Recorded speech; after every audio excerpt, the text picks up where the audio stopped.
Commissioner Markowitz. Present. Commissioner Leese. Present. Commissioner Brooks. Commissioner Alvarado. Present. Commissioner De Pasquale. Present. Chairman Morelli. Present. Commissioners Callahan and Brooks are absent. Let the record indicate the presence of Corporation Counsel Gregory Kalnitsky. Case number 3509, application of Michael Dombo of 66 Connecticut Avenue, Long Beach, New York, for a variance from the following sections of the zoning code of ordinances of the City of Long Beach, New York. 9-105.5A use, 9-105.5B height, 9-105.5D side yard, for interior alterations, new roof deck, and new side stairs at 66 Connecticut Avenue, Long Beach, New York, also known as Section 58, Block 92, Lot 20, on the Nassau County Land and Tax Map. Who will introduce a motion on this application? I'll introduce a motion to grant. I'll second. Second. Commissioner Leese has introduced a motion to grant the application. Chairman Morelli has seconded the motion. Commissioner Markowitz? Grant. Commissioner Leese? Grant. Commissioner Alvarado? Grant. Commissioner De Pasquale? Grant. Chairman Morelli. Grant. This application has been granted.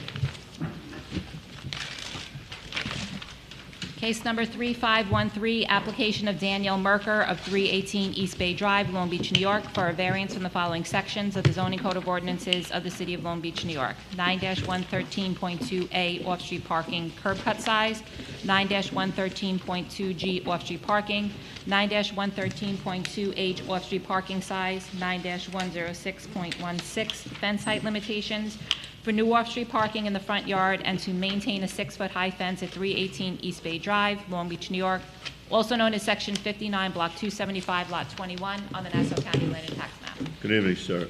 Please step up to the podium, name and address, and we're going to swear you in. Raise your right hand, please. Do you affirm that the statements you will make are true under penalty of perjury? Yes. Thank you. And just give your name and address for the record. Daniel Merker, 318 East Bay Drive, and with me is my wife, Rachel Merker. Question for her as well. Good evening, sir. Good evening. Tell us why you're here. Microphone up there. We see a 6-foot fence and a 38-foot curb cut, and please address this with the plan. Thank you. Good evening, members of the board, and thank you for the opportunity to speak. I'm here to respectfully request multiple variances with regards to really two issues. The first is the 6-foot fence that I'm requesting for my front yard. My home is located directly across from the Long Beach Emergency Room and diagonally across from both the Long Beach Tennis Center and a rehabilitation center. Every property directly across the street from me is non-residential, and as a result, the foot traffic in front of my home is significantly higher than what is typically expected in a residential neighborhood. This increased foot traffic raises legitimate concerns for privacy and security, especially because the proposed fence is intended to shield an in-ground pool. The pool area is visible from the sidewalk as well as from individuals coming and going from the emergency room and nearby facilities. A 6-foot fence is necessary to provide a reasonable level of privacy and to ensure that my family can use our yard in a safe and comfortable manner. The unique circumstances of my location make this need substantially greater than what most residential homeowners would face. During the July 23rd, 26th zoning board meeting, the last board meeting you had, 50 Barn Street was a 6-foot fence application that was made. The board focused on two main issues in that application. First was a question of aesthetics and with regards to the character of the neighborhood, and the second was involving the special nature of the property that would need the grant for the application. The board concluded that the corner lot satisfied this concern. 3 houses on my block on East Bay Drive already have 6-foot privacy vinyl fences in their front yard, and the plan is to put planters in front of the 6-foot fences to increase curb appeal. In addition, as discussed above, the unique composition of my block with non-residential properties, increased traffic, and need for privacy due to the pool would be my argument. With regards to the second variance, the additional driveway curb cut, I'm also requesting permission. As the board is likely aware, ambulances frequently travel the wrong way down our street due to the emergency room, creating unpredictable and sometimes congested traffic conditions. I just want to be clear, I'm not criticizing them in any way. They're providing a critical service to Long Beach, and it is a necessary condition. However, this increased vehicular traffic makes loading and unloading children from a single driveway space more challenging and at times unsafe. I have 2 small children, and a second driveway space would allow us to pull fully off the street and manage car seats, daily transportation, without exposing them to sudden ambulance traffic or other vehicles navigating around the hospital, tennis center, and rehabilitation center. This request is based solely on safety and unique traffic patterns created by the emergency room, and make the additional curb cut a necessary accommodation for our family's well-being. In closing, I appreciate the board's time and consideration. Both variances are directly connected to the unusual circumstances that I face, and my requests are meant to enhance safety, privacy, and responsible use of my property for me and my family. Thank you. Now, I have a question, Mr. Merker. So basically, I'd like to understand a little bit more about the parking requirement, because as you know, the minimum size is 9 by 20, and you're requesting to have a spot that's 9 by 15 and a half. Do you think that, you know, that you could address the concern that the spot is like 4.5 feet deficient? You know, we can understand the need, I mean, I can understand the need, I'm not speaking for the board, of the increased curb cut possibly, but I'm a little bit concerned about how you would plan to park the vehicles or put the vehicles into the property when you're about 4.5 feet, you know, in deficiency. Because you gotta figure 15, you know, by 12 is what, about 180, it's about 186. It's not a lot of length. I mean, most cars, especially in a kind of SUV or, you know, family-type vehicle, is probably going to be longer than 186, so it's going to be sticking out onto the sidewalk. So how do you propose to plan the parking? So the driveway that is currently permitted in part of the current property is the exact same length. And both of our vehicles fit fully within that driveway space before the curb cut ever exists. So it would block none of the sidewalk space. Although the measurement is the driveway space, there is an additional, I'd say 10 to 12 inches, maybe even more, of gravel behind it that's adjacent directly to the foundation of the property, which allow the back of our cars to hang over onto our property space, not onto the street.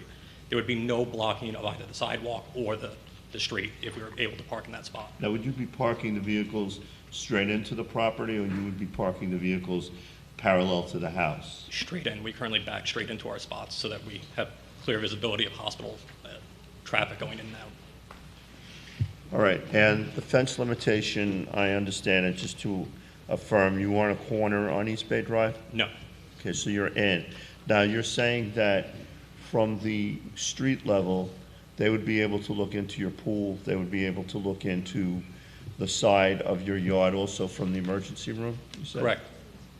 If it was 4 feet, not even if it was 4 feet, to be fully transparent, at 6 feet, the hospital is slightly raised. So like there is still even some visibility at 6 feet, but the 6 foot limits the individuals who are walking or driving being able to see into our property, the majority of foot traffic. So it would heavily reduce the ability.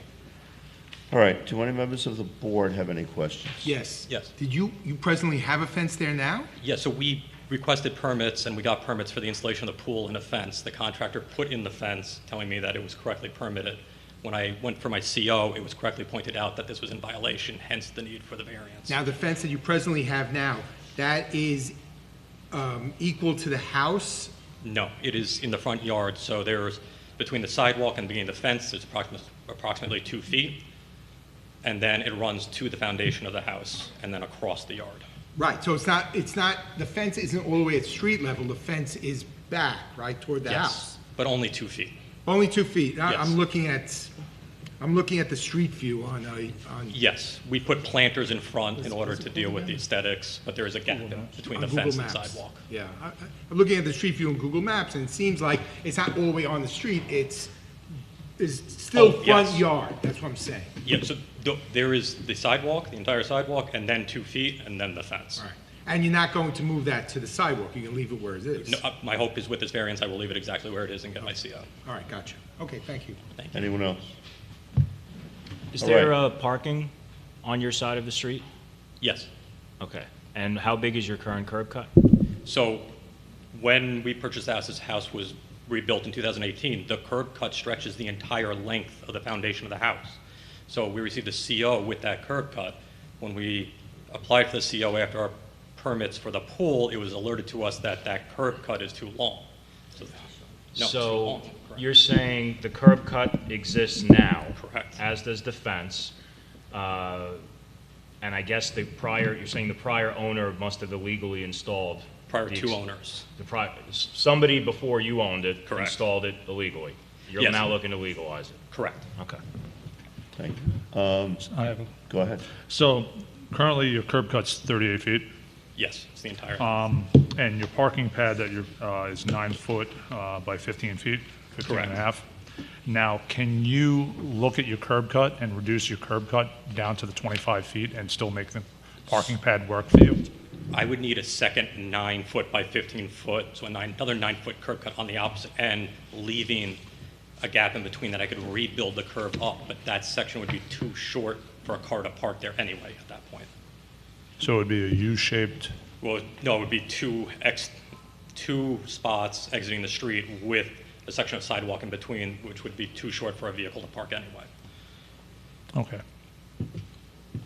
Any other member questions? I'll open it up to the audience. Is there anyone who would like to speak in favor of this application or against? Anybody want to make a motion on the application? I move to grant. I'll second. Case number 3513, application of Daniel Merker of 318 East Bay Drive, Long Beach, New York, for a variance from the following sections of the zoning code of ordinances of the city of Long Beach, New York. 9-113.2A off-street parking curb cut size, 9-113.2G off-street parking, 9-113.2H off-street parking size, 9-106.16 fence height limitations for new off-street parking in the front yard and to maintain a 6-foot-high fence at 318 East Bay Drive, Long Beach, New York, also known as Section 59, Block 275, Lot 21, on the Nassau County Land and Tax Map. Commissioner Markowitz has introduced a motion to grant the application. Chairman Morelli has seconded the motion. Commissioner Markowitz? Grant. Commissioner Lees? Grant. Commissioner Alvarado? Grant. Commissioner De Pasquale? Grant. Chairman Morelli? Grant. This application has been granted. Thank you very much for your time. You're welcome. Good night, now. Case number 3507, application of Anthony Rector of 115 Connecticut Avenue, Long Beach, New York, for a variance on the following sections of the zoning code of ordinances of the city of Long Beach, New York. 9-105.9B height, 9-105.9C front yard, 9-105.9D side yard, 9-105.9E rear yard, 9-105.9I minimum lot size for a new one-family house at 116 Connecticut Avenue, Long Beach, New York, also known as Section 58, Block 1, Lot 15, on the Nassau County Land and Tax Map. Good evening, Mr. Gallinaro. Good evening. Just, let this way in, guy. Name and address for the record. Joseph Gallinaro, 66 West Park Avenue, Long Beach, New York. Okay, just raise your right hand, please. Do you affirm that the statements you are about are true upon penalty of perjury? I do. Okay. Thank you. Good evening, Chairman Morelli, commissioners, neighbors. Tonight I'm here to present a new FEMA-compliant house at 116 Connecticut Avenue. We are looking for relief for, as mentioned, front yard, lot size, side yard, rear yard, and height. The front yard average on the block is 3.3 feet. The house itself is 4 feet back from the property line. It's just that the deck itself was designed to be in one location 0.7 feet back from the property line. The deck in the front yard is a catwalk that connects a den on the south side of the house to the den on the rear of the home and the rear deck, which overlooks the bay. The height of the house that we're looking for is 2.5 feet. The majority of the height comes from our desire to start the house, the foyer, 2 feet above the sidewalk. Main reason for this is that the end of Connecticut Street happens to be much lower than a lot of the other blocks in the West End, and it floods on a regular basis. I have here 3 separate days and times and copies where you could see the street flooded in July 18th, August 10th, and August 24th, all this year. You could see photographs of the street filled with water.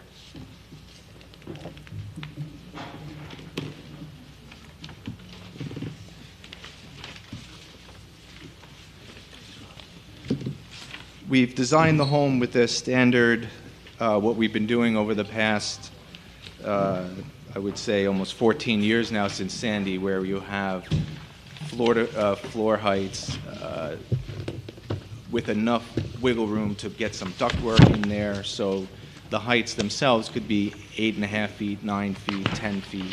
The majority of the reason for that has always been, again, since the last 14 years after Sandy, we've been designing the same way, and it's always for ductwork and mechanical units that have to be elevated out of the flood zone.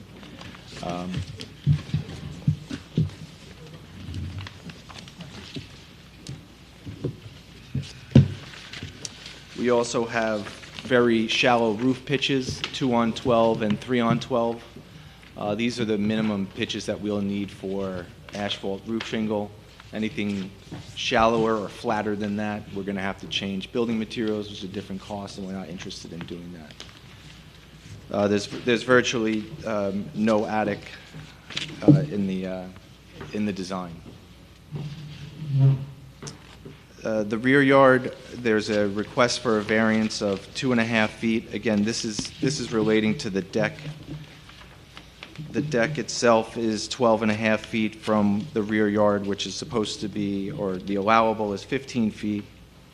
I would just like to point out, as mentioned earlier, that this is an existing non-conforming lot size. The lot size itself is standard set up for 40 by 100.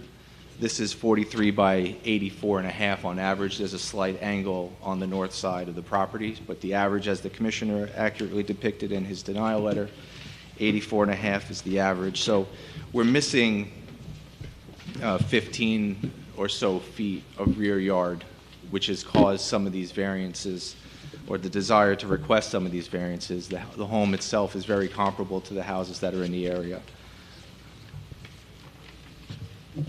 The house itself is 18.9 feet back from the rear yard. This does not need a rear yard variance, but we did hold the house back this additional almost 4 feet in conversations with the neighbors, that we were trying to preserve some of their view towards the west, which would be across the subject property, even though we understand that that's not necessarily a right that anyone has to view over someone's property. We were trying to be neighborly and shift the house further south to allow that happen, and then that rear yard deck is cut 15 feet away from the eastern property line. So even though, again, we were trying to scale the house back and away from the eastern property and cut the deck back away from the eastern property.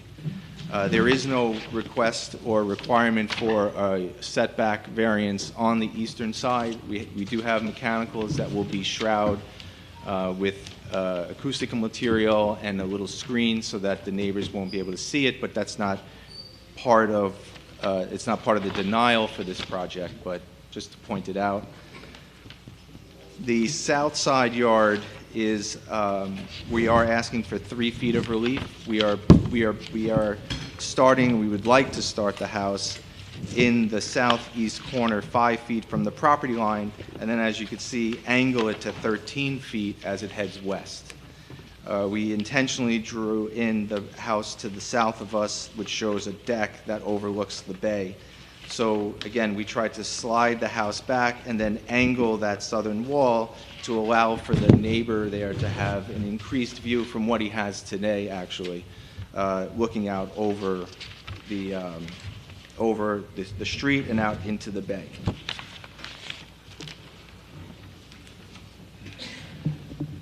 We have, to that effect, and I think it's nice to see that the neighbor to the south, Mr. Flynn, at 1095, has signed a petition that are all in support. I have for another exhibit, there are 15 residences on Connecticut that have signed stating that they've seen the proposal and they are in support of.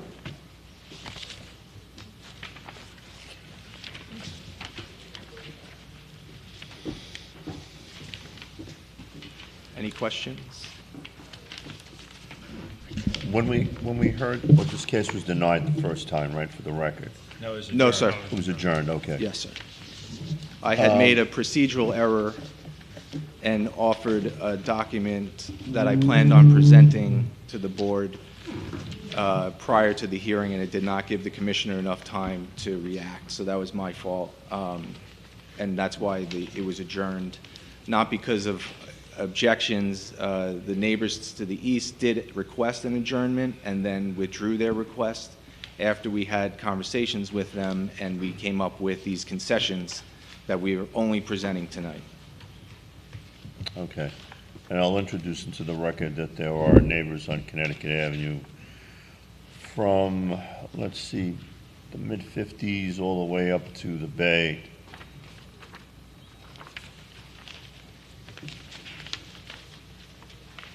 There are 15 signatures from Connecticut area residents who state full support and respectfully request that the ZBA grant the application. So I'll introduce that into the oral record.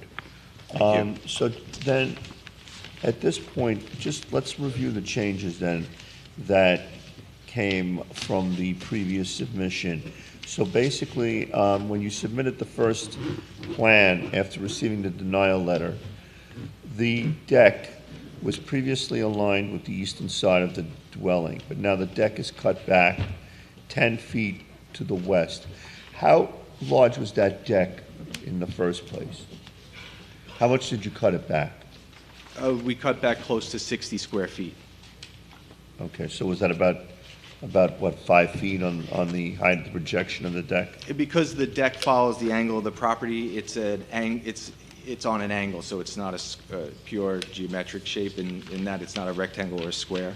But it starts out it would have started 6 feet, and you're correct, it did originally align with the eastern side of the proposal at 5 feet off the property line, and then we pulled it in 10 feet. So it's about 60 square feet less than what it was. Now, the two new curb cuts that are different from the original plan that was denied by the building department is now 2 separate curb cuts, is that correct? We have an existing curb cut and a proposed curb cut, which does not add up to requiring a zoning variance for curb cut. We also left over 20 feet between the curb cuts so that a spot is maintained on street.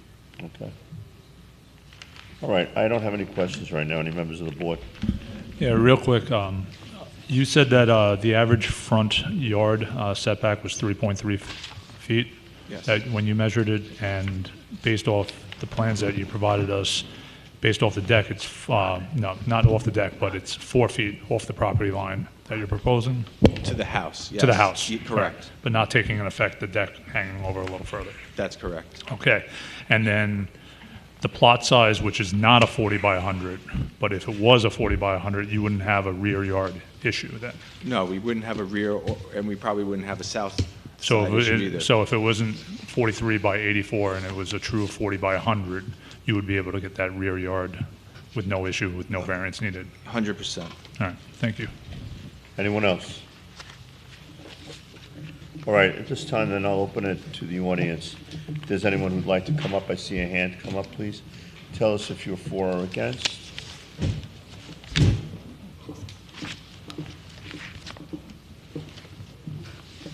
Name and address, please, and we'll have to swear you in. Name and address. Colleen Graham, 1089 West Park Avenue in Long Beach. Raise your right hand, please.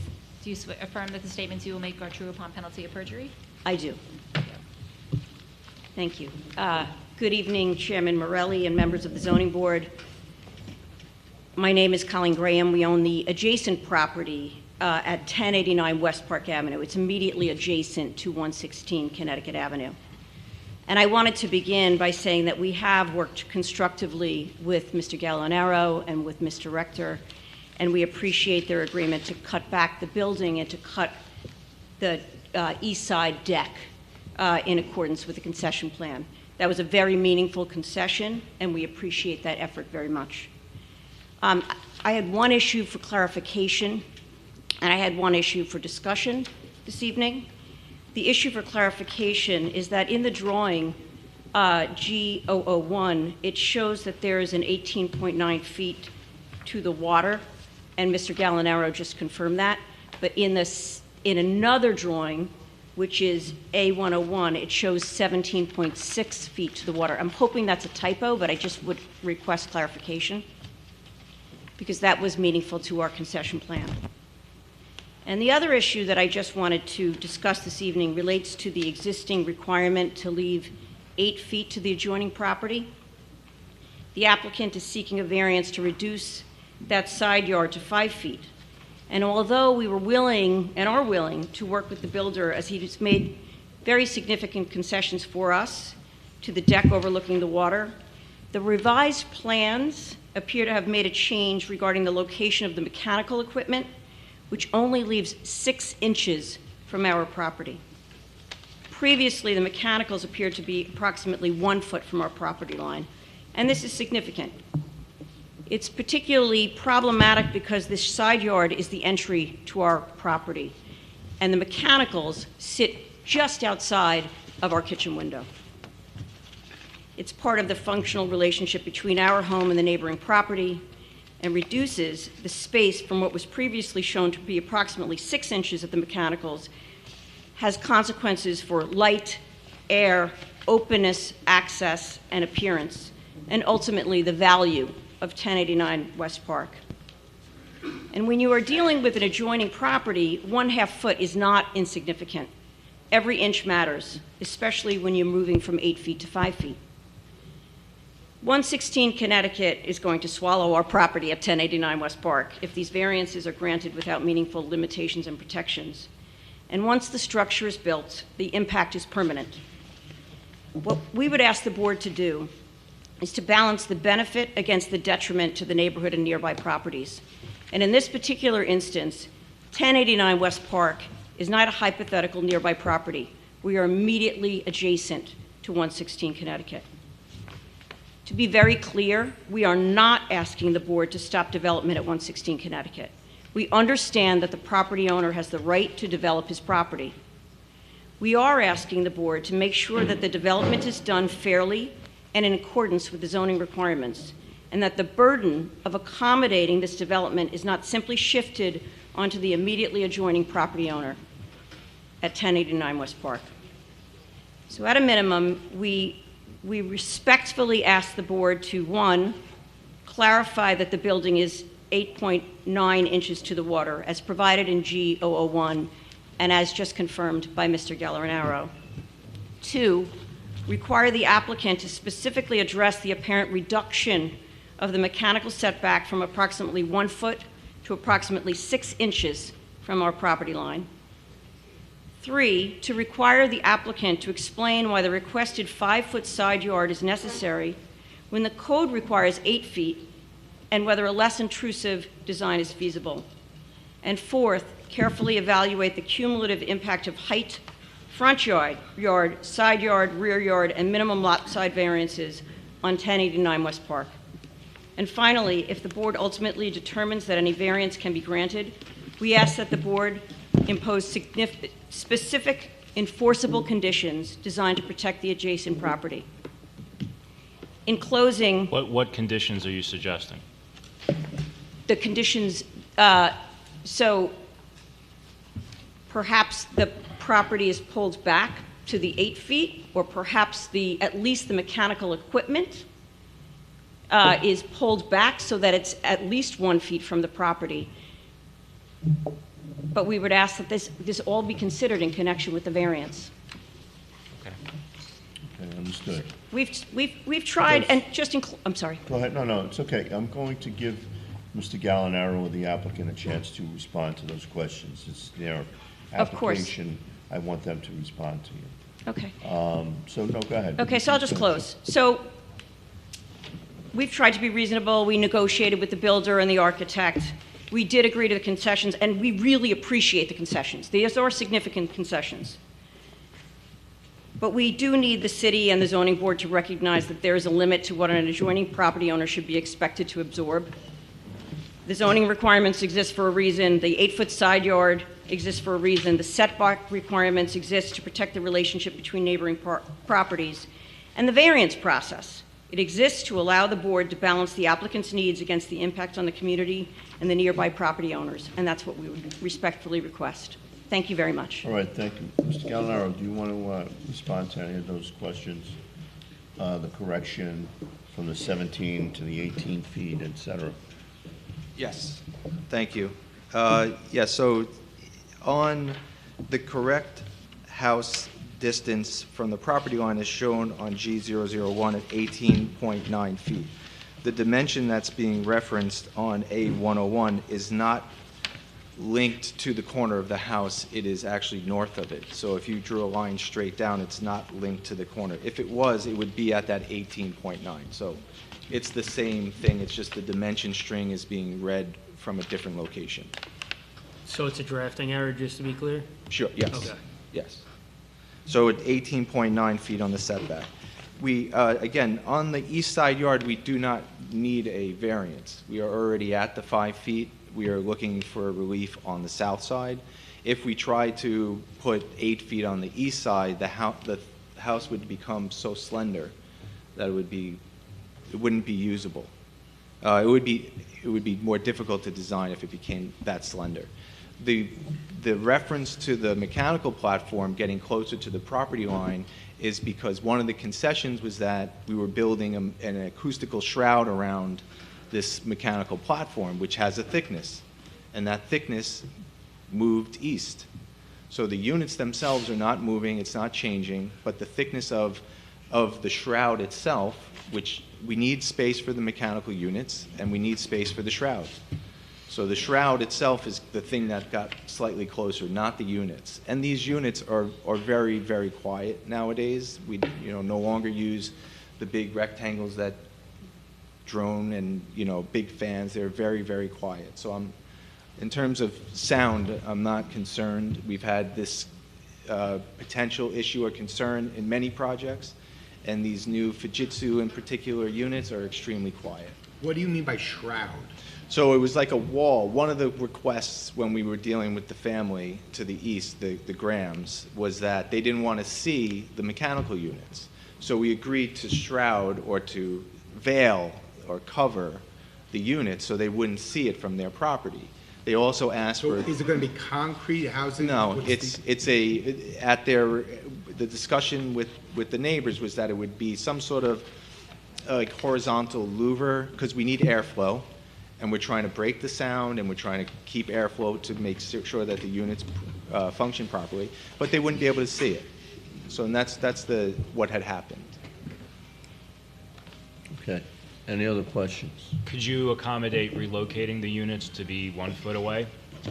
We could get rid of some of, the 6 inches. It would not be ideal to start off that way. I think a minimum 4-foot platform would be a good idea. Plus, depending on the utility company, sometimes they want the platform and the stairs, sometimes they don't. So they have a baseline which we're abiding by in this design. And we did look at locating the units in other locations. To the units to the south, the neighbor to the south has his deck right there. So we thought it wasn't the nicest thing while he's sitting there all day to be there. I know that we can't put it in the front or the rear, but the east side, I understand that that's the neighbor's access to their home that they're walking through, but it was the lesser of a few evils, if you will. Okay, understood. Any other questions? Come on, board members. All right, was there any other hands that wanted to come up and speak from the audience? Mr. Rector, you want to come up? Yeah. Just will swear you in and you can...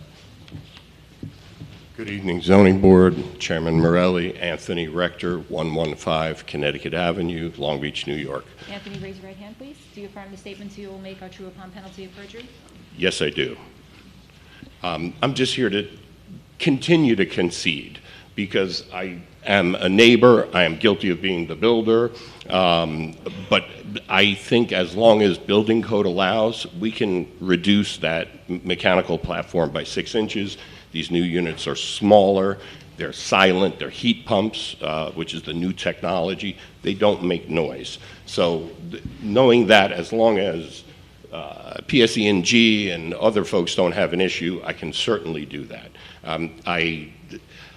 We've been neighbors for 60 years, and I want to be neighbors for another 60 years. So whatever it takes. Happy to do that, and I just wanted to say that. So I think all concessions have been met. Would you be willing to adjourn this matter in order to go to PSE&G and to find out whether or not you can be able to do that? No, I'm not willing, and I don't mean to be disrespectful. No. So construction works on a schedule where we need to close that envelope before December. We have already lost 30 days. I'm hoping and praying you folks can vote tonight so I don't lose another 30 days. If not, we're going to be doing construction in the summer of 2027, which, as far as I'm concerned, as a neighbor and a resident, and I'm sure the Grahams, nobody wants construction in July and August. So I'll tell you, I asked that question because if we turn around and we go ahead with your suggestion, and now you can't do it, then you're stuck. Thank you, and I appreciate it. If I extend the length of the platform, I'm sure we can accommodate the width, but I am quite familiar with the units. They are narrow in design. I solemnly swear that that mechanical platform will not exceed 48 inches. Not a problem. I'm the person who's going to build it. So I'll deal with the utility companies on my own merits. I'm sorry. Thank you. All right. Anyone else? Okay, that being said, does anyone want to make a motion? I'll make a motion. I'll make a motion to grant. I'll second. Case number 3507, application of Anthony Rector of 115 Connecticut Avenue, Long Beach, New York, for a variance in the following sections of the zoning code of ordinances of the city of Long Beach, New York. 9-105.9B height, 9-105.9C front yard, 9-105.9D side yard, 9-105.9E rear yard, 9-105.91 minimum lot size for a new one-family house at 116 Connecticut Avenue, Long Beach, New York, also known as Section 58, Block 1, Lot 15, on the Nassau County Land and Tax Map. Commissioner Lees has introduced a motion to grant the application. Chairman Morelli has seconded the motion. Commissioner Markowitz? I think there's going to be an amendment, a friendly amendment. Well, you wanted to grant with conditions. With condition. With condition, yeah. So are you withdrawing your motion? No, I'm going to second it with condition. Okay. Are you making it with condition? All right, so go ahead. So I'm going to make a motion to grant with conditions. Okay, and The just what, conditions being, 12 inches Yes. on the mechanical platform. Yeah, 12 inches off the property line, off the mechanical platform. okay, I second that. all right. Commissioner Lees has introduced a motion to grant with conditions, and Commissioner Markowitz has seconded the motion. Commissioner Markowitz? Grant with conditions. Commissioner Lees? Grant with conditions. Commissioner Alvarado? Grant with conditions. Commissioner De Pasquale? Grant with conditions. Chairman Morelli? Grant with conditions. This application has been granted with the conditions stated on the record. Case number 3510, application of Long Beach West LLC, doing business as Long Beach Coffee and Tea of 220 West Park Avenue, Long Beach, New York, for a variance in the following sections of the zoning code of ordinances of the city of Long Beach, New York. 9-105.15C rear yard, 9-105.15F building area, 9-105.15H off-street parking, for a rear yard addition at 220 West Park Avenue, Long Beach, New York, also known as Section 59, Block 59, Lot 265 on the Nassau County Land and Tax Map. Good evening, Mr. Gallinaro. Good evening. Here to present a rear yard addition for 220 West Park Avenue at the business known as Coffee and Tea. Wanted to point out that currently there is a rear yard patio, which I have an exhibit here, photos showing, sorry, Rob. These the same as the photos you included with your application? There are different photos in here, no, so it's not the same. There were existing photos of what the patio looked prior to the build-out of, so it's overgrown with mechanical weeds, et cetera. The patio was cleaned up when Coffee and Tea took over. You could see that there's some minimal lighting and tables in the back, and they are allowed to operate from 8 a.m. to the following 1 a.m. in the morning in the backyard. They have had instances where the neighbors behind them were complaining about noise, or that there was an illegal bar that was built in the back.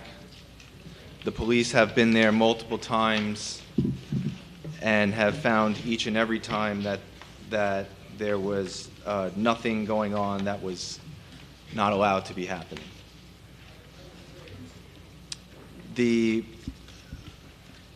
owners of the establishment would like to enclose the rear yard patio because of this issue, primarily the noise. They would like to be able to extend their options for patrons to be in a different seating area. And also, as you could see from some of the photos, that the backyard currently does not drain, so they have issues and have had issues of water building up and coming into the back door, so where this roof would help with those utilities as well. So it's really three parts. One, the noise should go away when we enclose it in a windowless box. There are some skylights, but there are no windows facing the adjacent property. The construction of the addition is going to be built such that there would be insulation within the walls that would be sound attenuating to stop the sound from going from in the room to the neighbors in the same way that the building does today. There aren't any complaints of noise when everyone's inside the building. So in essence, we're suggesting that we enlarge the building and cover the patio where you do get noise complaints and eliminate that. Secondly, this is an opportunity for, like I said, patrons to be able to use the space as an alternative to some of the other areas that they're already using. And thirdly, the water retention that we would be designing would hold the water, the stormwater on site. Now, my question to you, Mr. Gallinaro, Yeah. is this, is that, understandably, you know, the neighbors have, I guess, concerns about noise and so forth. So now, are you saying that by the enclosure of the patio, and please describe, you know, what the enclosure would mean, are you saying that's going to eliminate the noise? Are there going to be any windows in that room? Are there going to be any way for any other kind of doorways or anything at the ends of that room to be able to, you know, have noise continue to come out? That's my first question. And the second question is, you know, it looks like the flooding situation's pretty bad, and, excuse me, it looks like the flooding even into the rear simulator room has destroyed some of the AstroTurf that they have there. How is enclosing that, though, going to change the direction of the water flow? In other words, you know, is that water going to spill off the enclosure into their neighbor's yard, or is the water flow going to just pile up where it was coming from? How are you going to mitigate that water flow with an enclosure? Okay. So the first question about the noise, there won't be any windows. There will be skylights, but there won't be any windows and nothing operable. So it'll all be enclosed in this sound box, if you will.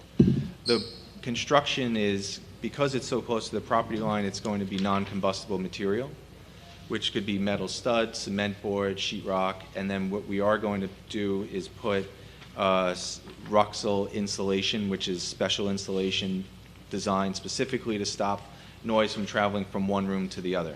The other thing that we're going to do is install sound absorptive materials inside the room so that you won't get reverberation inside the room itself to begin with. We'll put it on the wall and we'll put it on the ceiling.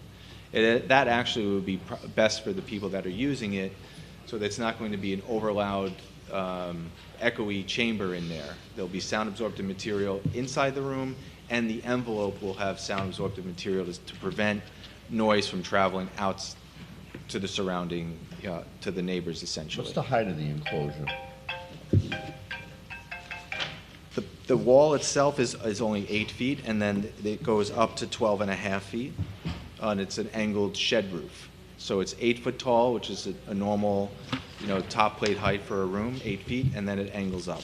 Okay. The second part was about water retention on site. What we have now is, what we will have now that they don't have is on-site water retention, which is in the way of dry well. And we're going to collect the water with a gutter at the edge of the roof and then redirected in leaders and under the ground to the water, where the water will, eventually seep out into the earth. What's the capacity of the dry well? The calculations for that little roof have not been done yet, and it may be multiple dry wells. It could be 2 pools, it could be a long one. There'll be a proper calculation done, but that's the technique.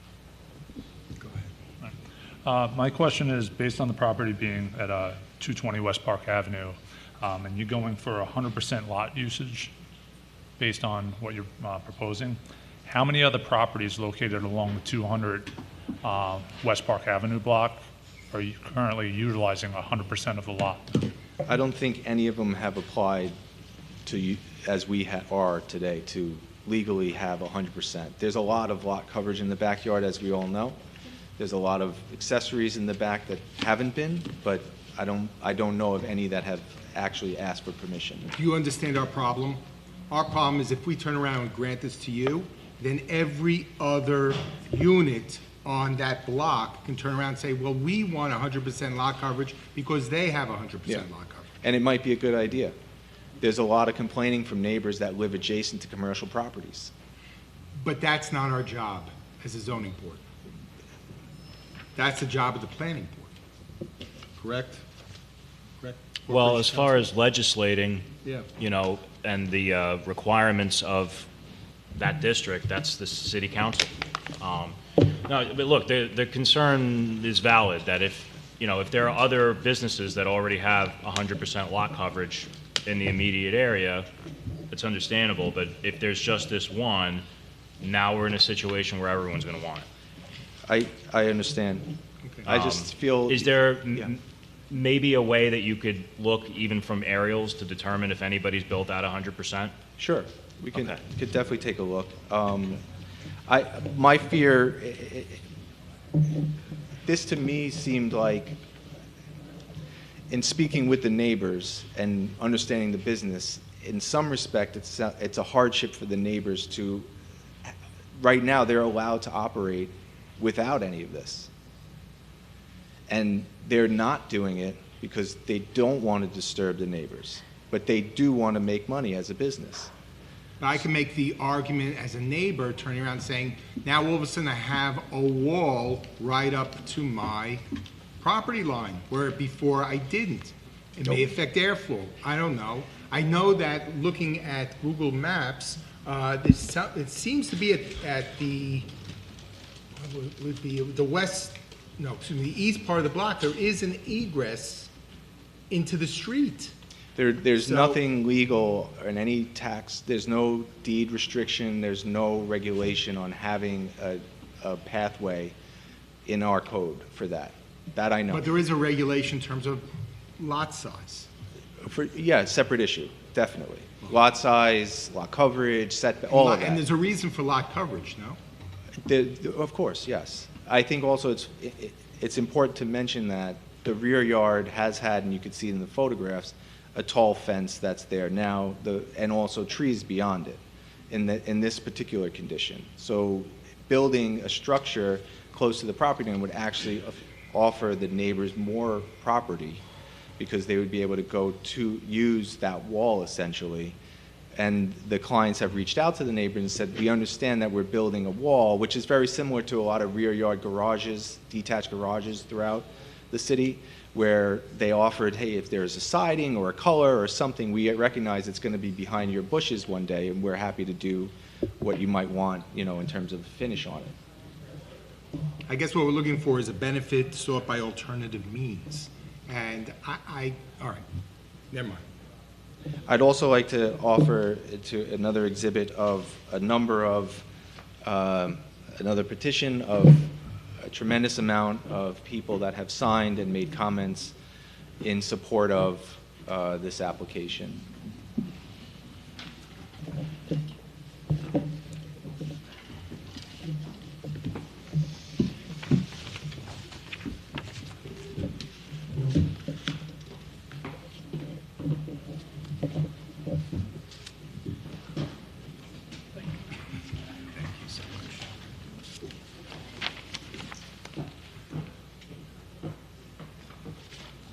unfortunately, though, it doesn't mention, you know, the address. You know, it only states, you know, basically West Home, West Home, West Home. But I think that, you know, the weight would be more if they had listed their addresses as being local neighbors, you know, maybe on Walnut, you know, because I you know, read stuff, you know, canals and stuff like that, East End, you know, where I live. I mean, really, when you come down to it, you know, I hate to be blunt, but, you know, what do we really care about what's being built on Walnut Street when we live, you know, 2 miles away? So, I mean, I appreciate that you submitted this, Mr. Gallinaro, but the thing is that unfortunately, without addresses, we can't really even verify how much of them would even be impacted by this, other than the fact that I do agree, it's a great business, it's a very nice place, and I do hope that they continue to succeed. I think it's a great business, but, you know, as a board, we just have to weigh out all the factors involved here, and not to say anything bad about the business itself. I love the business, I think it's a great place, personally, but we have to, you know, do our due diligence in terms of looking at all the aspects of a variance that we're going to grant. Do any other members of the board have any questions? Anyone want to speak in favor or against? Come up, sir. Give us your name and address, and you'll need to be sworn in. Good evening, Mr. Chairman, members of the board. My name is Hansley Mohan. I'm an attorney at Farrell Fritz PC with offices at 100 Motor Parkway, Suite 300, Hauppauge, New York, 11788. Okay. Raise your right hand, please. Do you affirm the statements you will make are true upon penalty of perjury? Yes. I'm here tonight on behalf of James and Liz Ige, the owners of the residential parcel at 225 West Walnut Street. That is the residential parcel directly to the south of the subject property. Given that the Ige family shares a rear yard property boundary with the applicant's property, my clients have a direct and substantial interest in the outcome of this application. Based on the plans before the board and the testimony provided this evening, I submit that the applicant's request to reduce the rear yard setback to 0 feet, where a minimum of 10 feet is required, does not satisfy the criteria for variance relief under general city law. The applicant's business is located immediately to the north of the Ige residence, and the two properties share a common boundary line running along the north side of the residential parcel. The applicant's proposed enclosure of a 324 square foot rear patio area will directly abut the rear yard of my client's home. Any structures erected within the required 10-foot rear yard setback along the shared property boundary will permanently alter the character of the Ige property, as it will eliminate the protective buffer that the city's rear yard setback requirement exists to preserve. A 324 square foot building addition sited right on the shared property line would have a detrimental impact on their family's quiet enjoyment of their property. There is no dispute that Long Beach Coffee and Tea is a lively establishment which provides their customers with indoor golf activities, cocktails, and private parties. While that is all well and good, the City Code's 10-foot rear yard setback requirement exists to preserve adequate open space and separation between neighboring parcels. This separation is especially necessary when the neighboring parcels are a commercial establishment on one side and a residential property on the other. A building addition of this scale, sited directly at the property line, would gut the protective purpose of that requirement as applied to the Ige property for as long as the structure stands. This is especially troubling when you consider the fact that my client's bedrooms are located in the rear of their home. Given the well-established residential character of West Walnut Street, we submit that the granting of the requested relief will have an adverse impact on the neighboring residential properties. The variance requested by the applicant for the proposed addition is also substantial by any measure. The applicant is seeking a 100% variance from the required minimum rear yard setback required under the code without any mitigating circumstances to consider. This is not a 2-foot, 4-foot, or even 6-foot encroachment into the rear yard setback. The enclosed area is not being used for storage or refrigeration or any other non-disruptive aspect of the business. The plans show that the enclosed area will be used to provide additional seating for customers, which represents an expansion of the business activities right up to the property line. A 100% deviation from the minimum required rear yard setback for a new structure of this side plainly constitutes a substantial variance that weighs heavily against the granting of the requested relief.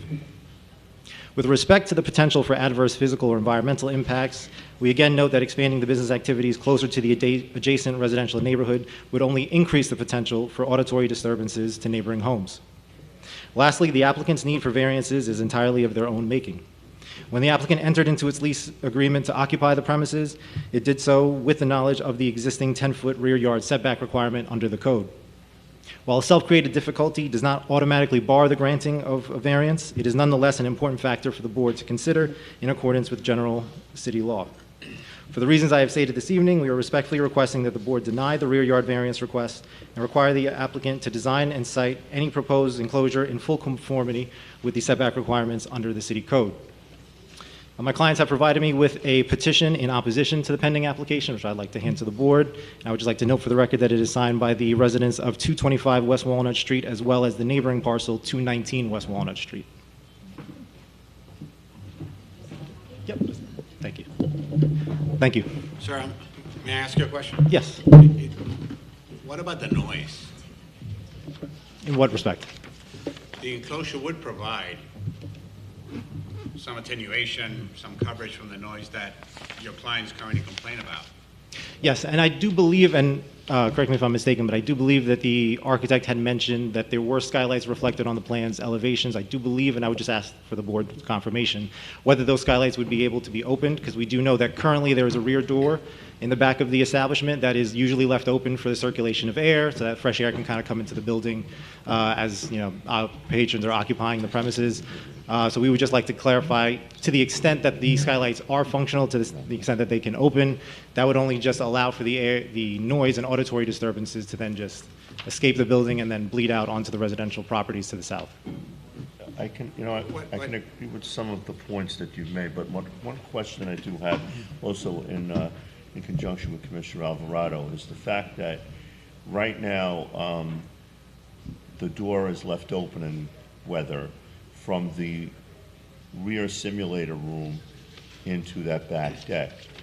But now, from my understanding of what I'm seeing on the plans, this is what I don't understand and I'm not clear, is that that enclosure would basically be sealing off the noise that would normally be coming out of the back door, which will be left open to the open patio. And I understand about the 100% coverage, which is a valid concern of the board that we have to deal with. But, the concern always runs too when we're trying to protect the neighbors that live on the north side of Walnut, but going from Laurelton Boulevard, maybe even more than that, from Lafayette Boulevard all the way to probably the east end of town, people that buy on the north side of Walnut, unfortunately, they know what they're buying. I mean, they're buying behind stores. And a lot of those stores have kitchens and smells and all kinds of stuff that emanate from the back of those buildings.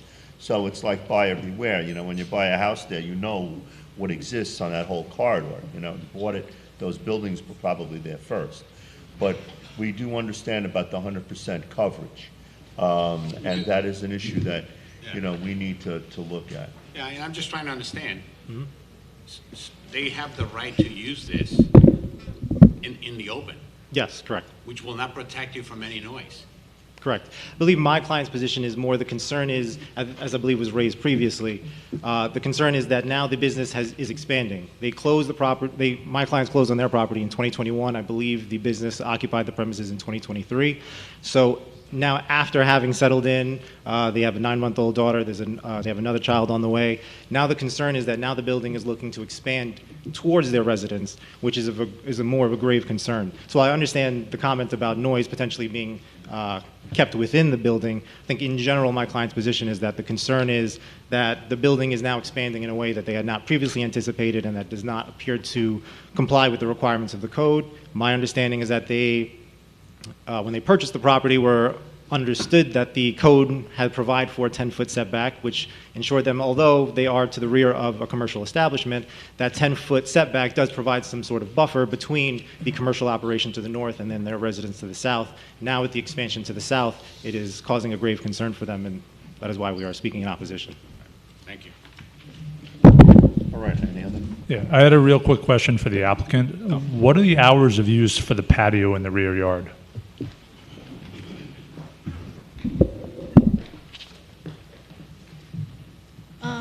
I'm Natalie. I'm the owner, proud owner of Long Beach Coffee and Tea. Natalie, your name and address for the record? Natalie Spielberg, Arnold, 417 West Hudson Street, Long Beach, New York, 11561. Raise your right hand, please. Do you affirm that the statements you will make are true upon penalty of perjury? Yes, I did. So our hours of operation kind of are 8 a.m. every morning until the golfers are done, right? So our closing times on the back end have always been a touch of a gray area. Whatever Google says, we kind of try and stay within that. Whatever, posted concrete number is on our closing time. A lot of times it's earlier than that. Occasionally it's later than that. We can take tea times up until about 11 p.m., meaning they can start to enjoy the simulator at that time and then do hours. But we've never been open later than, I would say, 1 a.m. at the very latest. Yeah, I'm just asking when, like, your customers would use the patio. Would they use the patio up to 1 a.m.? Not normally. If anything, I would maybe have people pop out to have a smoke. Otherwise, they smoke inside and the fire alarms go off. So I invite them to go outside, if anything. I have a question concerning the pictures of the flooding. Yeah, How often have you flooded? it's too many times. More than once? More than thrice. And there's no way in order to fix the We are flooding? doing what we can. We have a sub pump. When the water comes inside, it's way more than a mop or two can scoop up. It's a shop vac situation. It's hours of the day that the tea room is out of commission.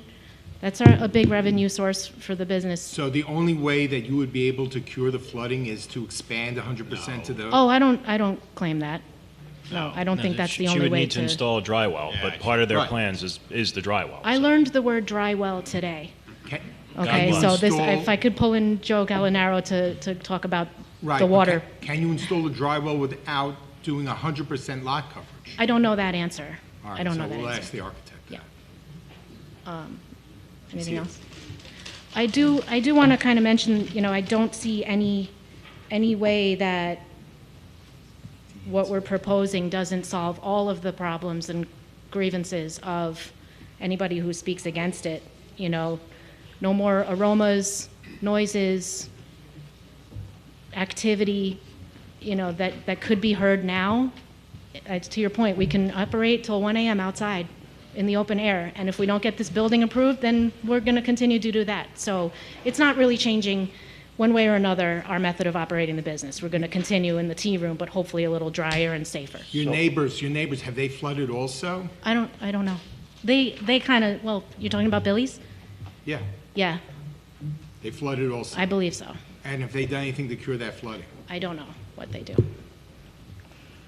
I I know just have that a- there are two bar, restaurant-oriented businesses that abut 219 and/or 225 West Walnut.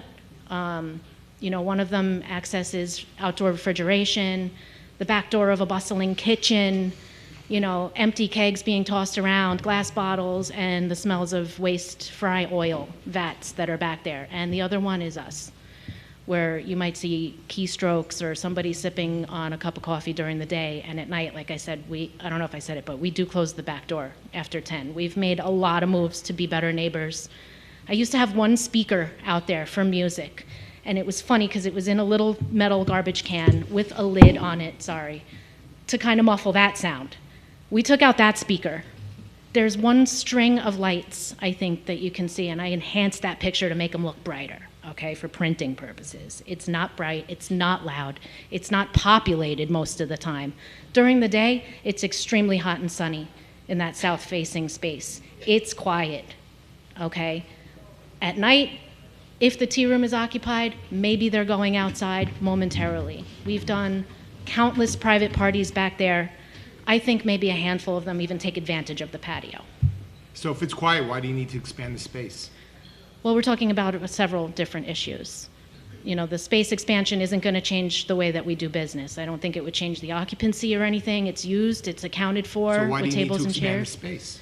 to keep it safe and dry and compliant and mitigate some of this devastating loss that we've suffered more than once. With the flooding? Yes. But the flooding could be cured by the dry wells and not necessarily increase in space? Again, I don't know. I think that the roof and the angle of the roof and the walls, I mean, Can you change the angle of the roof without increasing square footage? I don't know if the roof has to do with the floor footage. I'm trying to figure out, you want to expand everything for 100% lot area coverage because of flooding, and my questions are, is there a way of dealing with the flooding other than expanding something 100% lot area coverage? If there is, I would do it. If somebody, I believe, commented that it's, I think it was, Maybe that's for the architect. I have a Technical question. question before the Yes. architect answers that struck Yes. a 12 chord, and maybe Natalie can answer it, is that I heard mention, and maybe I'm wrong, I heard mention that people will go out into the backyard, an open area, to smoke a cigarette, right? Now, if the property, that back patio was enclosed, obviously they could no longer go back there to smoke. They can because it's smoke out indoor front. Space. Then. So my question would be, my question would be maybe to the neighbor's attorney, or, I mean, has the smoke been a problem of people smoking? Because, I mean, people still do smoke, I guess, in this day and age.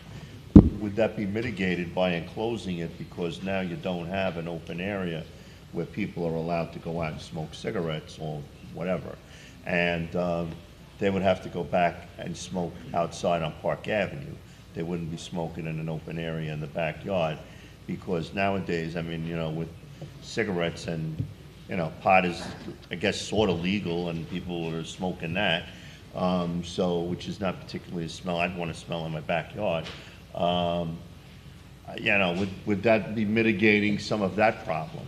Because that's certainly offensive in terms of an odor if you're sitting in your backyard and people are smoking a couple of feet away from you on the other side of the fence.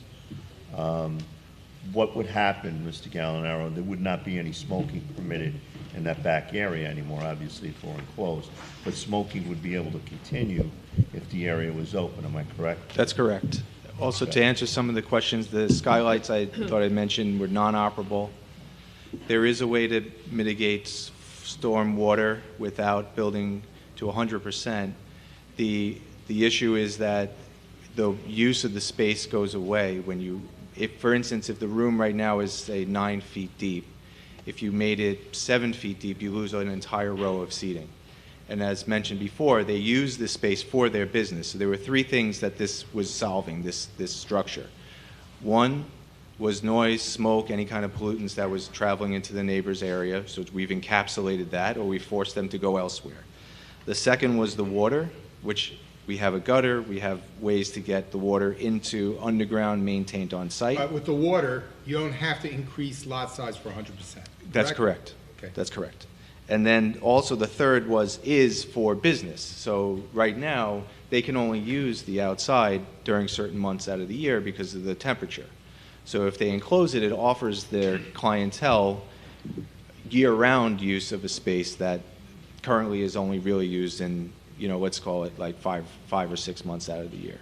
So it was multiple things. One, I would say, when they approached me primarily, it was because they were concerned and they didn't want the police to be constantly coming to their facility because there were complaints and the way that they're allowed to use the space. So that's what the beginning was. My problem is when you're talking about business, all right, and that you want to increase it for square lot coverage for the business, that means every business on that block has the same arguments. I understand. Some of them, they potentially could. I know for a fact no one's trying to build a dining room in the backside of their kitchen. Maybe they want to expand the kitchen, that kind of thing. I don't have the answer of the question of, has this ever been done before? Is it done? I'm happy to do the research and then come back with that, as well as the list of addresses for the names, potentially, of the people that were in support, and potentially that would strengthen your argument, as far as, people in favor.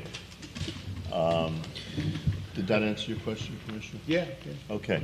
All right. And now, we basically were in the mode of speaking to people from the audience, so that wraps this up. Okay. Is there anyone else who wanted to speak from the audience? I see a hand right there. Please come up. Give us your name and address, and you'll be sworn in. Good afternoon or good evening. My name is Anna Vixa. I'm 49 West Olive, but I'm the owner of 219 West Walnut, directly behind the applicant. Raise your right hand, please. Do you affirm the statements you will make are true upon penalty of perjury? Yes. You just spell your last name? Vikse. So I'm glad that the applicant their business is going well. I'm glad, they're a nice business. So I don't have anything negative to say about them in that respect. We have had issues with noise. We have a tenant who lives in the bottom floor of the house who is severely disabled.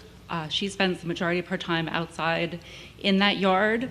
So any consideration for her quality of life is really important to us. We have, like I said, we had issues with noise.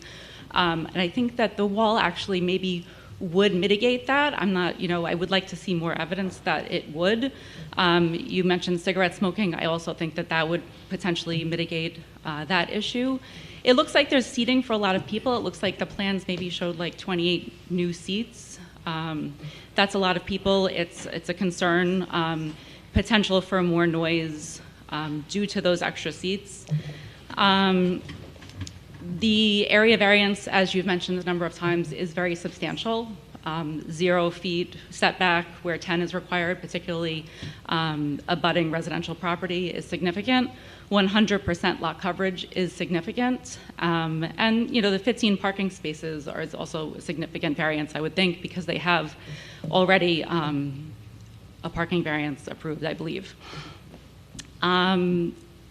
One thing I'm very concerned about is the drainage. They talked about, water running off of their roof, and that would go directly onto our property, presumably. I don't know if there's a way for you to ask them to do some kind of an engineering report that would show exactly where the water is going to go, make that a condition of any approval if you decide to approve it. But make sure where the water is going and make sure that the dry wells that they're installing are sufficient. That's a major consideration of ours. And, as far as the zoning factors, it definitely has the potential to negatively impact our properties. Like I said, it is substantial. The environmental conditions could be substantial as well, especially the drainage and potentially noise. It's unclear to me. And the difficulty seems to me to be self-created. They came here, they knew the property size, they knew the zoning requirements, and it's not quite fair to ask neighbors to absorb that those impacts just because their business has gotten bigger, even though I'm glad that their business is successful. So I would just ask, really, I think my ask at this point is that you require them to do some kind of an engineering study that would show that water retention won't impact our backyard or our neighbor's backyard. Well, certainly, that's a reasonable request. I mean, I would definitely, as we were discussing with Mr. Gallinaro about the drainage situation, that's certainly something that, Mr. Gallinaro, right, you can probably produce. And I would also just like to see, if it was going to be granted, what provisions would remain as far as sound deadening, soundproofing, just to make this more amenable to the neighbors. And basically, on the other side of it, I'm obviously being fair to both sides. On the other side of it, though, I would think if someone is back there is disabled and they're using the yard, the last thing from a health point of view is they need a cigarette smoke or weed smoke blowing into their yard. So I would agree with you there. There are two things Thank you. that both Yeah. need to be balanced here. Thank you very much for your comment. Thank you, appreciate it. All right, is there anyone else that had a hand up? I see a hand back there. You want to come up, please?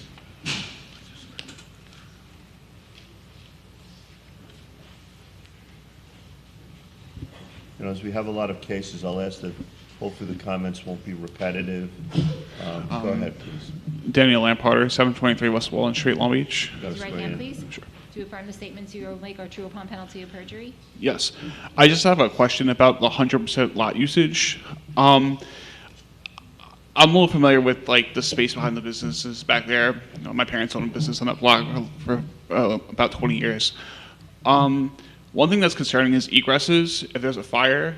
So if there's 100% lot usage, where would someone go if there was a fire? Let's say they have to get out the back door. like, if there's 100% lot usage, are they still in the building technically? Like, what's the, with egresses, what's the story? That's not one of the, presumably that's been looked at, and it's not, it's per code. I mean, the fire safety issues are under the purview of the fire marshal. Like, they won't let them open if they're not compliant with those fire codes. Okay. With that being said, I don't want to speak for the applicant, so that, like, once everyone's done, Mr. Gallinaro, if you can address the question of ingress and egress. Okay? Thank you, sir. There was another hand I think I saw on that side. No? Yes? Come on up, sir. Name and address, please, and you'll be sworn in. Sure. Rob Kodadek. I'm on 49 West Olive Street, but I'm also the owner of 219 West Walnut. Raise your right hand, please. What's that? Do you affirm that the statements you will make are true upon penalty of perjury? I do. And just spell your last name. Kodadek, it's Kodadek. Go ahead. Cool, thank you. First, I want to say it's a great business. I mean, the people that are there are fantastic. I will say that they've been expanding the business on an ongoing basis. When we acquired the property a few years ago, I believe it was a Synergy Fitness behind. Somebody on the panel mentioned that the properties along that line, people know what they're getting into. I feel like that's the same for the ownership of this business, which requested approval for a variance to make a coffee and golfing simulator place. Subsequently, they were granted a variance to provide for a bar inside. You know, I think that there are a lot of solutions to this kind of problem that's going on.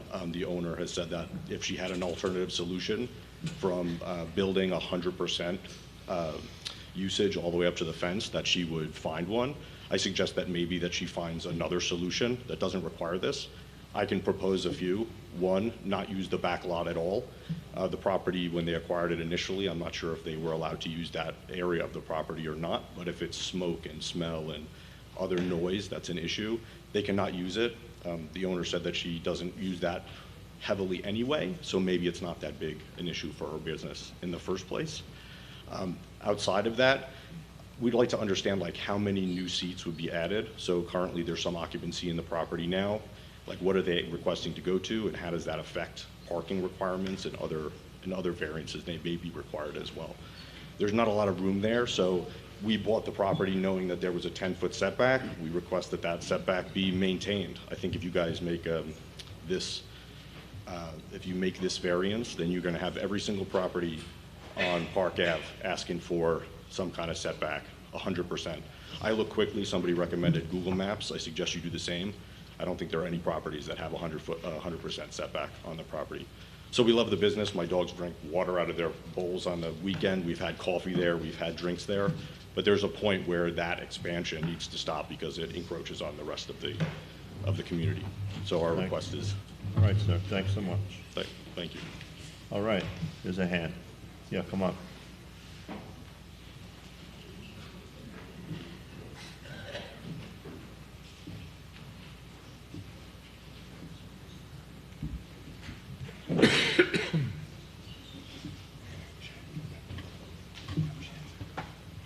Name and address, please, and for the record.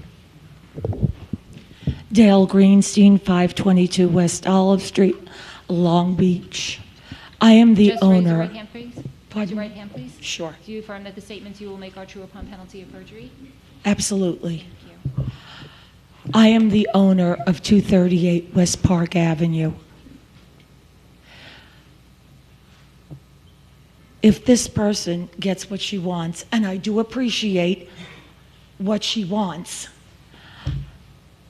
I guess I should then ask for the same okay, because I can then give my tenant more room to put whatever she chooses back Which in back building of hers. 238 is what store? Cam Shang. Okay.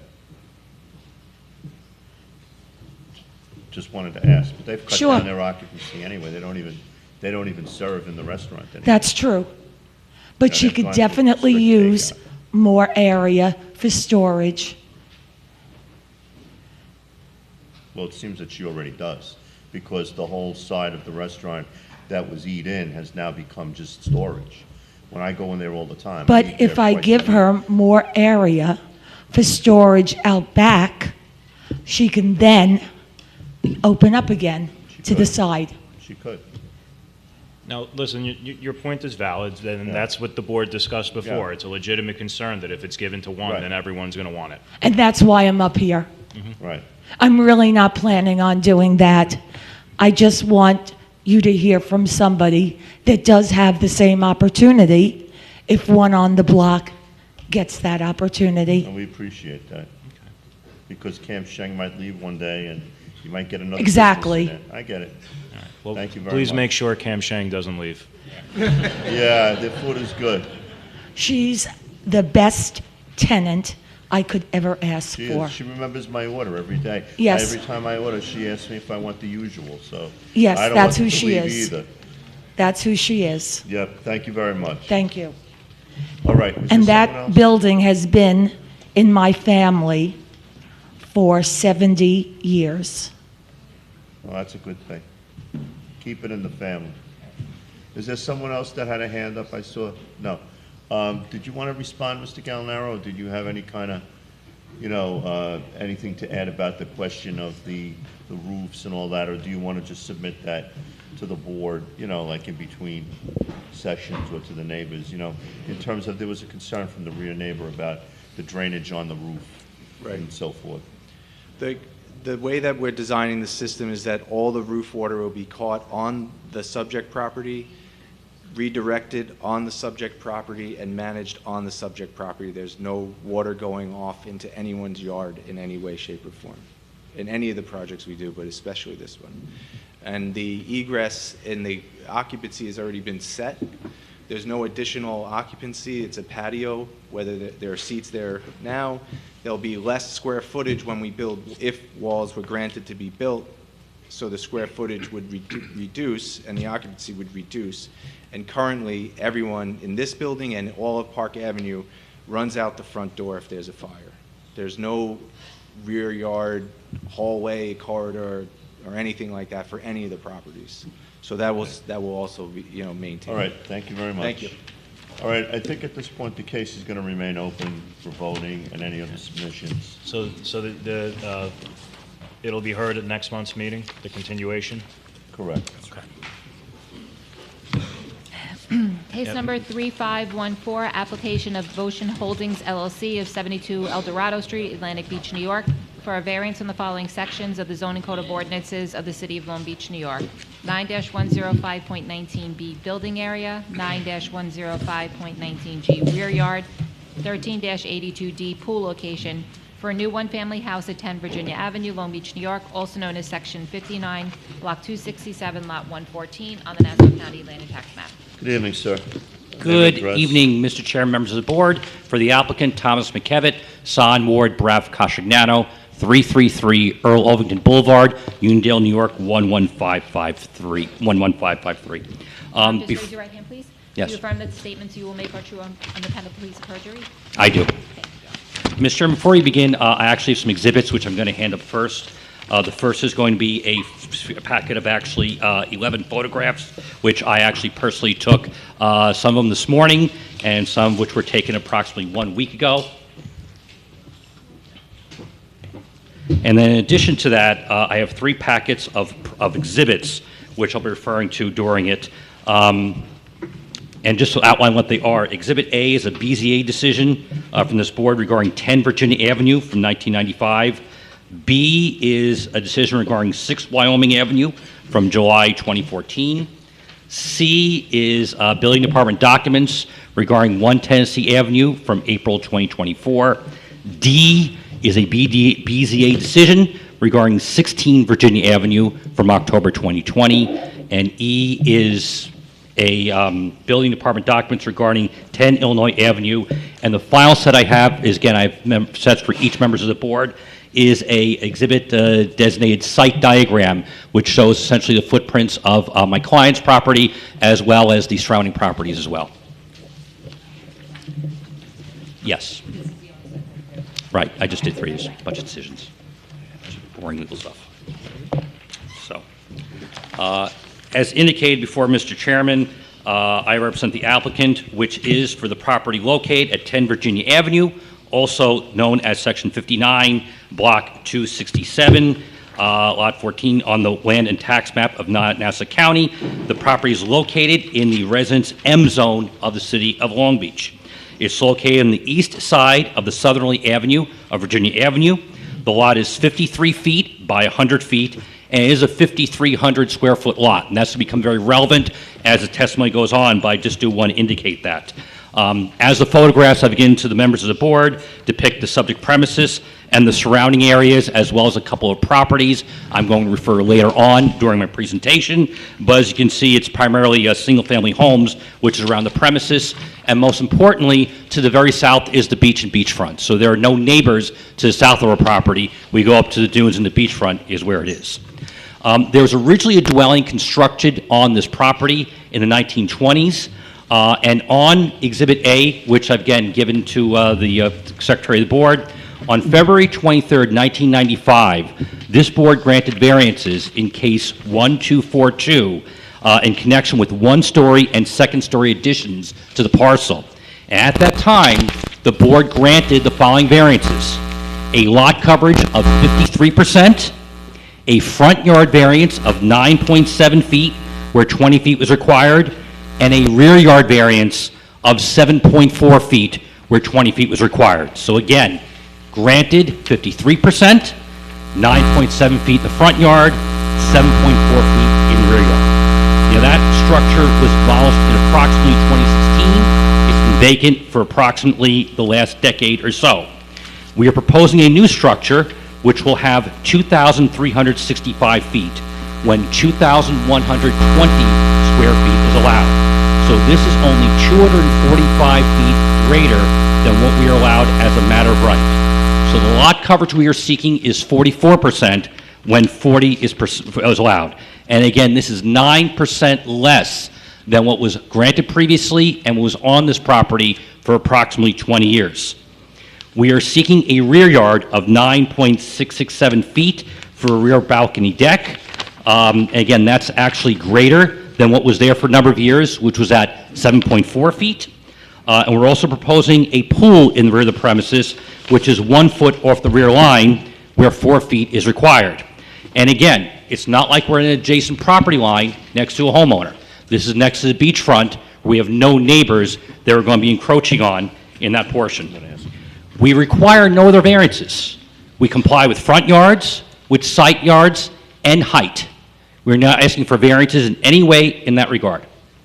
My client has been in touch with a couple of the neighbors, and particularly the neighbor to the north had indicated a very concern that our original proposal did not indicate any fencing on the north side of the premises. And this neighbor indicated there had been a fence there since 1986, and which did provide privacy for not only her property, but sometimes people need to bring the garbage cans down in order to go and get the garbage picked up on Virginia Avenue. And they made a request for keeping the fence there, and we believe that's reasonable, and we'll agree to it. So we will agree to the following condition. The applicant will maintain a 6-foot fence on the north property line. It's substantially the same location as the existing fence. A sliding gate will be located on the east side, which will be closed at all times, except when a vehicle needs to access the garage on the north side. What material is it made of? Whether it's PVC, whether it's wooden, we'll leave it to the neighbors. We really don't care. We want to be a good neighbor in accommodating with this property. And one thing I also want to indicate too is when you go and you look at the exhibit labeled the site diagram, which I've given for each members of the board, it just shows you in context that when we're looking at a rear deck, we are actually going to be significantly set off from the two properties to the east. So where we are at approximately 9.8 feet, those two properties to the east are approximately 3 feet off the property line. So we're, in order to do that, try to make it as compliant as possible. Now, we do acknowledge that this is a larger lot than most. Many of the properties there are significantly smaller, and that we are seeking a lot coverage variance where 40% is allowed, and we are seeking 44%. Again, this is only 240 feet more than a matter of right. So the board's first indication may be, well, why am I making it this couple hundred feet larger? And there's an architectural reason for that. When you look at the design of the property and you look at it, we actually go at one point, break up the property and break up the west side of the building with essentially a garden terrace in there. And the reason why we do it is, we could have a flat wall along Virginia Avenue, but that would provide a very staunch effect. It would be a very narrowing effect. And I think in order to both benefit the property itself by breaking up and require more sunlight, but it actually goes and breaks up a solid line of it.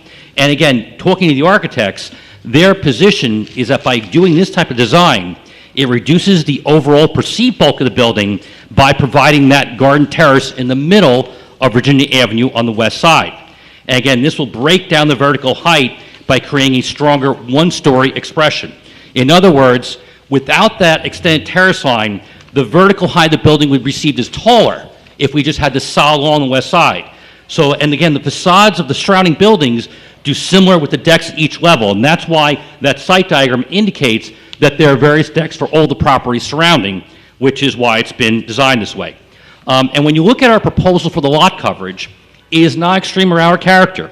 Again, on July 25th, on 2014, in case number 2407, the board granted a lot coverage of 47% for 6 Wyoming Avenue, 1 block to the east. And that's in Exhibit B, which I handed up, and photo number 6 in the photographs which I handed to the board. In 2024, this board granted variance for 1 Tennessee Avenue for a 50% lot coverage. That's Exhibit C in the package with the decision, and photo 10 in the packet. And again, I'll acknowledge, we have a 5,300 square foot lot. It is larger than most. But for example, 6 Wyoming is 4,300. 1 Tennessee Avenue is 4,050. On the same block, in October 2020, in case number 3165, and that's Exhibit D on photo, it's on the right of photo number 3, granted a variance of 41.25% for 16 Virginia Avenue. It's to the northeast of the premises. But again, I'll acknowledge, it's a 2,400 square foot lot. So the neighbors will go and argue those lots are smaller, and I'm not going to go and contest that. But again, just indicating that even a 41% is not out of the area character. In Exhibit E, in photo 11, is 10 Illinois Avenue, which has a lot coverage of 42.1%, and that is a 5,400 square foot lot.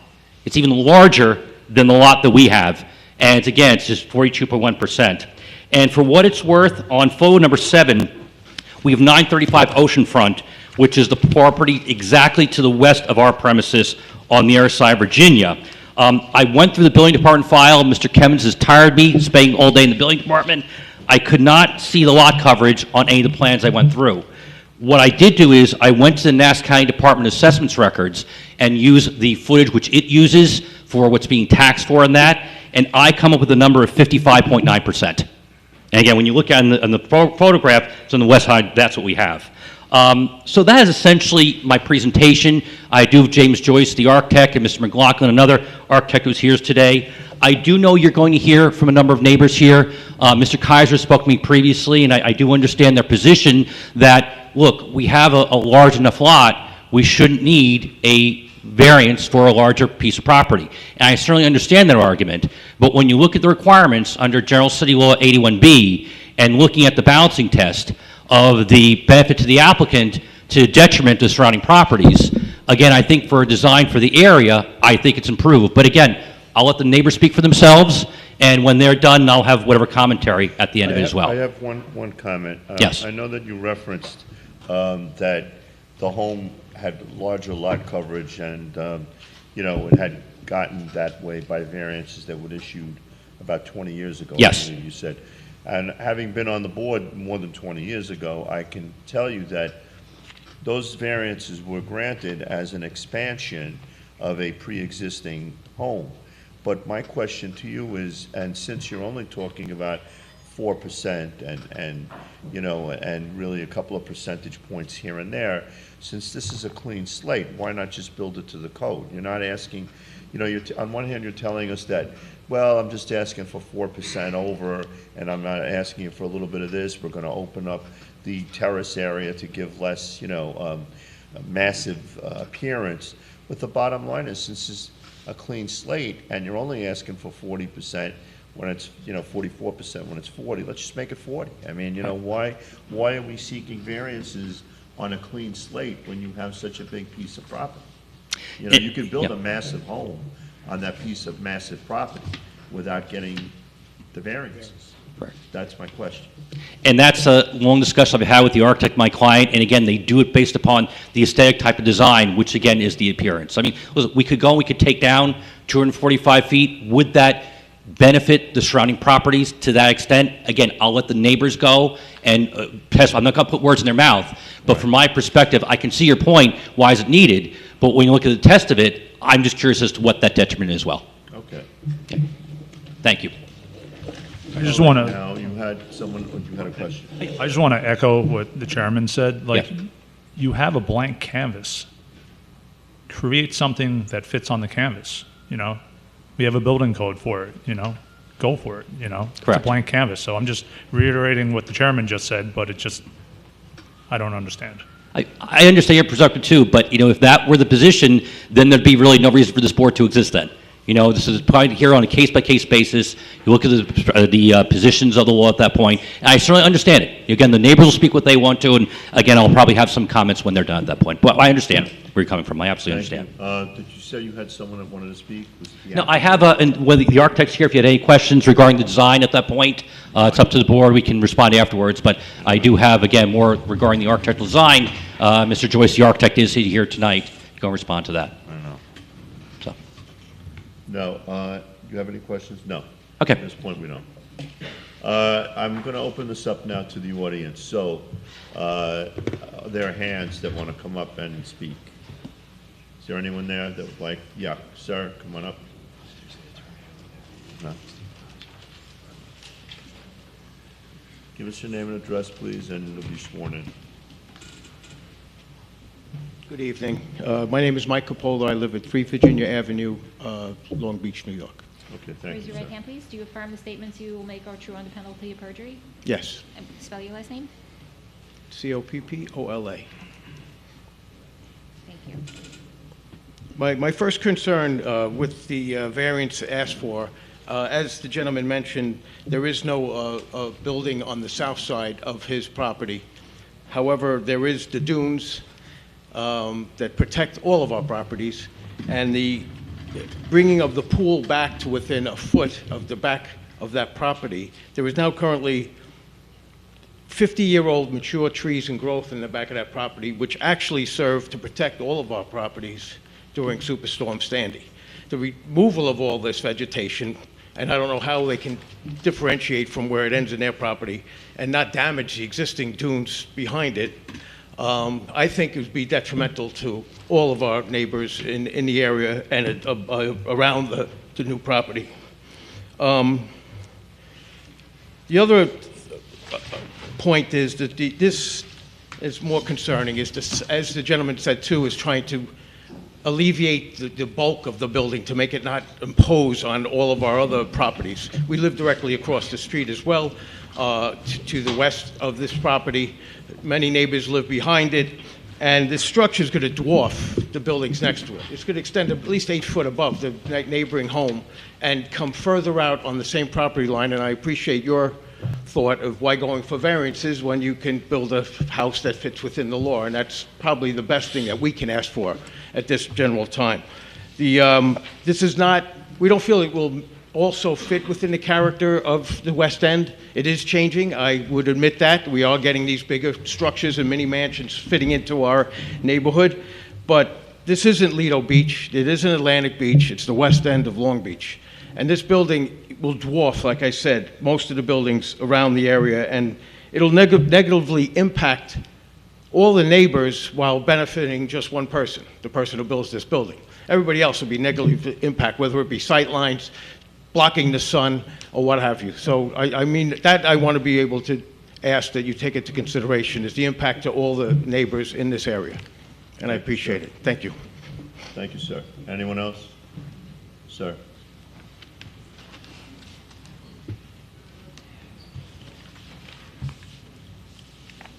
Good evening, Mr. Chairman, members of the board. Stephen Kaiser, 30 West Park Avenue, Long Beach, New York. Can you raise your right hand, please? Raise your right hand, please. Do you affirm that the statements you will make are true on penalty of perjury? I do. At the outset, if there's any type of a hardship here or practical difficulty, it's self-created. As the chairman echoed, this is a very large lot. some of the other lots that were cited in the presentation were not as big as this. This is going to be an enormous house. There's no real reason that I could see that the applicant should just be allowed to say, well, I can build this, but I want to build this much more. I mean, I know there's been some precedent in the past, but to continue this, like, where does this all end?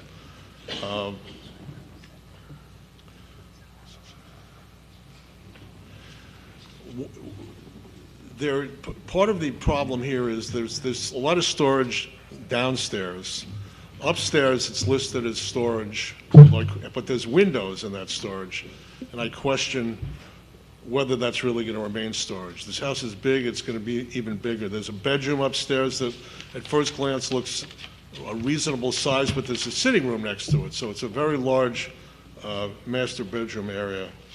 By the way, I'm representing Dana Brett Levy and Howard Levy at 12 Virginia, Ron Herzog at 14 Virginia, and Eric Aronofsky at 16 Virginia. I don't see what the necessity of this is.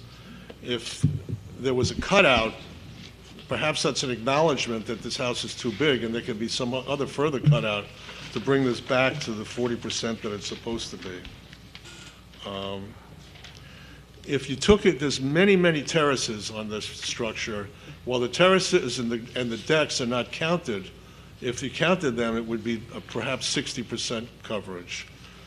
There's a terrace on Virginia Avenue that's, I'm told, is 2 feet 6 inches from the property line. Why that's necessary, I don't know. Now, I'm told that the applicant states he's going to live there, but this applicant has a house in Atlantic Beach, and there's another house, I think, that he built on Florida by the beach. And you can't force him to live there. I'm suggesting that maybe he's building whatever he thinks he can get, and that he's going to sell it in the future. I mean, you know, from a business standpoint, I understand it, but from a neighborhood standpoint, it imposes a burden on the neighborhood that's out of character.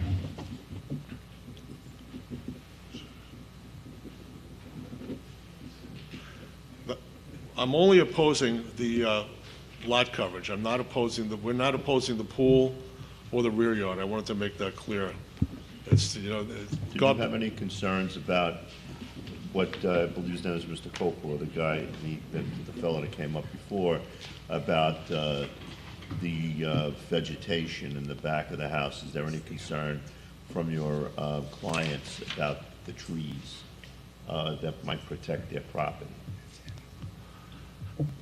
Yes, yes, but they're really addressing the lot area. They don't want to deny him the pool. Okay. I've specifically been told that. All right, thank you, Mr. Kyle. Thank you. Was there someone else? Okay, if that's it. Maybe I'm not prepared. have them wrap up. You want to wrap it up, sir? Come on up. I think there was another hand. So. Was there somebody else?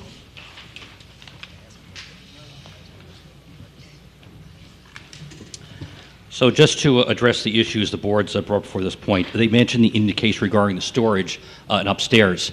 Yes, there is storage downstairs. It's in the flood zone.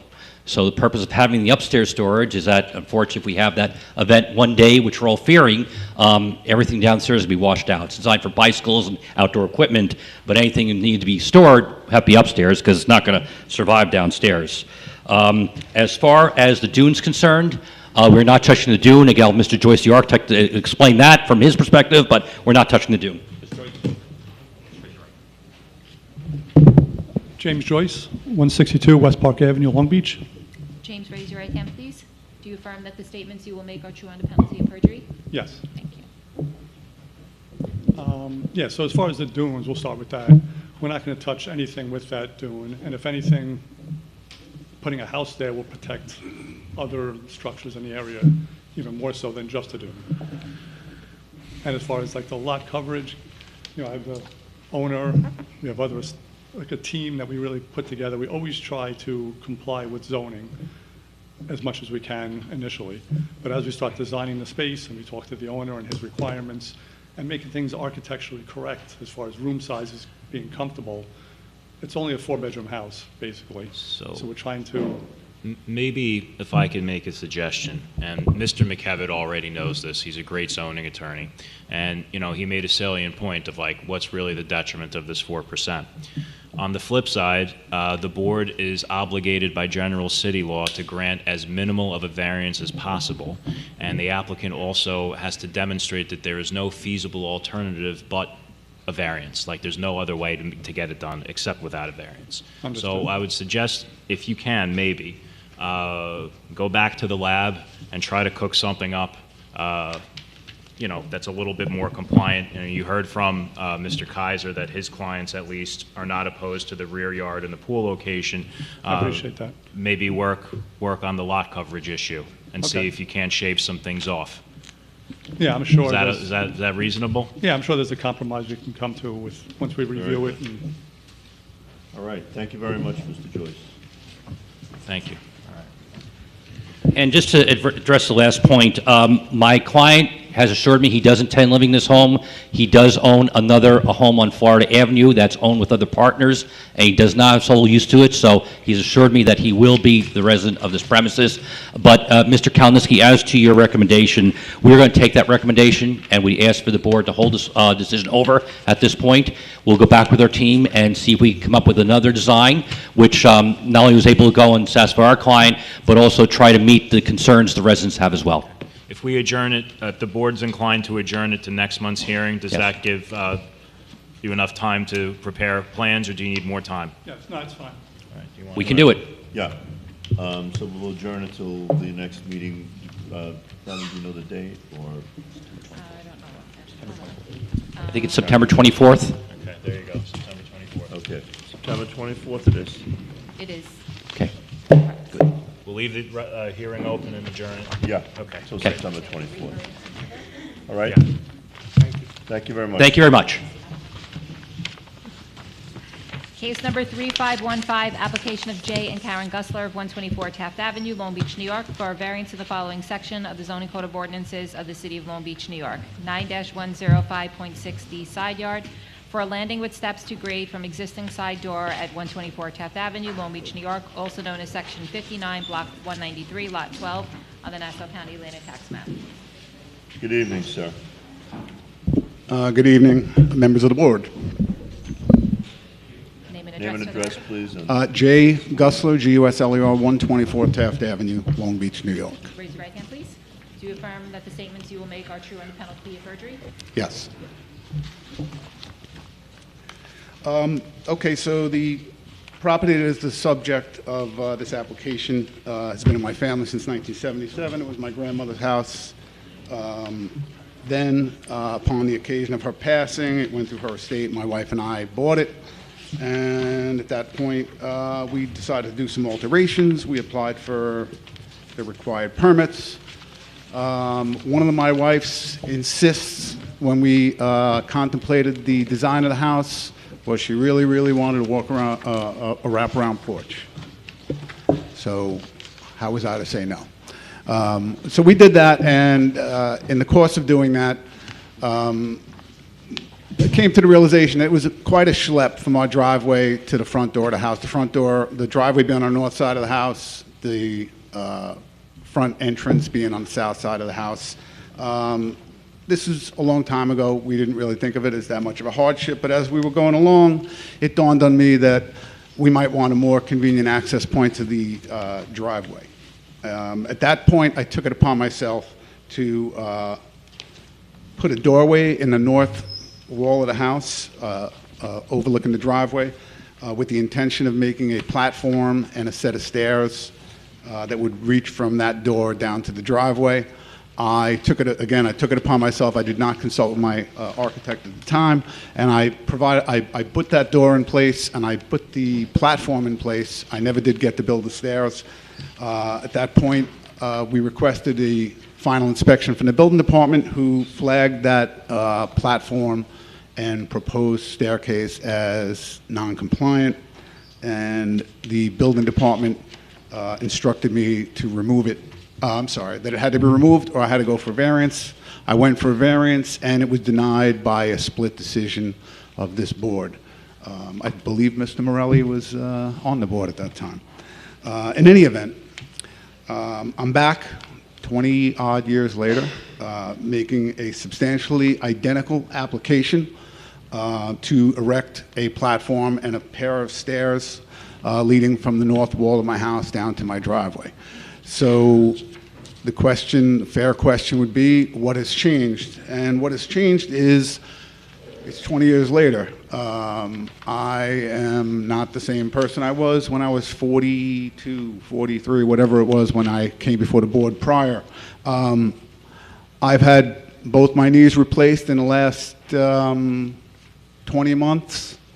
My wife is going for a full knee replacement in January. So when I originally conceived this platform and staircase, it was a matter of convenience.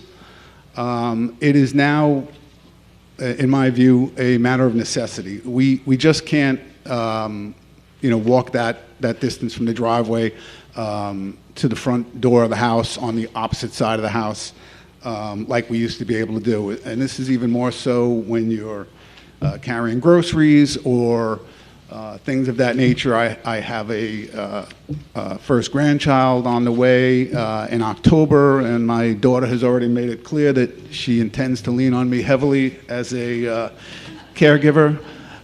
So it's reasonable to think that I'll be carrying a baby in a car carrier and all of the attendant equipment that comes along with that.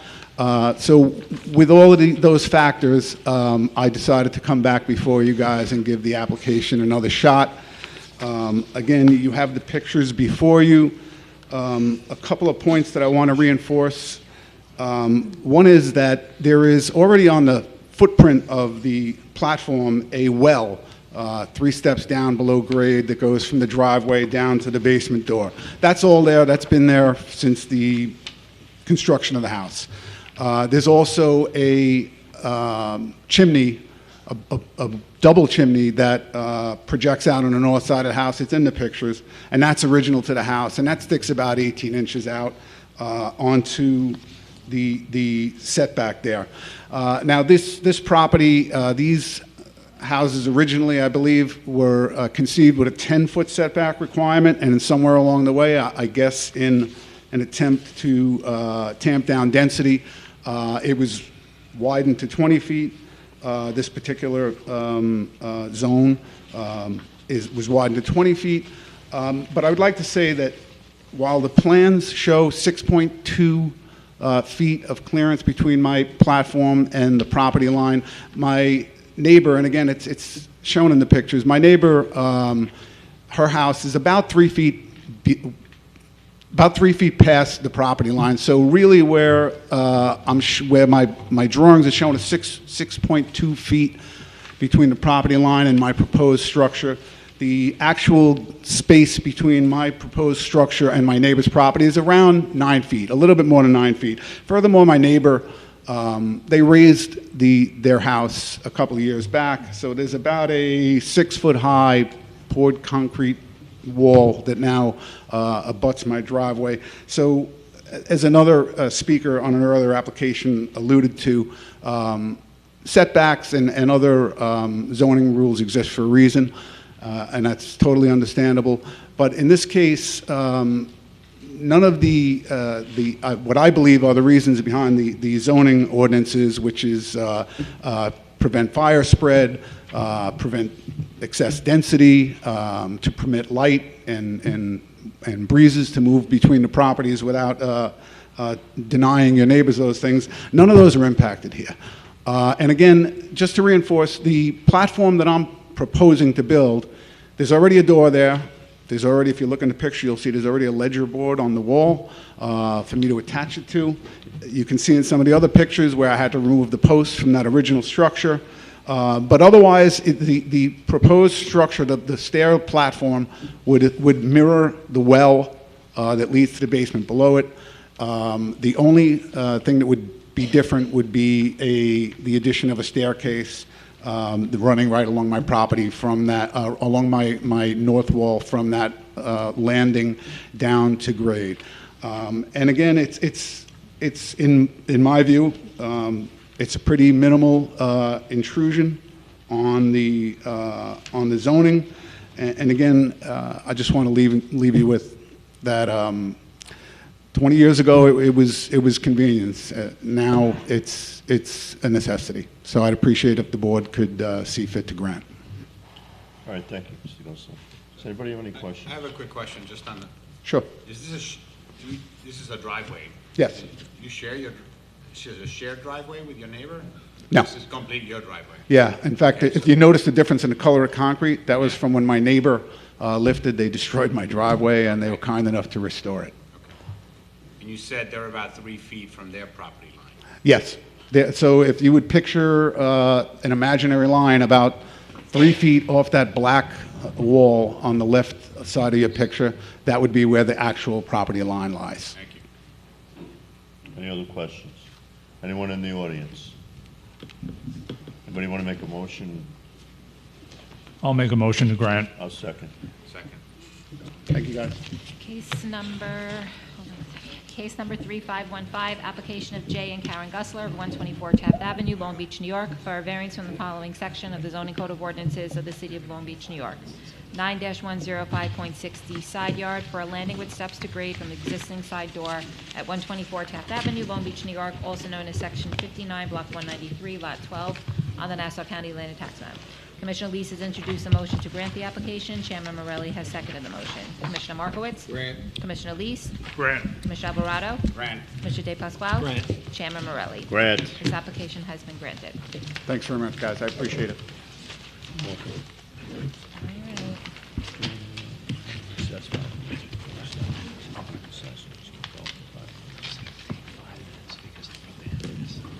Okay.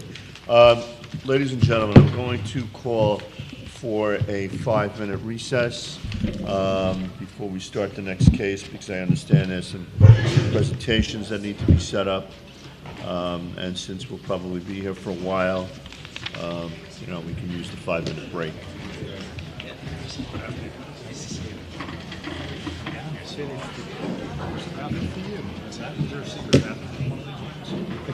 You're welcome to come down to my office. Yeah, Wait, restroom? I'm following you.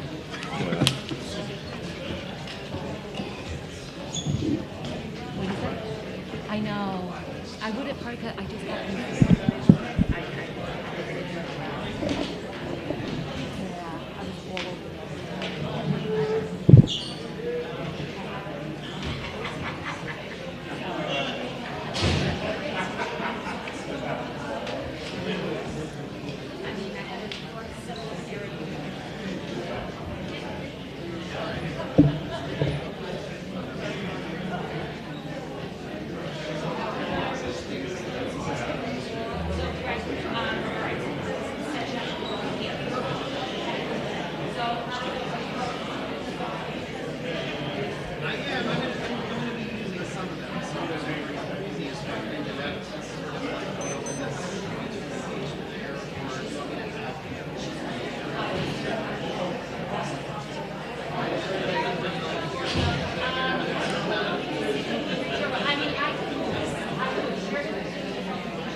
I hate when that happens.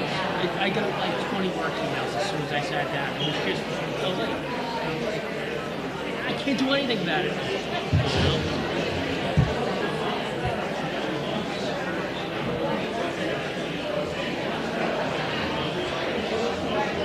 Rock and roll.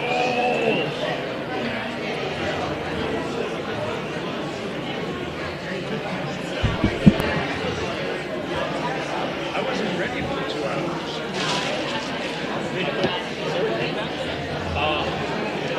You either got, you gotta go down to just use the bathroom over there.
Jacking off to this one, huh?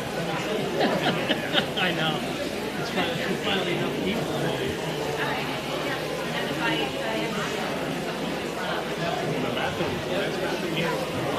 Oh, really? Vin said there's one, well, I guess it's a moot point now, but he said there's one down 2 stories, like right below the staircase.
Yes, this is my dinner.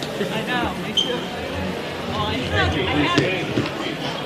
the car. I want to talk to you about that. I've been meaning to go in. I told you, I'm trying to lose weight. This is a very good way of losing weight.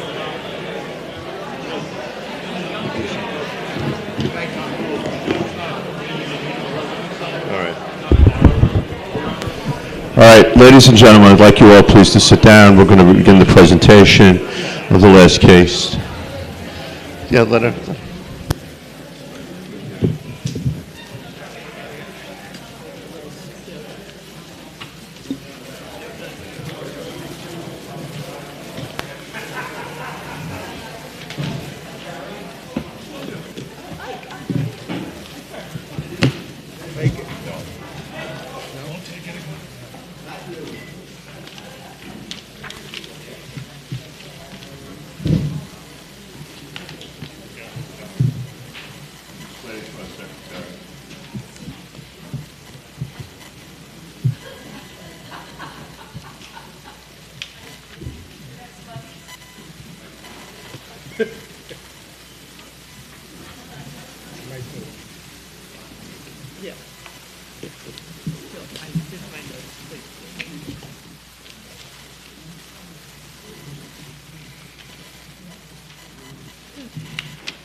All right. In the interest of getting things started, I'm going to read the next case in so that we could proceed. This is case number 2773, application of 73rd Meridian Partners, LLC, of 165 West 73rd Street, New York, New York, for a variance from the following sections of the zoning code of ordinances of the City of Long Beach, New York. 9-105.12 sub B height, 9-105.12 sub D building area, 9-105.12 sub E front yard, 9-105.12 sub F side yards, 9-105.12 sub I density for a new multiple dwelling with enclosed parking and amenities at 530 West Broadway, Long Beach, New York, also known as Section 59, Block 29, Lot 14 to 35, 37, and 113 on the Nassau County Land and Tax Map. Thanks, Okay. Greg. So the applicants are here, you see, and if you can come up, sir, give your name and address, be sworn in, we'll get this started. Very good. Thank you, Mr. Chairman, members of the board, members of the community in attendance. My name is Greg Alvarez from Amato Law Group, 666 Old Country Road, Garden City, New York, here on behalf of the applicant, 73rd Meridian Partners, LLC.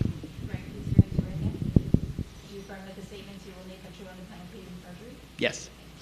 Thank you. Good evening. So this evening, we are here to discuss a new project that's located at 530 West Broadway, Section 59, Block 29, lots 14-35, 37, and 117, or 113, I'm sorry, on the Nassau County tax map.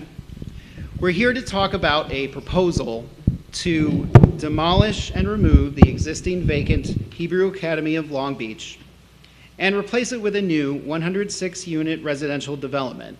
And we're going to obviously get into a little bit more detail as to what we're proposing. But to start off, I do want to provide a little history because this project certainly does have one.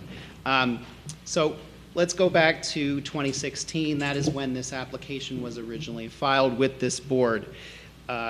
Thereafter, we had our first appearance before you back in March of 2017, if I'm not mistaken.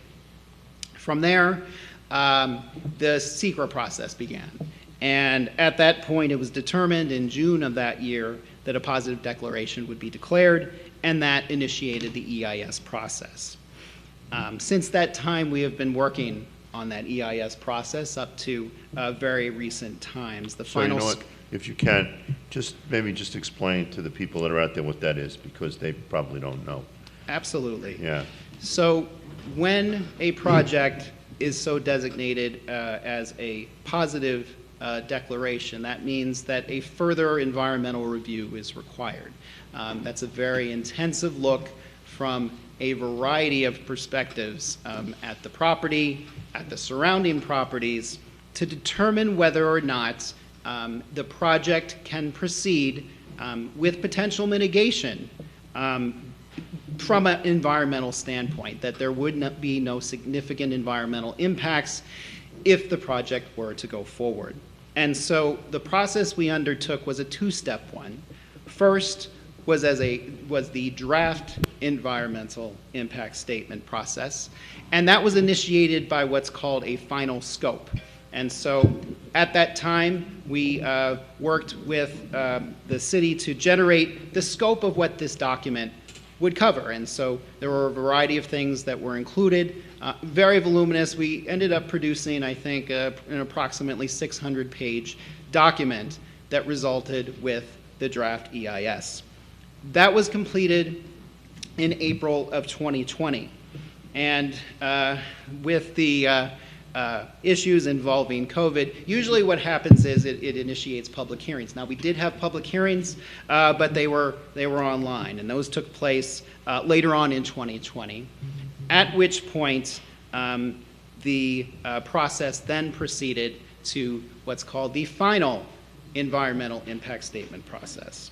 So the draft was accepted as sort of your starting point, and then the final is created to really get to brass tacks and get to a proposal that can be accepted, and ultimately what results is a document called the finding statement. So over the course of those ensuing years from 2020 until this year, We have been working on that final environmental impact statement process. It was very comprehensive in terms of analyzing all of the different alternatives that might be available here in terms of the project that would be appropriate for this property. And so what resulted from that process, initially there was a proposal in terms of what the design was, was envisioned to be.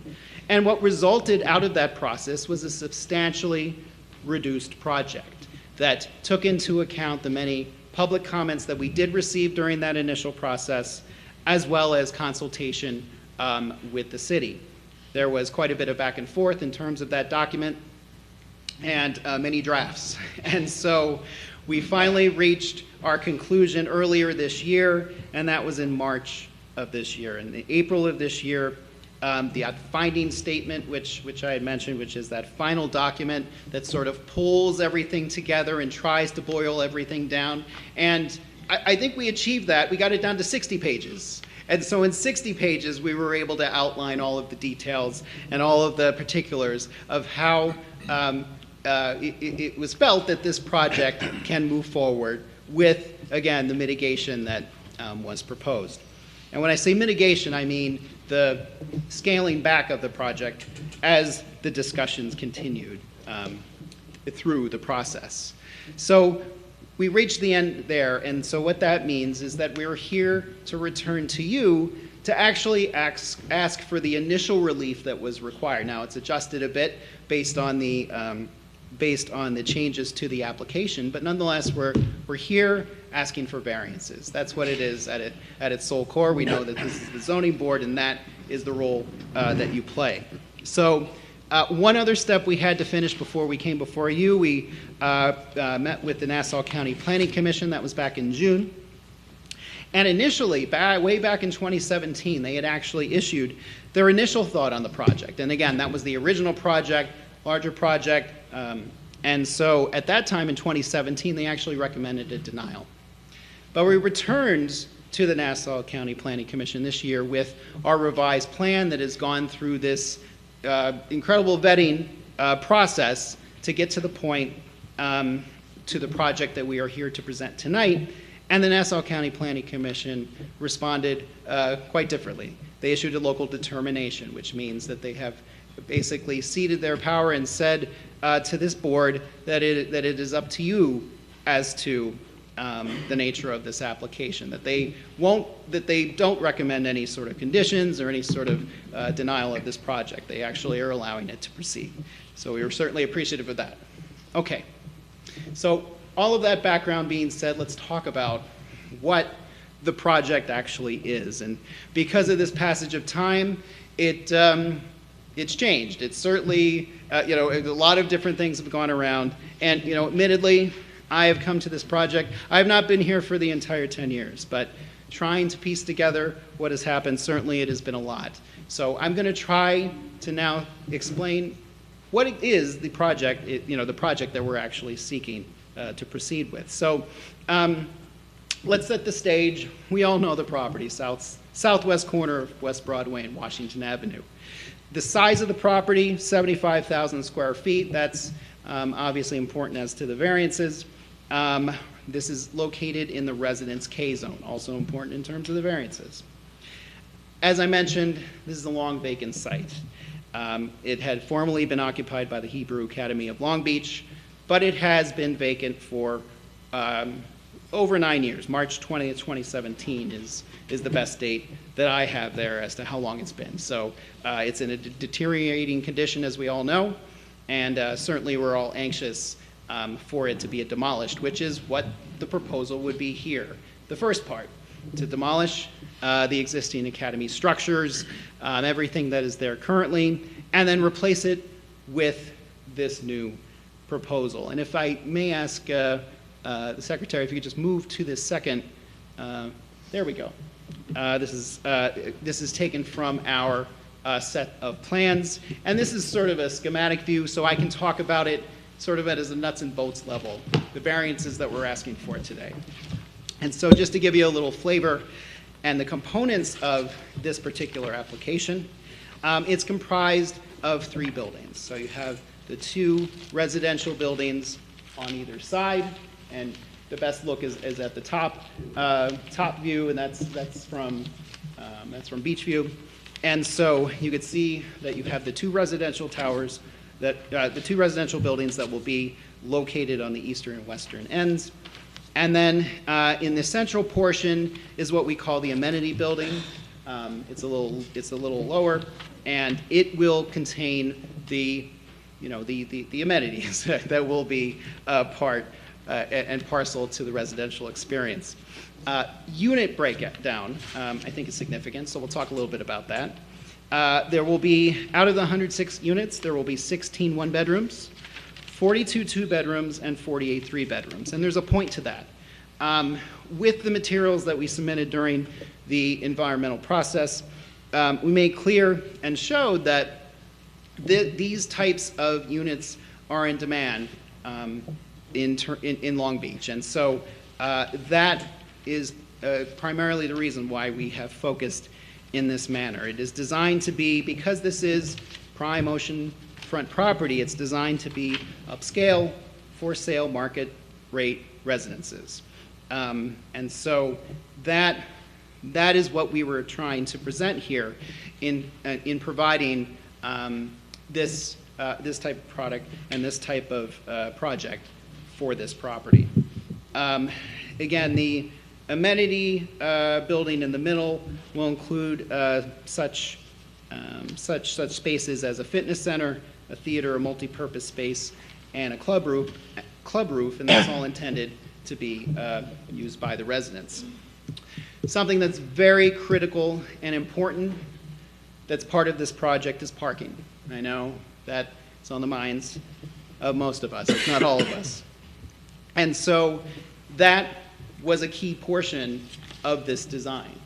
And so the number of spaces is certainly very important, and I'll say right now there are 213 parking spaces that are proposed. So that's more than double of what the unit count is. They will be located on the two lower levels. One entirely on the 151 spaces will be located on the bottom level, and then, 152 on the bottom level, and 51 more on the level above, which will also be shared by the first residential units that will be located on that floor. Just some other components of the project. There'll be an outdoor pool, there'll be landscaping, buffering, and sidewalks around the perimeter, and there'll be a new boardwalk amenity, which is seating that will be covered along the stretch of the boardwalk to which this property abuts.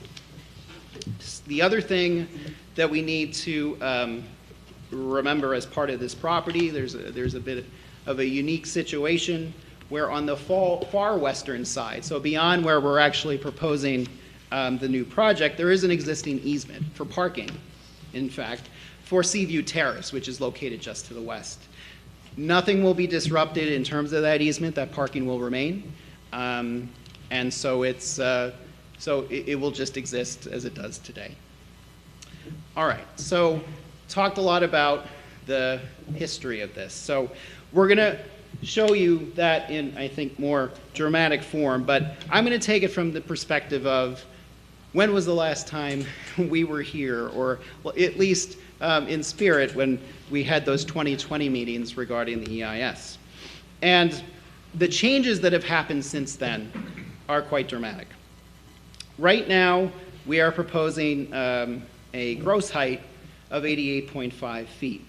But under your code, the number would actually be 79.5 because of the FEMA requirements in terms of raising that first floor story. So the calculation is actually 79.5, but technically from the ground, it's 88.5. But that is a dramatic change from what you had seen in 2020.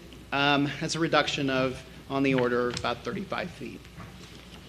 The other thing to mention, even for the central building that's located, and you can see on the drawing, that had a similar reduction as well, that the amenity reduction was on the order of that as well, in the 30 to 35 foot range. The unit count has been reduced since 2020 down to 106 from 126. The building area has even been reduced slightly based on the design and based on the elimination of some of those units. And the bench amenity which I added has also been included as part of the EIS process. View corridors have been improved previously as well. As you can see, the design is intended to try to maximize view corridors to the maximum extent possible. That's why it's broken up in this fashion, so that you do have view corridors between the buildings and above the central portion to provide further access on that front. All of this was combined, just referring back to the finding statement. It's important to point out that the process under SECRA was very much attuned to the city's comprehensive plan. In many ways, and as reflected in the finding statement, the development as we are presenting tonight is completely consistent with the comprehensive plan from the perspective of a couple of things. First, we're proposing a residential use as opposed to the previous institutional use. This is a very residential area, so the point is to bring it more in keeping with the surrounding area. That's number one. Number two and number three are sort of go hand in hand. The more recent comprehensive plan updates address resiliency and sustainability, and all of those two concepts have been very much integrated into this design, and that was all part of the SECRA process. There have been a lot of intervening alternatives. We're talking about that. You're going to see it just in a minute in terms of how stark it really was.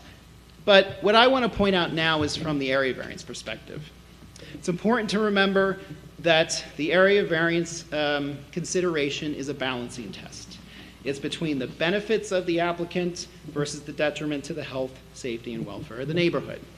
So both of those considerations were very much involved during this very robust process to consider both of these things, because it is a balance. To see that the property can get developed, but also, and is consistent with the surrounding neighborhood, but on the other hand, also that it is also observant of the applicant and the ability to make sure that a project is financially feasible. So that was certainly all part of the calculus. But above all else, the goal here is to replace what's out there now and to return this property to productive use rather than have it sit there. So I'm just going to go through the relief that we're asking for, and then I'm going to turn it over to my experts. But it's important to remember what we are asking for and what we're not. We're asking for area variances tonight.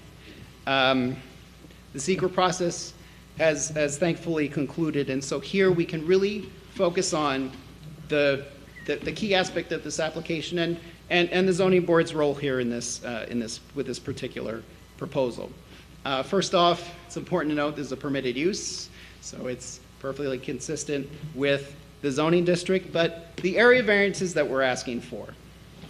So initially, I'll just note that relatedly, site plan and architectural review has been already formally waived with this application through City Council Resolution 34/25 from March of 2025, because this application predates the creation of your planning board and the site plan requirements thereunder. So that is subject to the City Council resolution that was adopted last year. Now, moving on to the actual area variances. They were briefly stated by Mr. Kalnitsky. The first is height. We've talked a little bit about height so far. 3 stories and 40 feet. That is what is permitted in this zone. Here we are going to propose, technically it is 8 stories. Now, the first 2 stories I mentioned about the parking, that again is what we're calling the podium. that is the part that will contain the much-needed parking that will service this development. And then the additional stories, so on the outside buildings, it would be 6 more stories. On the central building, it's 2 more stories. But technically, it's 8 stories, 79.5 feet is what we're asking for. The second area variance we're asking for is minimum building area. 35% is permitted. So here, we're asking for 43% for the buildings that are atop the podium. The podium itself, though, actually counts, so that does increase the actual coverage. It's about 83%. But we're going to talk about these variances and explain how we meet the area variance criteria. The third area variance is minimum front yards, both on West Broadway and along the beach. West Broadway, the only reason we need it, we don't need it for the building, we just need it to get the driveway through. So that's why we need the variance in the front yard, so that people can access the parking. On the beach side, we need the setback so that we can create that nice amenity so it matches up with the boardwalk. So that's why we're asking for the relief there. The next variance we need is minimum open, unobstructed yards from the front line to the rear lot line. 65% is required. Technically, we're providing 14%, but we're going to talk about this because of the view corridors that we're trying to create with the design. Finally, we're asking for relief from maximum density. 1 dwelling per 1,000 square feet is permitted. 1 dwelling per 708 square feet is what we are requesting. Again, we're going to talk about these variances in a little more detail, but those are the ones that we're seeking. So I just want to say that the process that we have gone through here, it hasn't just been with the city. We've been interacting through the entirety of this journey with other agencies. So it's at the county level. It is certainly at the city level as well. At the state level with the DEC, where we even have a letter of non-jurisdiction along the way. We've sorted out water and sewer availability. We've sorted out electricity and gas providing, and of course the Nassau County Planning Commission, which I mentioned earlier. So this has been a very, a process where we feel that we have been engaged, and we appreciate that, and that everyone along the way has been getting engaged as well. Okay, so let me move on then to the folks I have here tonight to say a few words. I have Kurt Wittick from Wittick Development, who again will speak a little bit about the journey that we've been on here in reaching this proposal to you tonight. We have David Wortman from VHB, who will speak about the area variances in detail. I have submitted into the record already this area variance analysis, which you all should have, that describes in detail his analysis. And then finally, we'll have Michael Lynch from Lynch Appraisal, who is a licensed real estate appraiser and has done his own investigation regarding the surrounding area. And he will also speak based on the report that we have submitted into the record as well. Okay, thank you very much for listening to me, but I'm going to turn it over now to my team. So I'm going to turn it over to Kurt Wittick, who I asked to step forward. And if, Robin, if I could ask you then to move on to our next one, and we'll just go through the slides as he goes. All right, thank you very much.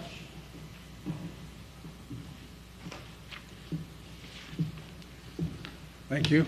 Kurt Wittick. I'm the manager of 73rd Meridian, LLC, the owner of the property at 530 West Broadway. Your address for the record. My home address? 165 West 73rd Street, New York, New York. Raise your right hand, please. You affirm that the statements you will make are true under penalty of perjury? Yes, I do. Good evening, Mr. Chairman, members of the board, Mr. Kalnitsky. This has been a long journey, obviously. Despite the process Greg was describing, the CEQA process, we're still here, still standing. If you could flip to maybe the next slide.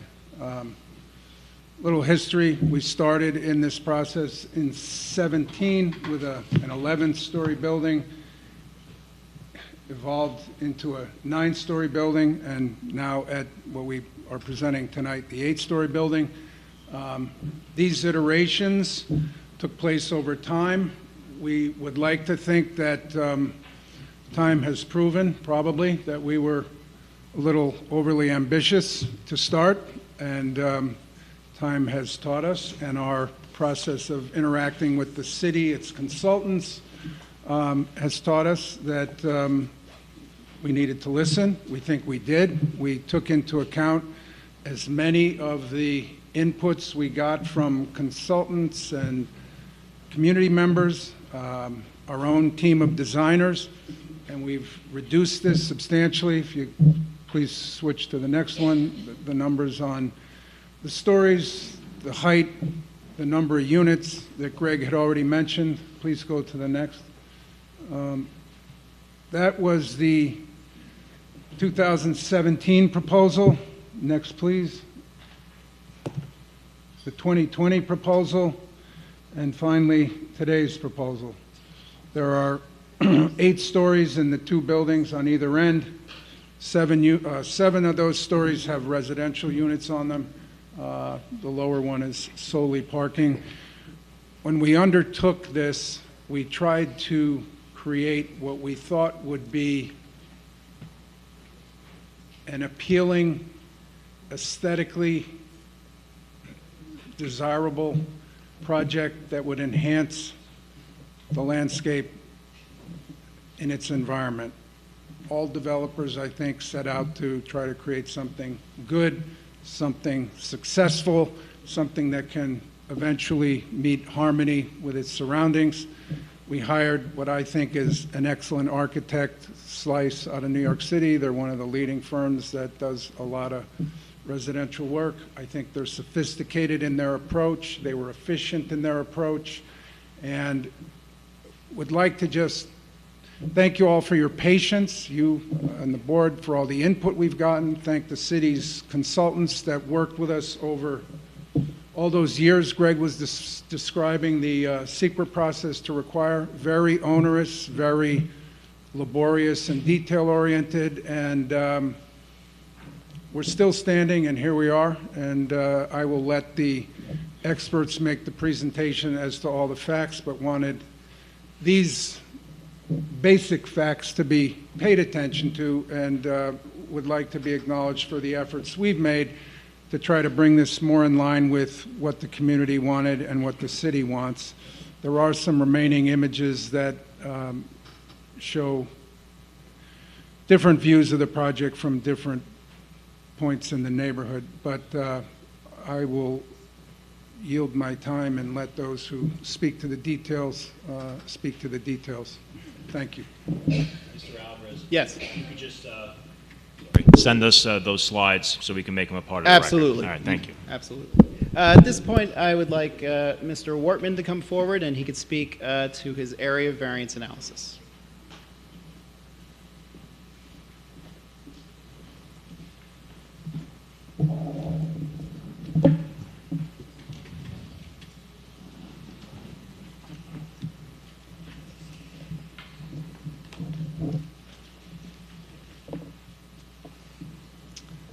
Hi there, good evening, members of the board. Thank you. My name is David Wortman. I'm the Director of Environmental Services for VHB with offices in Hophaw.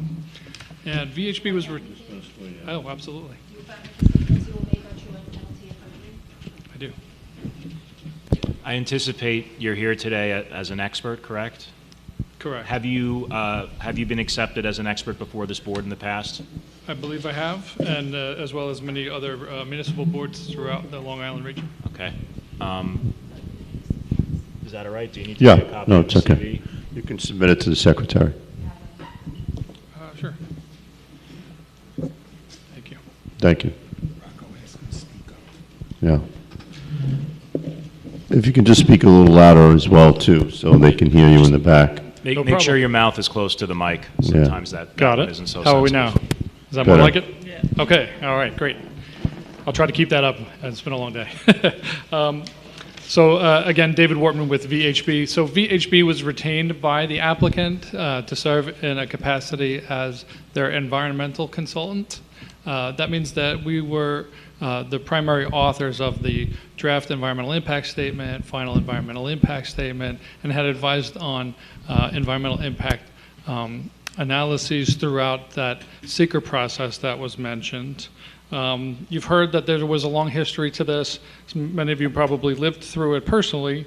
That includes, the application and the positive declaration from 2017 that was mentioned, the accepted draft environmental impact statement, or DEIS, which was accepted in 2020, the final EIS, which was filed just last year in 2025, and culminating with the issuance of the finding statement by this board adopted April 23rd of this year. I'll also note that that was an extensive public process, because I think that's worth highlighting here. There were multiple opportunities for public involvement throughout this, as well as input from involved agencies. You've heard some of that mentioned already. The coordinated review process that started back at the early beginnings of the secret, the public scoping process for the DEIS, where it was determined what are the potential significant impacts that warrant analysis and what level of detail is appropriate to understand what are the impacts. The extensive public comment period on the DEIS, which was mentioned, including the multiple public hearings. Also, there was a public consideration period following the FEIS, and the finding statement, of course, was adopted at a public meeting. That's not really what we're here to discuss tonight, and this board has spent the better part of a decade considering the range of potential environmental impacts and its earlier iterations. But ultimately, that finding statement has already memorialized this board's position on the key relevant environmental aspects of the project. It's just worth noting one more thing, that this was a positive finding statement that was adopted. It's mentioned because that means that the board is certified that from among the reasonable alternatives, this is the one that avoids or minimizes the environmental impacts to the maximum extent practicable, and it does that by incorporating mitigative measures as conditions to that decision by the board.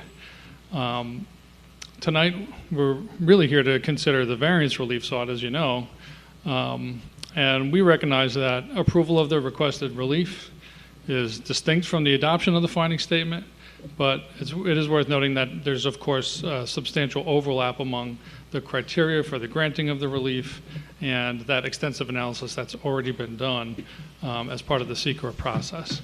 And that's especially true for the factors regarding neighborhood character and the environmental conditions of the neighborhood or district that the site is located in. So VHB had prepared an area variance analysis report as a standalone report. Mr. Alvarez just mentioned that this has been submitted to the board and is available to you. It essentially reflects a minor refresh of a similar version that was contained in the final EIS. And it was refreshed to incorporate some current photographs and reflect the latest existing conditions of the site and surrounding area and that sort of a thing, but also to acknowledge those key environmental findings of the board. So none of this information is entirely new to the board. I won't attempt to summarize all of it because that would, of course, take a lot of time and energy on top of the time and energy that's been spent on these topics. But again, that analysis that's before you contains all of the details that we believe are important to consider as part of your deliberation. And this refreshed version reaches all of the same conclusions as the prior version that you had. I have been asked to walk through some of the key points from that analysis as they relate to the criteria for the granting of the requested relief. The first has to do with whether there would be an undesirable change produced in the character of the neighborhood or a detriment to nearby properties that would be created by the granting of the variances. With respect to building height, as you heard, The code permits 3 stories above a cellar and 40 feet in height above grade. There's allowances made for flood zone, et cetera. Here, we're asking for 8 stories and 79.5 feet above grade level. That's accounting for the FEMA flood zone, where we're in a zone that requires that has an established base flood elevation of 15 feet above sea level, which translates roughly to 6 feet above grade here. Plus, there's 3 feet of required freeboard that's built into that number. So 79.5 feet above grade is the measurement we're here to present tonight. The character of the neighborhood was analyzed at length within the DEIS and FEIS and within the area variance report that is before you. It's been demonstrated using various data on the height and dimensions of the existing development in the area. Several photographs are presented that document those conditions throughout the surrounding area. And renderings similar to the ones that are presented on the screens tonight are included.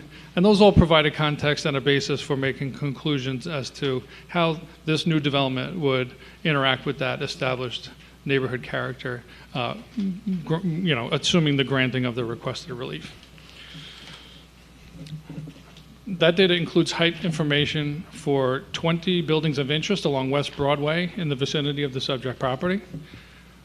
It demonstrates that the established character of the neighborhood includes multiple buildings with heights that are similar or greater than that proposed. And I won't review all of them, but notable is the recently improved building at 661 West Broadway. It's referred to property number 3 in the data in front of you. But it's the building that's 1 block to the west on the north side of West Broadway. Excuse me? Page 10 of the variance analysis. I can confirm that.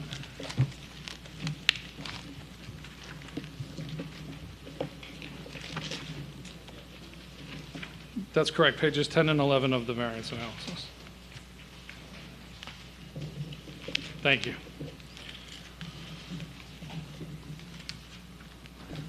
I mentioned this one in particular, although other buildings are demonstrated to be certainly taller than what's proposed. This building is just within a block west of the subject property, and it's on the north side.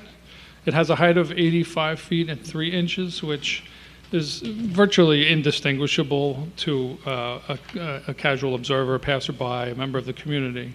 It's also located on the north side of West Broadway, whereas the taller buildings throughout the study area are principally located along the south side, like the subject property is. And I mentioned that specifically because of its proximity, because of the similar height, and it's something that's been recently improved. And together with all of the examples here of buildings that are as tall or taller than the proposed building, it's respectfully submitted that this proposed height would not produce an undesirable change in the character of the neighborhood, what's already established as the character.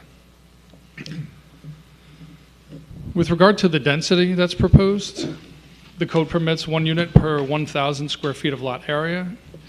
And here we're requesting relief to allow 1 unit per 708 square feet of lot area. Again, a similar analysis was done of properties throughout the vicinity. Within our analysis, we demonstrate that there are multiple examples of existing buildings in the area that have densities that exceed that's proposed. Relevant examples include the Seaview Terrace property, which is immediately adjacent to the west of the subject property, which has the density calculated of 357 square feet per unit, or roughly twice as dense as what's proposed.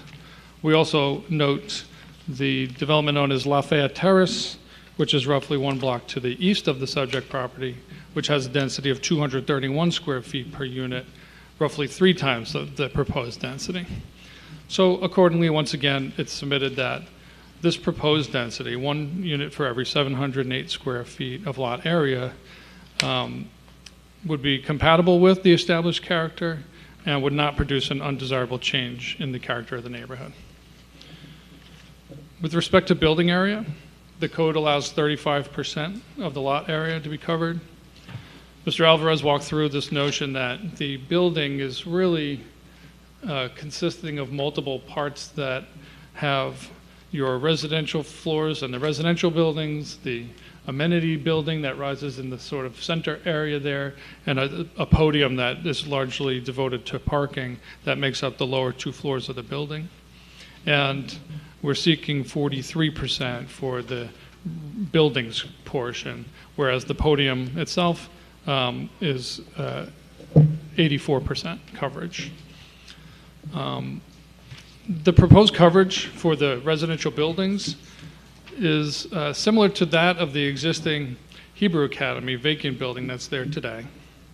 And again, the relief is primarily associated with that parking podium. That parking podium is a really important element of the project. It allows the building to meet and actually exceed the city's parking requirements, which means its burden on the surrounding area would be dramatically reduced as compared to your typical existing residential development in the area. The study of the surrounding properties identified several buildings of interest that currently exhibit similar or greater coverage, including 2 that exhibit 100% coverage right in the immediate vicinity of the subject property. That includes the Ocean Breeze property, which is directly opposite the subject property to the north, and what was a hotel use or hospitality use at 485 West Broadway, which is diagonal to the northeast of the subject property. Virtually 100% coverage on both of those, whereas we're seeking 84% for the parking podium and roughly 43% for the residential buildings itself. Together with the various features of the building design, which are really important, the way the buildings are oriented so that the residential towers provide separation, and there's that central amenity space that's kind of concentrated toward the middle there, and that there's open areas between the podiums, we believe that there would not be a significant undesirable impact to the character of the neighborhood, and that, in fact, the proposed design, as it's evolved to this, is compatible. Next, regarding the front yard, the code requires 10 feet along West Broadway frontage, 20 feet along the Ocean Beach Park, or really the boardwalk. The building design actually does provide 10-foot front yard setback throughout. The exception is, and the relief we're seeking there, has to do with a ramp, which is a minor feature, but it's required to provide access into the building and the parking garages in the front. So that's the only feature that encroaches into 10 feet, whereas the existing Hebrew Academy has little or no setback. So this is an improvement and pushes the building facade further from the roadway as compared to the existing condition. At the, what I'll call the rear of the site, the south side along the boardwalk, there is not a setback provided throughout. However, primarily that's parking that's within the setback. And what is also another key feature of the design, it's a unique public amenity, which is this covered seating structure that's integrated with the pool and amenity facilities that are part of the private development. This public feature, we believe, is going to interact well with the public space that's adjoining it. It's been designed specifically to be compatible with that. And the parking that is within the setback is also screened from view by the design here, so that there would not be views of the parking structure from along the boardwalk. And so with those things in mind, it's also worth mentioning that there's several existing buildings along the north side of the boardwalk that also don't provide a setback similar to what's proposed. So taken together, we submit it would not produce an undesirable change to grant the requested relief. Mr. Wortman? Yes, sir. Do you know the difference in terms of if this project were to be approved and built and the buildings adjacent, what the height difference would be? The buildings adjacent. Yes, so you mean the existing residential development that's on either side, yeah. It's roughly within 10 feet of the existing development, that's right. And there are some renderings within this package here that are also in the record already, but that sort of help from a street level give you a real clear sense of just how that height. The prior one, right? If we could go backwards. Yeah, maybe go back one more, two more. Yeah, this is a great one, right? So this is from along West Broadway. This is facing west, and it gives you an idea of how these proposed buildings or the proposed building interacts with the existing development that's to its west, so to the right of the page, and it's in scale. You can see sort of further as you go down the corridor there, the next existing building to the east of our development. Stay there, I'm sorry. That's right, thank you. So you have the sort of red brick building in the front. The next two, what appears like two separate structures are the residential buildings that are proposed now. And then you can see beyond how that sort of, that line travels down the view corridor. The building is very compatible with the heights of the existing adjacent properties. Yeah, I believe that's Beechwood Landing. Thank you.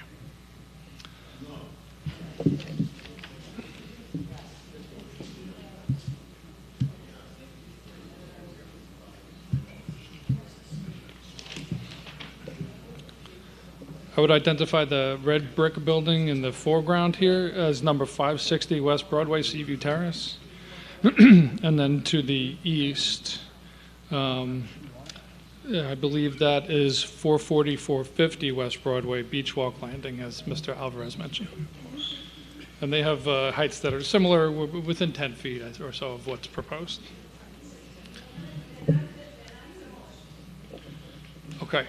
With regard to open unobstructed yards, the code requires that for 65% of the lot width, 14% is provided. It's noteworthy that the code does provide an exception with regard to at-grade parking structures up to 12 feet, which means if we were to build just that, there would be obstructed views from a perspective of somebody at the ground level, right? But it's also noteworthy that the existing Hebrew Academy building has a multi-story building that also already exceeds the unobstructed yard requirement of the code. So that code creates that nonconformity. Overall, we've submitted this before, and we believe that this development represents a significant improvement in the character of the site, and that would enhance and be more compatible with the character of the area than what is a dilapidated and vacant, but even before that, sort of an oddball, if you will, in the land use pattern and development pattern in the area. There are multiple examples of buildings within that same study area that also provide either no open yards or only very narrow driveways where there's views provided. I'll again reference Seaview Terrace, where it has virtually no unobstructed yards. 615, 627 Oceanfront, which is one property over to the west, has minimal unobstructed yards. 640 West Broadway, which is the next site further west, also little to no unobstructed yards. I believe there's some, open driveway area.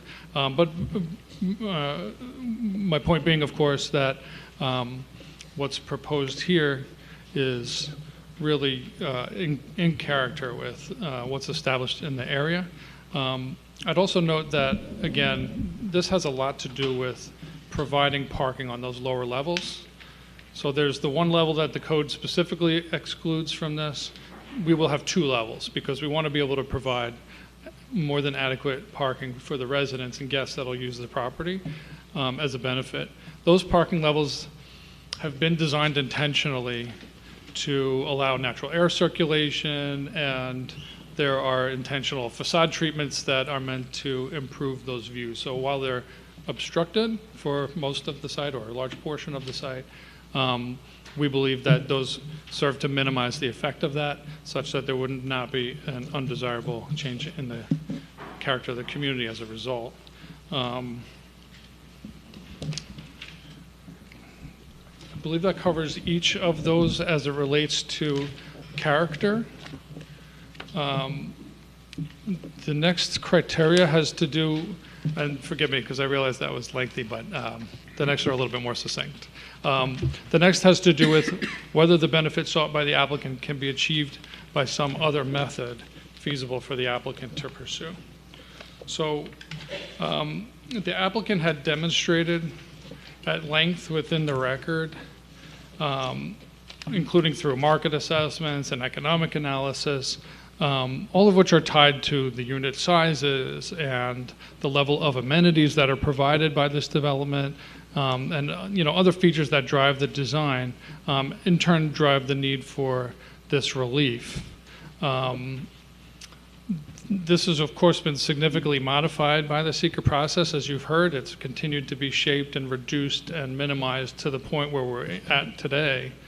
It's also driven in part by the aforementioned FEMA requirements and state and city code requirements having to do with resilience and floodproofing of the proposed building, which, that together with the parking requirements drives the height up to where we are today.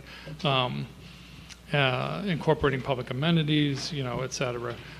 Without the variances requested, there would be massive changes that would render the project infeasible. And so therefore, there are no other methods for the applicant to pursue other than the requested variance relief. I'll note that your finding statement specifically addresses this topic, and I'll just read a brief sentence from there. As presented in the area variance analysis in the FEIS, that in order to construct a multifamily residential development that is consistent with the community character, complies with FEMA regulations, provides for sufficient on-site parking, meets current market demand, and provides a marketable housing option, the requested area variances are necessary, and the relief requested cannot be realized by some other feasible method. And again, that's an excerpt of the board's adopted finding statement that I believe is relevant here. So I respectfully submit that through that process and based on all of that data before the board, the applicant has demonstrated that it meets this criteria. I also want to mention the next criteria, whether the requested area variance is substantial. And so there's a lot of information available in the reports about this, and a lot of it has to do with how do you calculate the number of feet versus what's allowed versus what's proposed, or some percentage assigned to what amount of relief in a percentage basis. Is it 10% or 50% or something like this? Substantiality cannot be determined based on mathematical percentages alone. The finding statement expressly acknowledges this as well, and the report before you demonstrates that there are at least a dozen buildings in the immediate surrounding area that exceed one or more of these dimensions, and often significantly. That alone suggests that granting this relief on this building would not result in a substantial effect. But again, the analyses in the DEIS and FEIS record and in the findings further supports that these impacts would not be substantial. The EIS specifically analyzes a myriad impacts that could come from the requested density and height, and they've been thoroughly analyzed.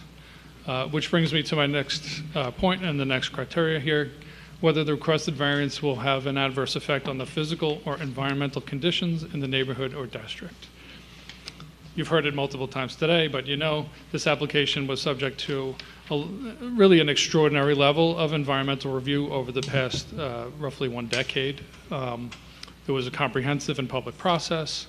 Virtually every conceivable significant adverse impact was analyzed at length. And as you've heard, the project has been modified in several ways until reaching this final design, meaning that rounds of different ways to mitigate impacts and reduce impacts have been incorporated into that design. And that's been confirmed by this board's finding statement, that this is the alternative that avoids or minimizes potential environmental impacts. And so I respectfully submit that we also meet this criteria.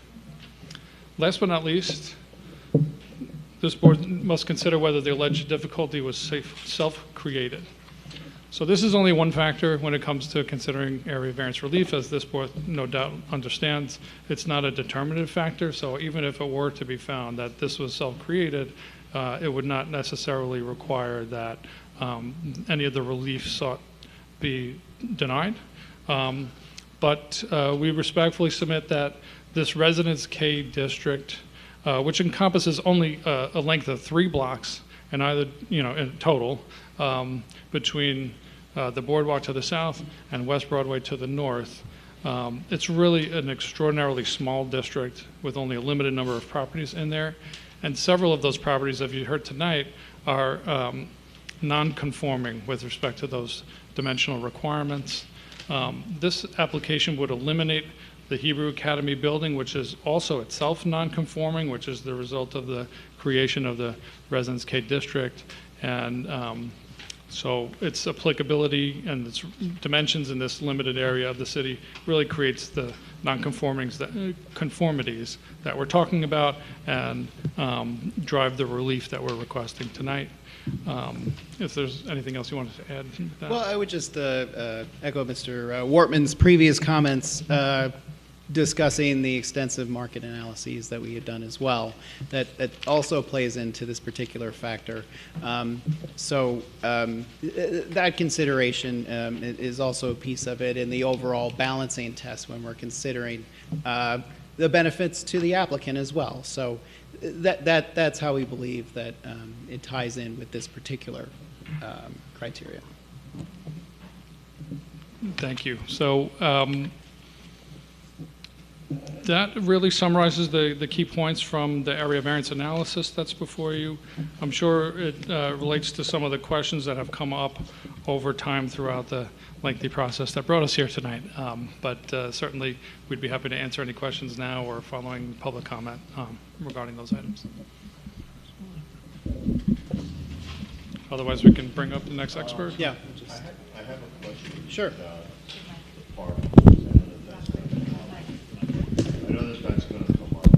The parking. So you propose that there are a little more than 2 spots, per unit. Now, are those spots going to be deeded to the units, or is it going to be a situation where people can sell their parking spots, or people have to buy parking spots? Because, it's nice to have 206, parking spots. I think you said 206. If they're legitimately 206 parking spots included for the apartments, or how do they get proportioned? In other words, you have, 2 parking spots per unit. So now, does a 3-bedroom have the option to get an extra parking spot from a 1-bedroom that may not need 2 parking spots?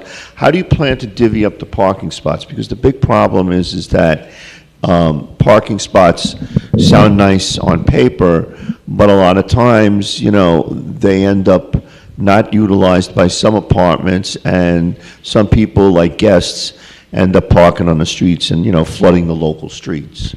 I live in the West End, in the East End. So Shore Road destroys the parking on the side streets, not even close to Shore Road. So that's my question. Sure. So, yeah.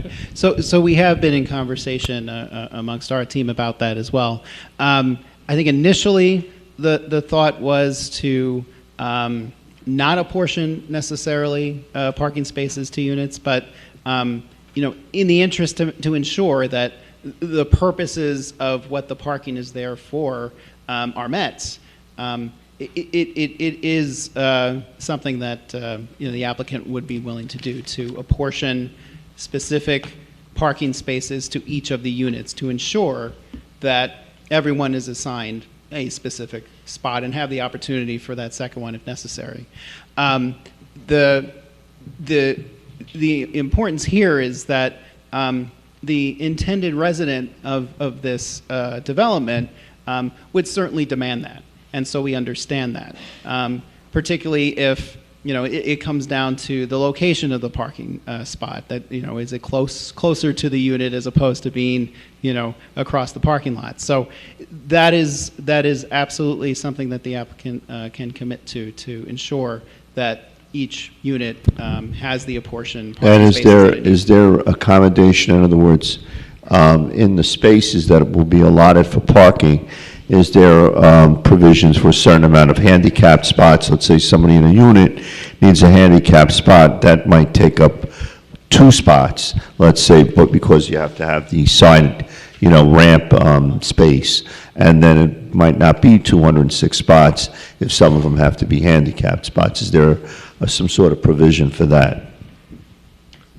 I can't speak to exactly where the handicap spaces are located throughout the parking structure currently. However, I can say that there's ample opportunities to locate as many spaces as are needed. Something I wanted to mention, because I think it's really relevant to the sort of the whole picture on the parking, which is that the development provides a substantial number of spaces on site, which is unique. It exceeds the city's code, which requires two spaces per 2-bedroom unit, but has lower requirements actually for the studios and 1-bedrooms. And so we well exceed the city's requirement. As part of the EIS process, we also look to published sources to understand how does that really reflect the level of demand for parking among this many type of units. And it was determined that that actual demand number is even significantly lower again than the number that would be provided. So the reason why I raised that is correct, yeah. ITE is a frequently referenced publication that allows planners to understand how many spots are they actually expected to utilize. And it's an amenity to be able to have on-site parking, especially reserved. And it sounds like the applicant is happy to accommodate that. But the reason why I raise it is that still leaves quite a few excess parking spaces available for anyone with like a special parking need or visitors to have parking without having to contend with the on-street parking on a day-to-day basis. Any other members of the board?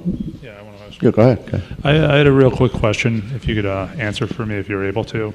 I know the process has been from 2017, 2020, and 2026, but in regards to the view corridor between the buildings, do you have any measurements on how, when it first looked at, what was the measurements between buildings to where we are now? Did that view corridor increase, decrease, remain the same? Yeah, I could speak to that. I could talk about the actual percentage of view corridor, and maybe Mr. Wortman, you could talk a little bit about the above the podium area that's going to be visible. Exactly. But just in terms of view corridor to meet the test, I think we improved it from, I believe it was from about 5%, now we're up to 14%, just straight on from the ground all the way up. So we were able to improve it, slightly in that regard. And I think in regards to sort of above those two levels, above the podium, I know Mr. Wortman had spoke previously about that in terms of some of the additional corridors that are available there. Yeah, the design is intentional to maximize that wherever we can. So you've got the 2 residential towers that are, or buildings, whatever you call it, that are spread across that podium to allow as much light and air between. The design that the building is meant to be light and provide as much light and air. The amenity space that's concentrated toward the center provides additional gaps in between where you have access to air and light between the buildings. If I may stop you, Mr. Wortman, Robert, could you switch to the second one? That'll give us a straight-on view, I think. Yeah. I'm sorry, the second document. The second document up on top. There we go. So that just sort of gives you that straight-on view. Perfect, yeah. And so as you can imagine, each one of these has a sort of a range and of different angles that you can see through and between these. And then, of course, we're at the end of the block. We have open space on that end. There's also something we haven't mentioned here tonight, but I think the board's very familiar, an easement area that's at the west end of the subject property, which is to remain as open surface parking for the benefit of the adjoining properties. So that will also provide a breakup in the massing of the building and the facade, and it has absolutely improved over time as that different alternatives have gotten lower and lower and fewer units. And just to reiterate something I mentioned before, there are even some improvements, sort of, I would say, on the lower levels in connection with the existing condition, right, in terms of how the building sits right now, and sort of blocking certain corridors as well. That's true. Now, I see, my last question for right now, from the north side, I'm talking about from the Broadway side, looking at the buildings, I understand the buildings are tapered, so they decrease in width as they go to the south side, correct? Correct.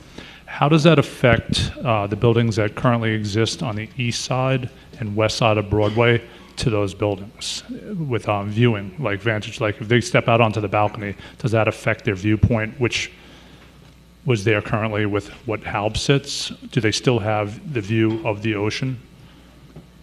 Well, I think the point, so I just want to pick apart the question a little bit. So you're saying as compared to the existing condition, how will views change? Yeah, through the if site you're looking from at the properties on building north side? located on the east side, say the east side of, it would be on Washington Boulevard, but the one that's located on the east side, I Okay. forget, it's the White Sands, maybe? Okay. No. The east side. Beach Walk Landing.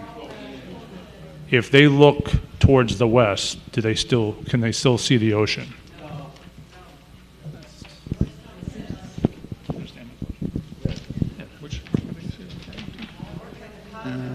I'm looking for the view here. We're just trying to identify the building you're referring to. Are you referring to the building? It's on the south side of Broadway. South side of Broadway. Next building right next door. To the left. Folks, we're going to okay, so reconvene. You know, we're going to give everybody a chance to speak, so at this point, you know, I don't want to stop the meeting because everybody's kind of getting a little maybe tired, but we want to keep going. So let's hold the comments down so that this way they can finish and then people can start to come up from the audience, all right? Go ahead. Yeah, no, thank you for everyone's patience. We just have one more speaker, and we'll try to keep Mr. Lynch short. Thank you, Mr. Wortman. I have a question. Go ahead. All right, before you leave, just one question concerning parking. So you're going to have an offering plan, correct, for the public? Yes? Yes. Yes? Yes. And in that offering plan, are you going to assign parking spots to the units? I believe the commitment that Mr. Alvarez raised tonight, which is not originally included in the plan, is that the applicant is willing to assign specific spaces to specific units. That is correct. And that's going to be in the offering plan, yes? Yes, that is correct. You're not going to deviate from the offering plan, correct? Because I know of situations where the builder has done that. You are not going, you're on the record now, you're not going to do that, correct? We understand, yes. So you're not going to do that, right? We are not going to do that. Okay, thank you. Okay, proceed, please. Thank you, Mr. Wortman. Thank you.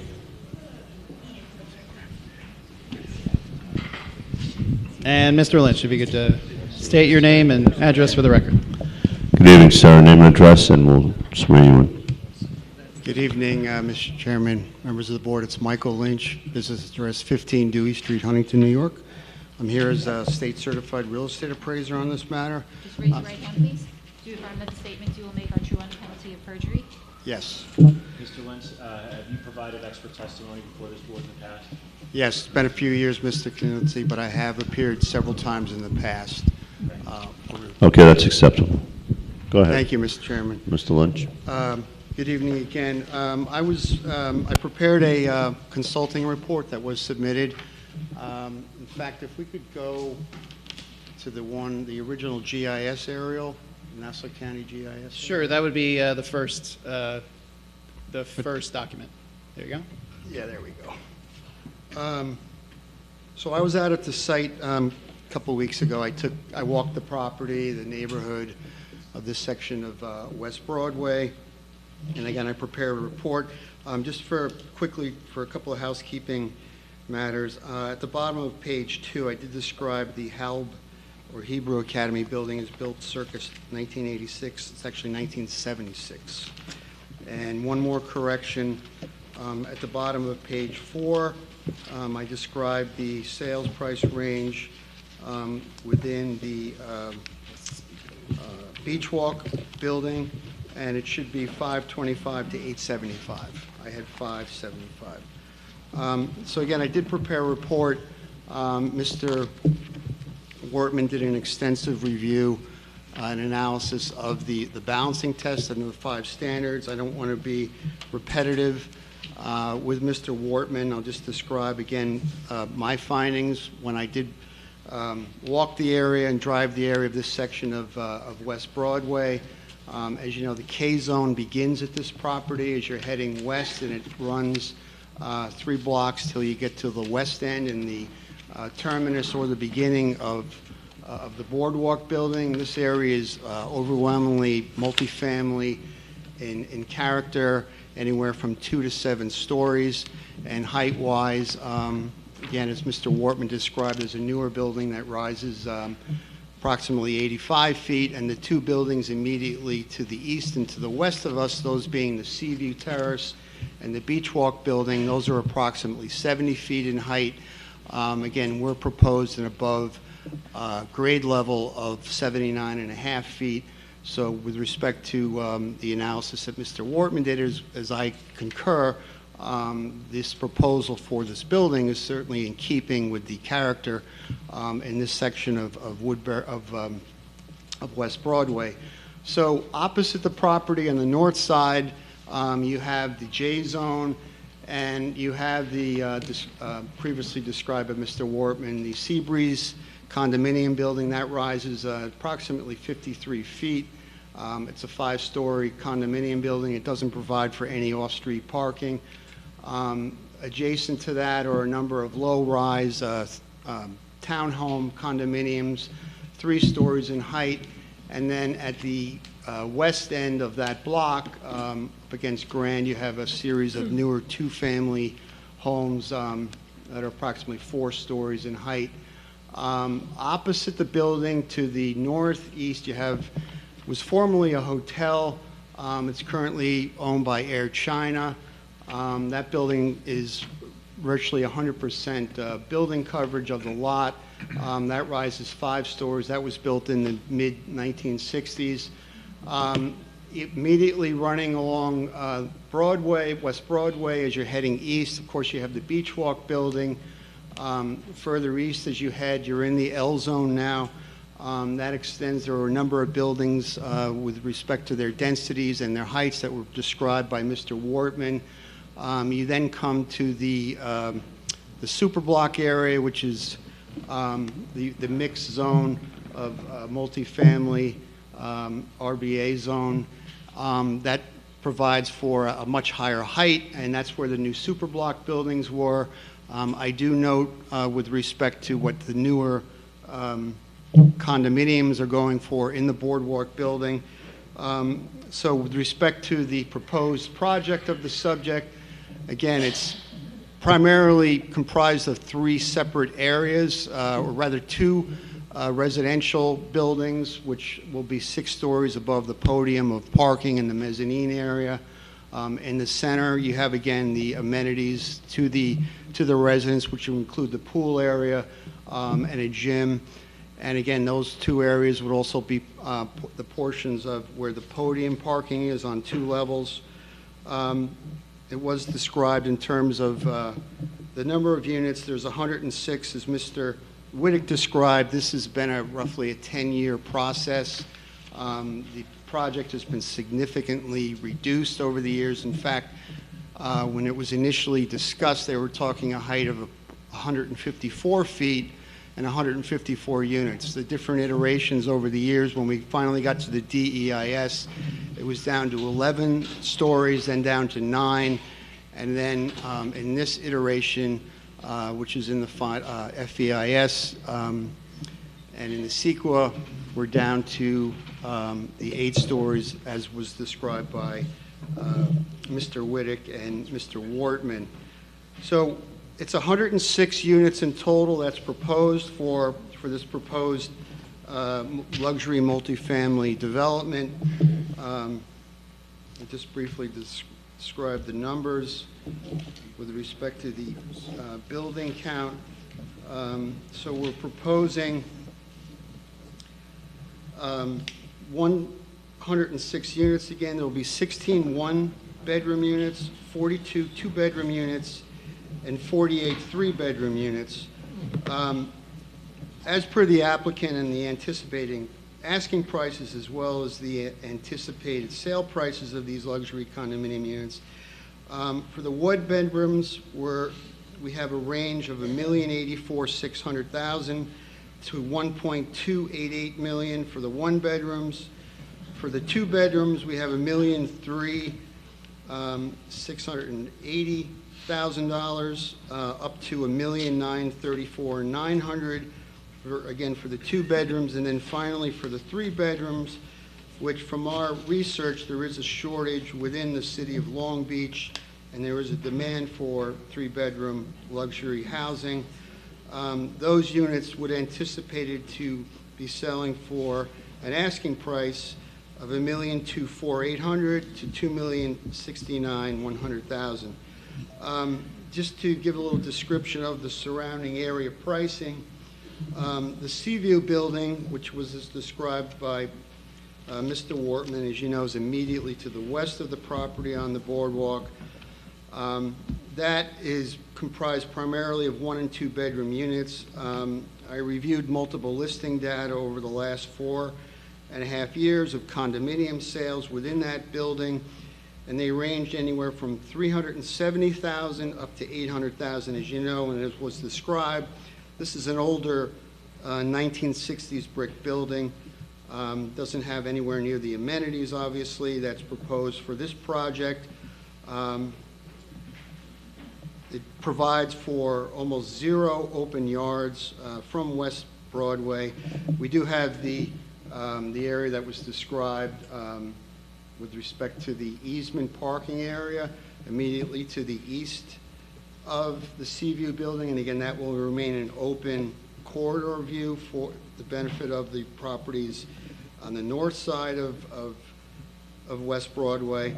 But getting back to, again, so the sales in the Seaview building immediately to the west, those ranged anywhere from $370,000 to $800,000 for one and two bedroom units. The building immediately to the east, which is the Beach Walk building, those again are one and two bedroom condominium units. Those ranged anywhere from $525,000 to $875,000 based on MLS sales over the past 4.5 years. With respect to new construction, I researched the new super block buildings and the boardwalk building in particular, which, as you know, is our two 9-story towers on the super block. Again, that's in the RBA zone further to the east on the boardwalk. Research obtained from MLS over the past couple of years for new unit sales ranged for the 1 to 3 bedrooms from $875,000 to $1.15 for the one bedroom units, $1,230,000 to $2 million for the two bedroom units, and $1,475,000 to $4.5 million for the three bedroom units.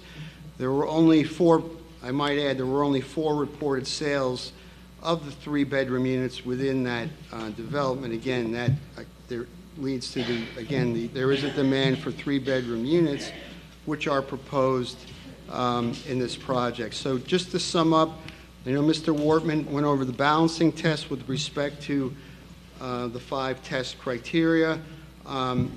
Really, with respect to my area, as far as property values, with respect to median property values, this is going to be a huge upgrade to the old Hal building on the property with respect to area character. Certainly, the anticipated sale prices and asking prices of the units will only help to bring up the median sale prices of other condominium units in the immediate area along West Broadway, as well as in the city of Long Beach. The proposed scale of this building, again, given its design with its broken up nature to reduce the perceived mass of the building, which will also allow for view corridors for the properties immediately across the street on the north side of West Broadway. Overall, again, I don't believe that the approval of the area variances and with respect to the balancing test, should they be approved, will result in an undesirable change in neighborhood character or significant detriment to nearby property values. And again, I have prepared a report that was submitted, and at this point I can answer any questions if the board may have any.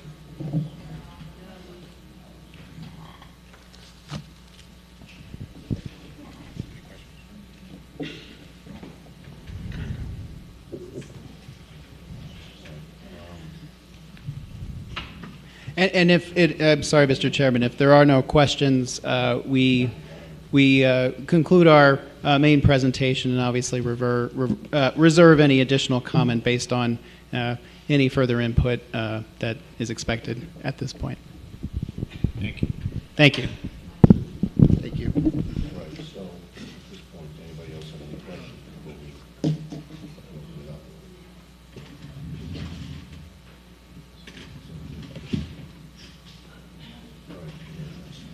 All right, Thank you. Thank you. Folks, we're gonna open it up to the audience, and I'd just like to say that we want everybody to have a chance to speak. We want everyone to, get it out there with their opinions. But I will ask this, and we'll have to enforce this though too. I'm sure that there's going to be a lot of probably agreed dissenting, and we'd like not to be too repetitive because we have a lot of people here. It's 9:30 already. And so when people come up, if you really just have the same exact thing to say as somebody else, just, echo what the other person said and then move on if you have nothing else to add. But if you have something new to add, then we certainly want to hear it. But if it's going to be exactly the same thing as somebody else, just come up, give us your name. You'll have to be sworn in, and you'll have to just tell us that you agree with, what the other people have said. Thank you. That'll give everybody a chance to speak. All right, we'll start with hands. Want to start in the back? All right, you come up. You had your hand up first. All right, now remember, you got to give your name and address and be sworn in. So I'm going to be a little, sorry, can you hear me? Okay, I'm going to probably be a little bit longer than most because I probably speak for a lot of people that are here. Give us your name and address. Dalmore, is that better? Okay, because I'm going to read and talk. My name is Dina Fiore. I live at 560 West Broadway. Dina, just raise your right hand, please. Sorry? Do you affirm that the statements you will make are true or upon penalty of perjury? Absolutely, yes. So before I start my statement, I just have a couple of questions. First, or a couple of statements to make as a general. As you know, most of you know, it's nice to see you, Chairman Morelli, Greg Kalnitsky, the rest of the board. I appreciate your time tonight. First, it was a little disappointing by a number of residents. As you know, we were formally, or haven't really regrouped as Long Beach Neighbors Against Overdevelopment. This was kind of a short notice thing. Otherwise, we probably would have had a separate meeting like we did the last time where we packed this house with 300 plus people. So I just need to go say that there are many residents locally that are upset that they couldn't attend. Now that this is going to be presented. Well, let me just stop you for a second, Ms. Fiore. The thing is this, they can submit, they can be watching it on YouTube, they could be submitting, documentation. We're certainly not going to vote on it tonight. We may not even finish the meeting tonight, because if we see that we can't get to a reasonable hour and a lot of people haven't had an opportunity to speak, just like in court, when it's time for the judges to go out to lunch, we're going to reconvene this meeting.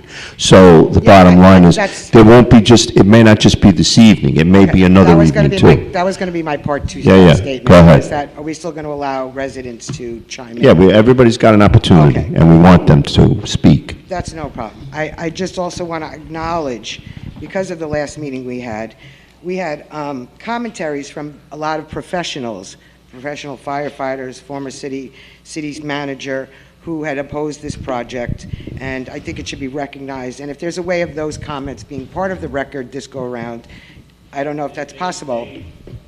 They are part of the record because this has had the same application number, so everything that's happened before is still part of it now. Reference to this. Okay. Now, I just, again, I'm going to have some statements. There was questions about height, and I'm glad to give you this copy. I don't know if you got it from the last time. Please. This is the only copy I have. I took a photograph. This is the heights of all the buildings on Broadway. Because some of what was talked about so far tonight is a little bit factually incorrect. Okay, from a height standpoint. I just going to first revert, I just want to go, which you guys probably know, and I'll give you my other piece Well, of I just want to stop you for a second, because I want to correct it, and I want to make sure this is correct. Where do we get, on 530, where do we get 189 feet? That's what was proposed. That was the document. Yeah, all right, from but the this is- last- this is from not the last- from the germane last to what we're meeting. doing right now. As far as the buildings that were referred to, with the exception of 530, as far as the buildings that were referred to, we should have this document probably in the record from the last meeting as Okay. well. But in the event that you don't, that's another copy. It seems like 170 West Broadway is taller, and 10 West Broadway, and I mean, I'm just saying, it just seems like this is not really accurate at all. I mean, you're looking at Seaview Terrace, right, which is, what, 560 you said? Yes. 560 is 85, and he's saying that the building is 79, but with the extra, it's like 80-something. So it is comparable to what's like right there. It is 85. What's that? It is 85. Okay. And again, we presented this in previous meetings. Just to make clarification for some people that are here, we talked about, yes, August 2016, January 2017, March 2026. The variances, there hasn't really been much change. They talked about a considerable amount of change or redoing of the building. As far as the height, in 2016, it was proposed 154.6 feet.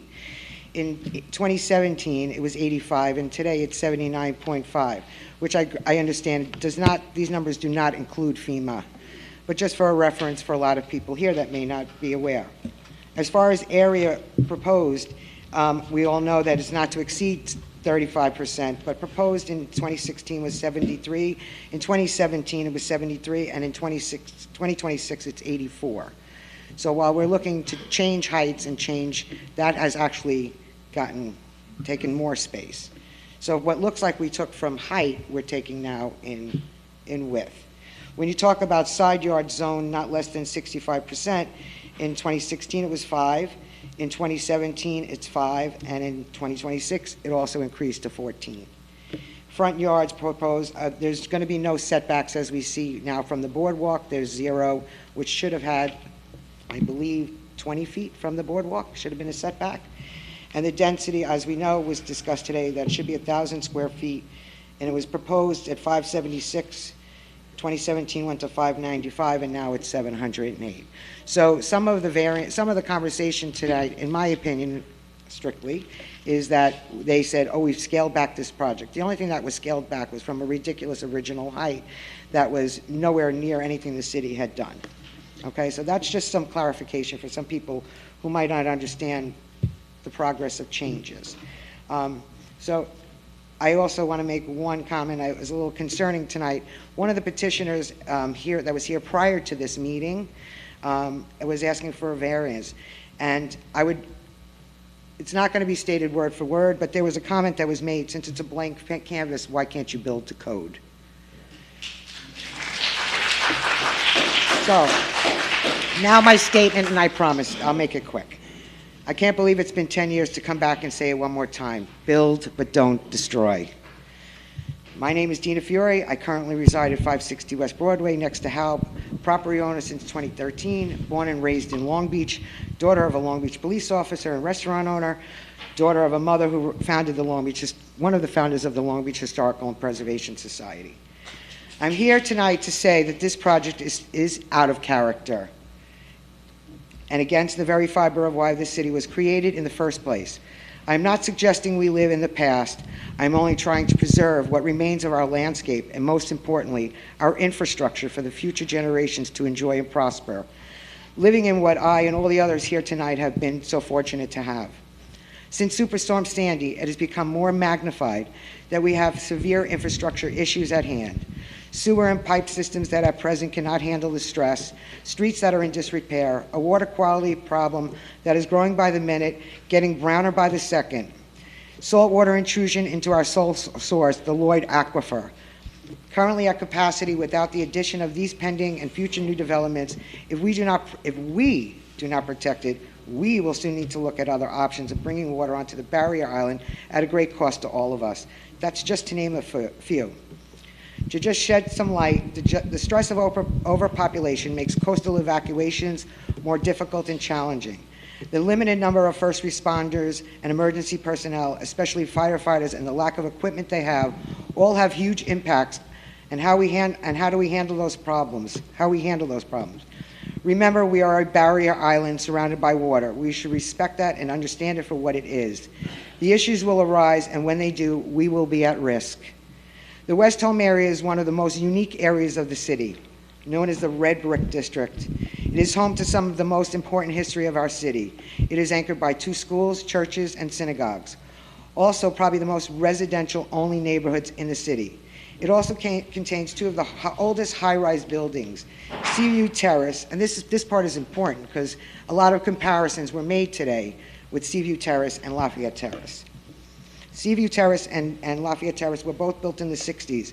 The newer buildings, such as Beach Walk Landing to the east and Sandcastles to the west, were built in the 80s, when the zoning codes were created to prevent the wall. Please note that while the first 2 buildings mentioned, as I said, predate zoning codes, the last 2 buildings were built exactly to code. We should live by the code. It's there for a reason. If it needs to be updated or relooked at or reimagined, for that matter, then that should be done before any future construction or development proceeds. Isn't that the reason why we have a planning commission now? I know they're not part of this, as this predates the planning commission, and I understand that going forward, planning commission will take part of that. But here it is. Let's talk precedents. Superblock developer Engel Berman asked residents, met with residents, listened to their thoughts, came back to the table, proposed a responsible project, and built to code. In addition, they gave back to the city in infrastructure repairs too. Every decision, variance given, alteration done, every exception made that we as a city allows creates a new precedence. Zoning and codes are in place for a reason. Those who wrote them understood our barrier island assets and faults. They didn't write them to hold our city back from future growth. They wrote them so that Long Beach would still be here for the future generations to enjoy. They were written so that we no longer have the wall, as it's called in the east, that we have airflow and pass-throughs, that not every inch of grass is covered, that we don't overtax the aquifer. As our zoning board, along with the planning board, we need to recognize that there are surrounding properties that will also be impacted by the decisions made today. We have diagonal, and it was brought up today, diagonal northeast corner, Air China, currently unoccupied, zoned as a dormitory, no current certificate of occupancy. What will that become? On the south side of the east of the street, next to Lafayette Terrace, is an empty lot. Heading further east is the foundation block, all open spaces that eventually will get developed. On the northwest corner, next to the Grandel, the property that was granted variances in 2012, right in the middle of Superstorm Sandy, and it's 26, 10 years later, they just have their apartments up for sale. Most of them still empty. I believe they only sold 2, maybe 3 units or something. On the southwest side of Broadway are the row houses. Oddly, only half of them are up for sale. Unknown at this point what will even happen to how they'll even separate those properties. But only half is for sale. Make no mistake, property owners just waiting to see what happens, what gets approved, so that they can make moves on their potential projects. My point being, again, is just to remind everybody of precedents, of the danger of not following the code as written. What is the vision of our city? What are the effects of overdevelopment on our little city, on its infrastructure, on its first responders? Any developer-created hardship is not a city or a resident problem. It's their problem. With the utmost respect to the zoning board members, the legacy of our wonderful city rests with each of you. Build, but don't destroy. Thank you for your time. Very welcome. Okay. So basically, the gist, I just want to set a tone here. Basically, the gist of your comments, and I'm putting this out to everybody else because I don't want you to be repetitive, but you made points about overdevelopment. You made points about basically the fact that the buildings have land that are around it that could possibly become problematic with overdevelopment.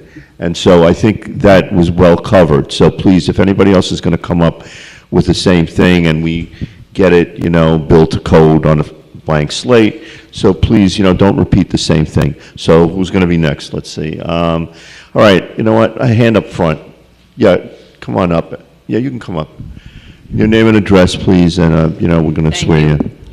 Eileen Hessian, 516 West Beach Street, Long Beach. 516 West Beach, so you're right, pretty close, okay. Yeah. Do you affirm the statements you will make are true under penalty of perjury? Yes.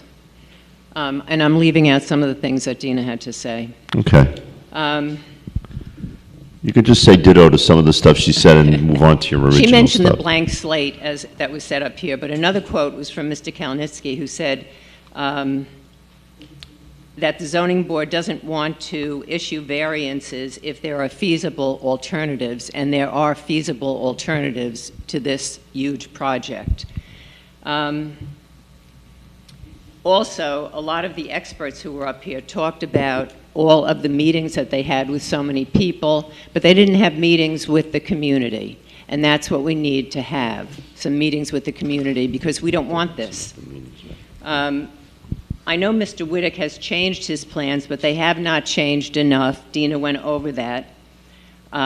There are 106 units, but there are 244 bedrooms, if you count how many 1, 2, and 3 bedroom apartments there are. That means we possibly have 400 new neighbors, and I hate to think of what the roads will look like in the morning when they all set out to work. Also, when they talked about the neighborhood and working along with the neighborhood and the character of the neighborhood, they were all talking about the character of the neighborhood along the boardwalk. My neighborhood consists of mostly one-family houses and some 3-story townhouses. We have 2 buildings, that's it, on Washington Boulevard. The rest is houses. It is a neighborhood of small families. When you look at the size of that picture, it's just unbelievable. And in fact, Mr. Whittick did not even bother to keep it at the same level as the 2 buildings directly next door. I mean, he had to add more than that. Our streets are already crowded and dangerous with people looking for parking spaces. The beach is already crowded. More important, our infrastructure can't sustain this. Our water supply from the Lloyd Aquifer already has salt intrusion.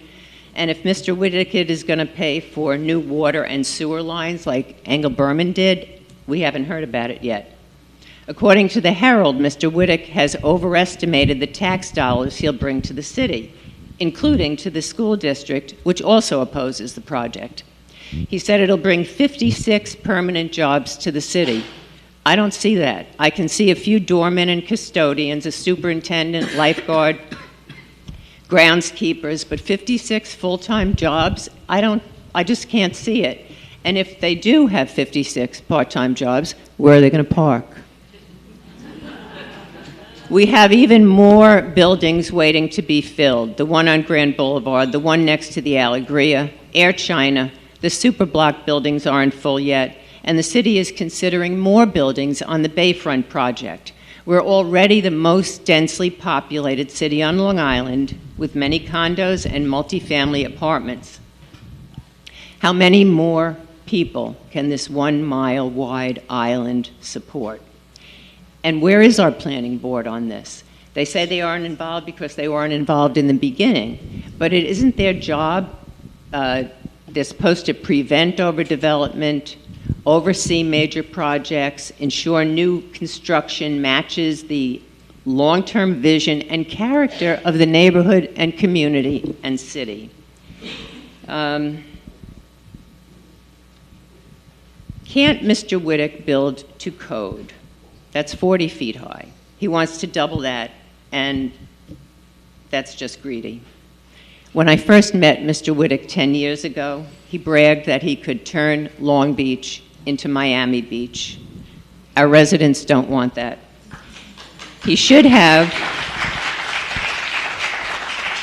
He should have considered the residents before he purchased the parcel. And the zoning board should also consider the residents, the people who live here now and pay taxes now. Please, zoning board, do the right thing. Do the right thing for Long Beach. Thank you. All right, thank you very much. Yeah, you can come up. Yeah, you came up on the coffee and tea. Come up again, please. So now we understand, we've heard about the overdevelopment again and, again, the code. So please, let's try to talk about something different than the code. Building by code, we get it. Dale Greenstein, 522 West Olive Street, Okay. Long Beach.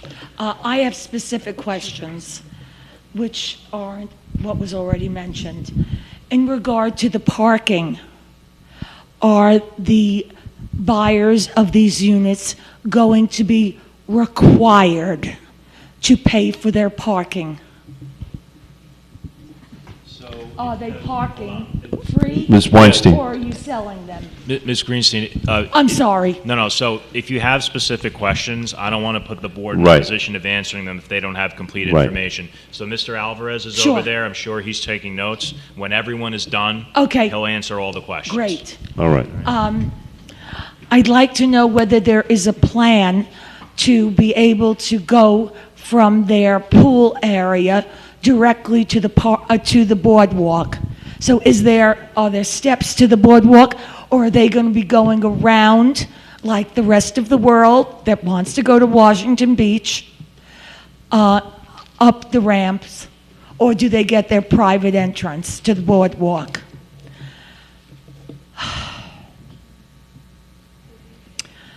My question is, guys, where do you live? You don't live here. And you can see the people that are sitting in these seats that live here and are not happy with your proposal.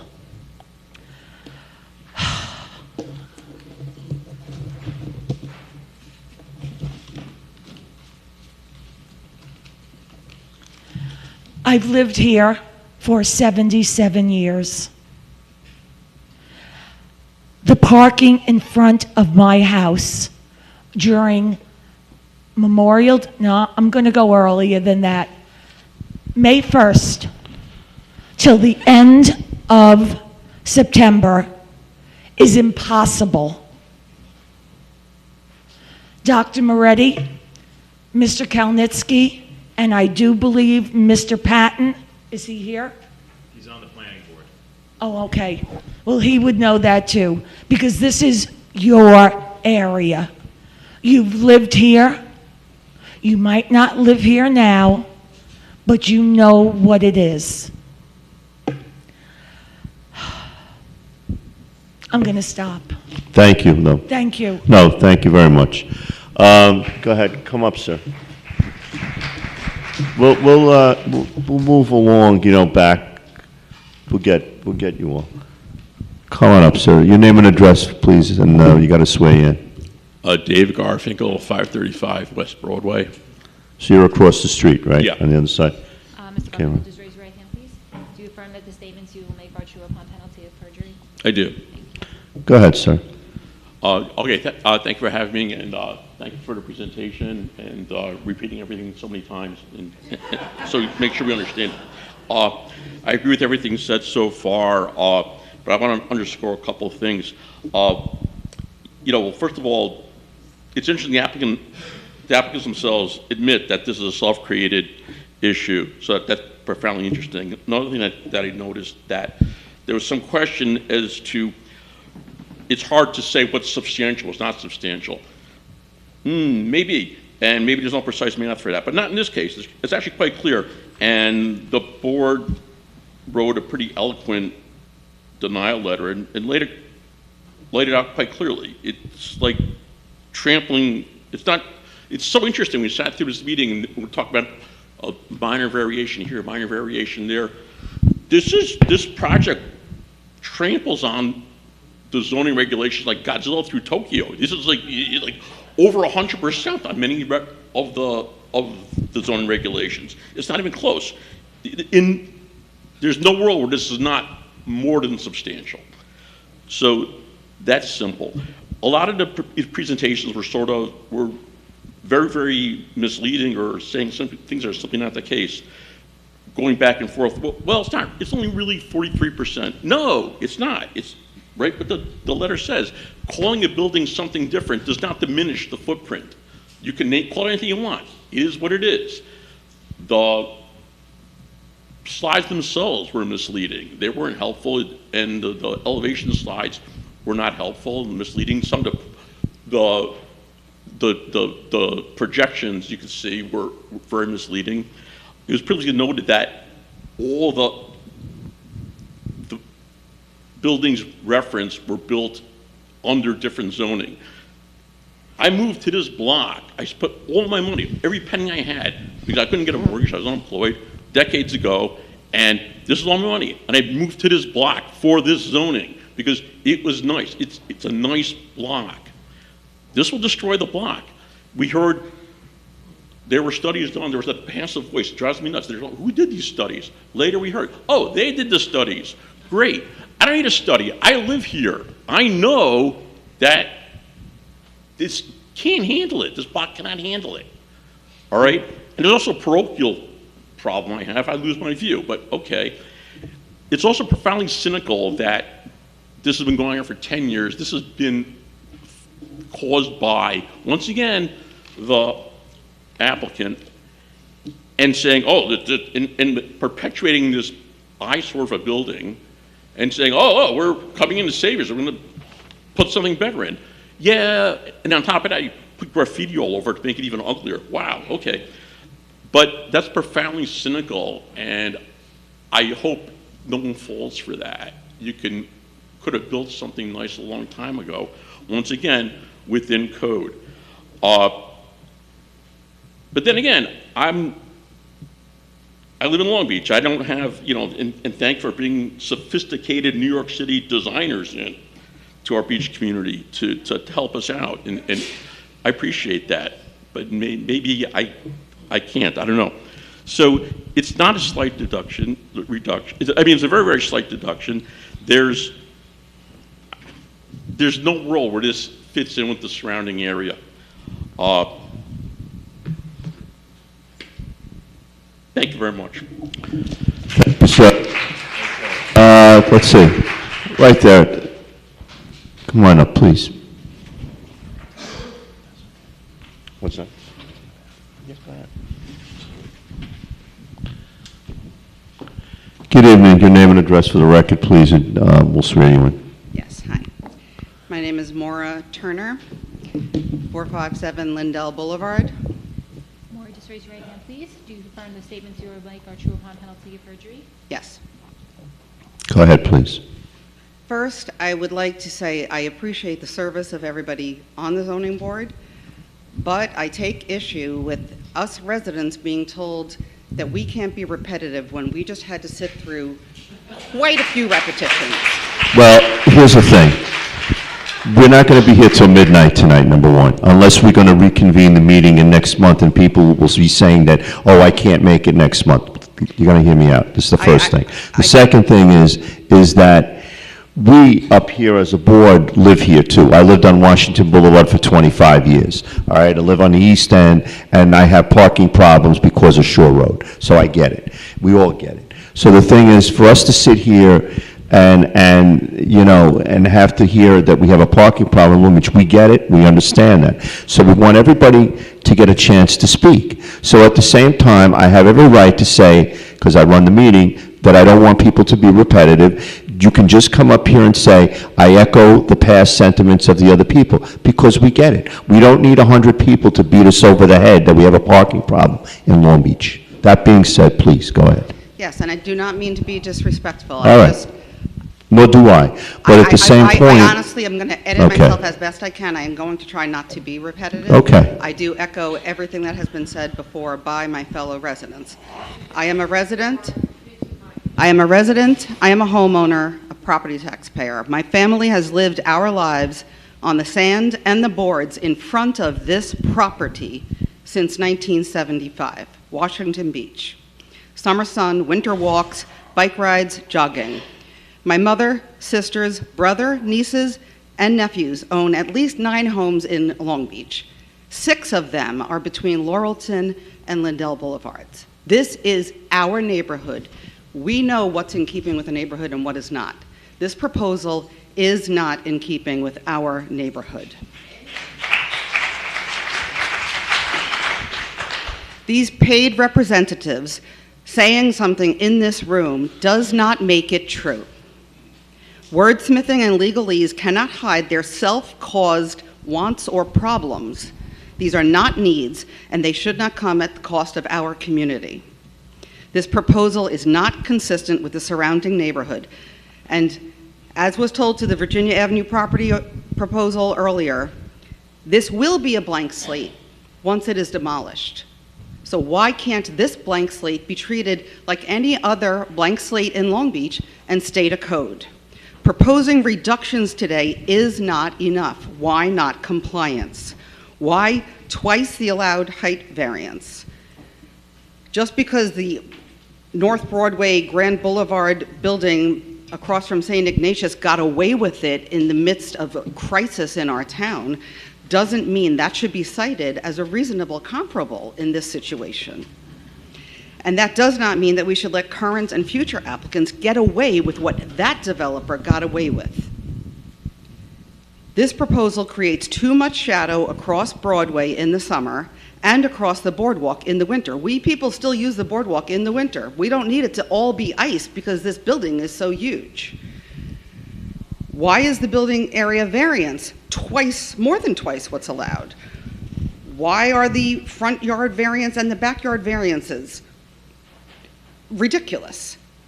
The amenity proposed along the boardwalk, some overhang that supposedly people are going to sit under, where are all the bikes going to be locked? Why are we giving up a railing? Why are we giving up a 20-foot setback that there will be no airflow and there'll be further shadow because it literally comes up to the boardwalk? Why should this developer get what none of these other buildings have? I don't understand that. And what about the memorial benches that are there? What about the use of that space? So now there's an overhang, and how much is it going to encroach, and what is that going to feel like? It's going to change the vibe of the boardwalk. A wall and covered seating don't make up for the loss of airflow and sunlight.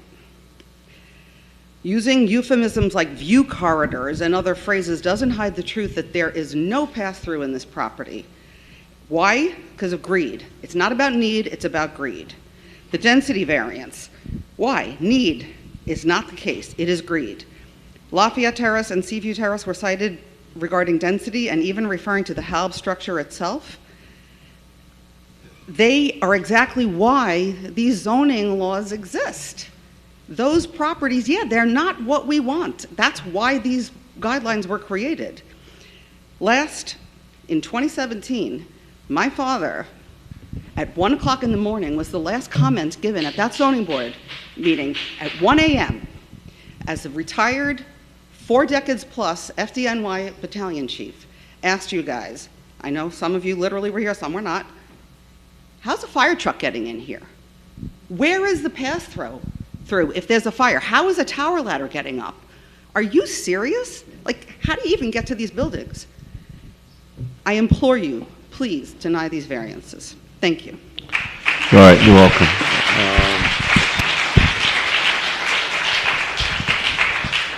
Come on up in the front. Good evening. Yes, please. My name is Susan Frushtick. I live at 440 West Broadway, Beach Walk Landing. Can you spell your last name, please? Huh? Can you spell your last name, please? F as in Frank, R-U-S-H-T-I-C-K. Okay, and just raise your right hand, please. Do you affirm under penalty, do you affirm that the statements you make are true under penalty of perjury? Yes. Thank you. Go ahead, please. I am thrilled that this building is coming. It's about time we had something new and good-looking and modern, and I think all the objections come from people who live in private homes who don't understand how wonderful it is to live in a high-rise with views of the ocean. I'm oceanfront. I look at the ocean every day, and I'm thrilled about it. And when I moved in, there was the Jewish school there, which was fine, but the last few years have been absolutely depressing, horrible. And then when I walk further west, I'm passing nursing homes. Did you all object to the nursing homes? That's not very uplifting for a beach town. I don't know how they got in. But this is a breath of fresh air. It's upscale, it's modern, and I think it's time for Long Beach to have a change for today, something uplifting and new. And I'm thrilled to have this development. Okay, thank you very much. Yes, way in the back, I see your hand flying up. I'm going to let you come up.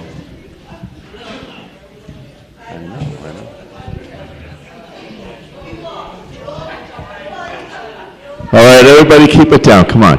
You know, let's get through this. Janine, Hello, Janine. Hi, good evening to everybody. I was going to say good night, but no, not yet. Not yet, Janine. Janine Gillespie, 527 West Penn Street. Just raise your right hand, Janine. I do. Do you affirm that the statements you will make are true under penalty of perjury? I do. Mr. Whittick, I'd like to start with that 10 years ago, I was at the VFW with you, and you gave your first... Yeah, Janine, just... Oh, yeah, okay. please. So they can, you know... Okay, he can hear. Okay. You gave a presentation 10 years ago to us, the community where we came out. We voiced our opinions. You were purchasing this property. In 10 years, you have allowed this property to be an absolute eyesore. Vagrants breaking into this building, broken windows, 2 pools filled with water up until recently, where any of the kids could have jumped the fence because you don't have a work fence, construction fence completely around this property, guarding it from such things happening. Kids could have drowned in that pool. You're lucky by the grace of God, none of them did. And I don't have respect, nor do I have faith in you as a builder to do what is right by this community just by those actions alone. You ignored it. You thought you were going to do us in. It's not even clean today. There's more broken glass. There's broken fencing.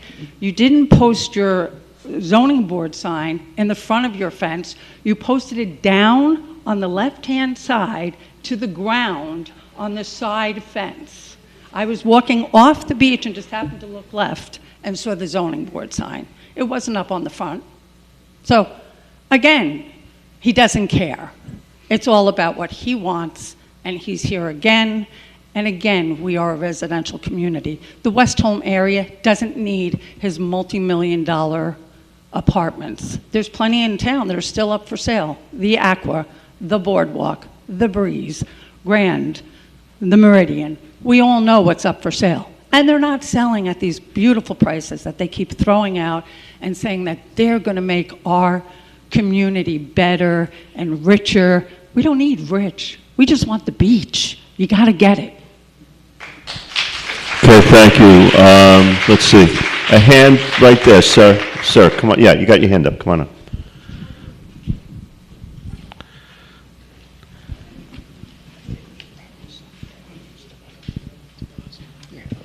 William Geezer, 560 West Broadway. Spell your last name, please. Geasor. Okay. And just raise your right hand, please. Do you affirm that the statements you will make are true under penalty of perjury? Yes. Okay. Good Go ahead, evening. sir. I'm a resident of the Seaview Terrace, 560 West Broadway, and we're the only occupied building on the block right now, and we're going to be neighbors for whatever happens there. I know that it's hard to believe tonight, but eventually something's going to be built there.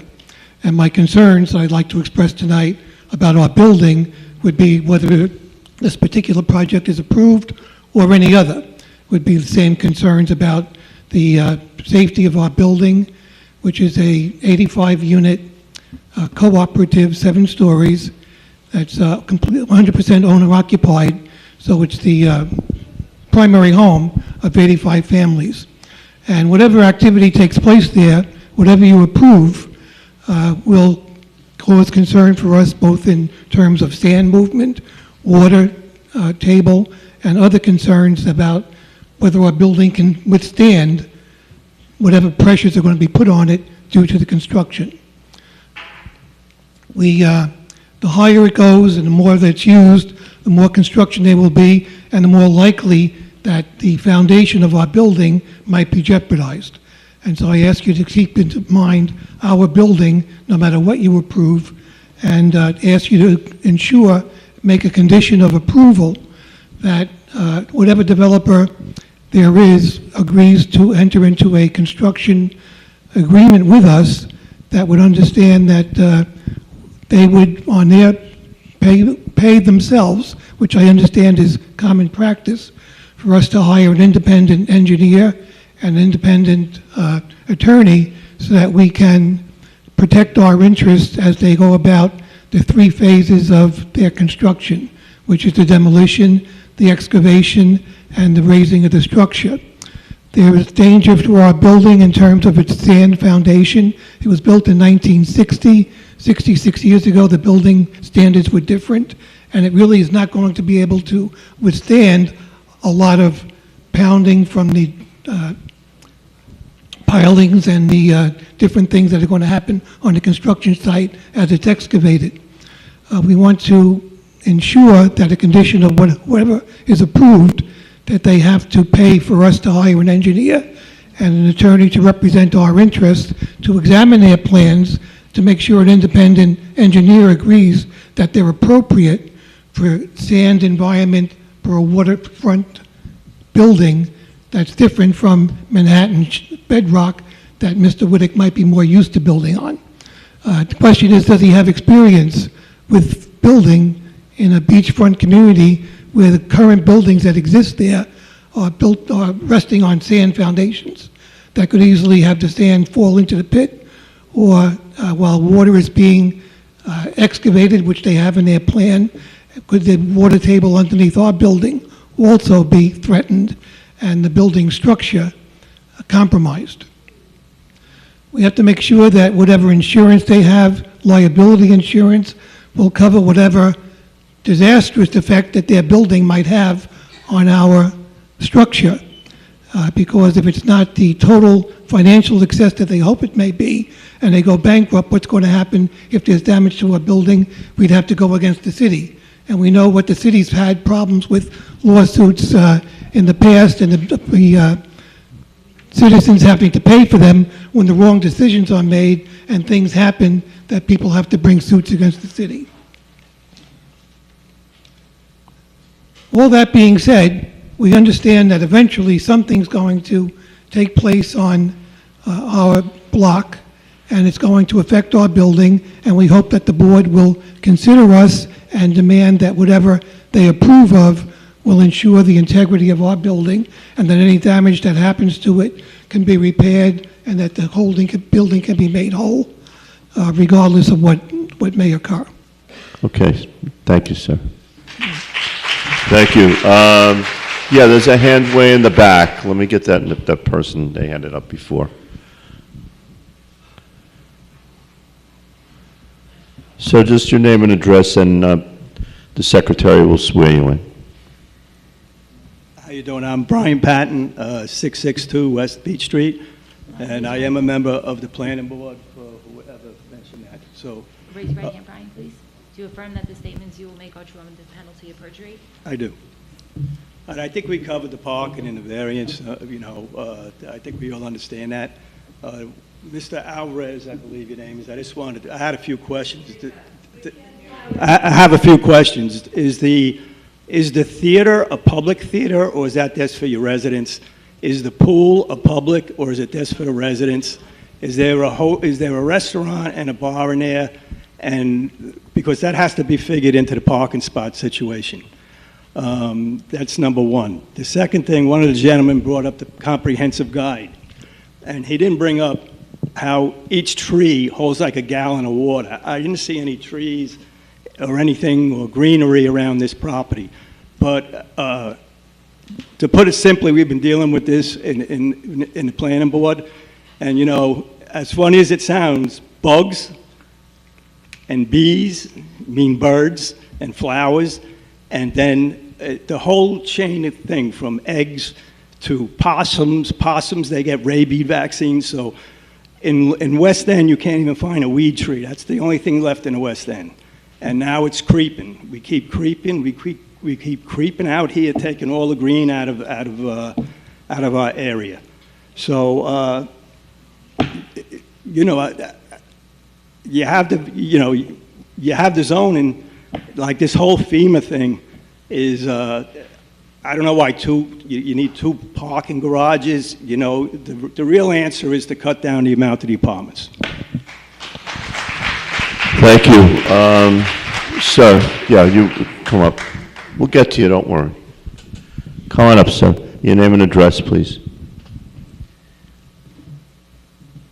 Finbar Leesmore, Lismore, 512 West Beach Street, Long Beach. Raise your right hand, please. Do you affirm that the statements you will make are true under penalty of perjury? Yes. Thank you. So earlier it was said that you folks don't need to be beat over the head about parking problems. Specifically, now you mean you don't need to be beat over the head that there will be parking problems in this specific area, not just in Long Beach, but in this specific area. For me, you're civil servants.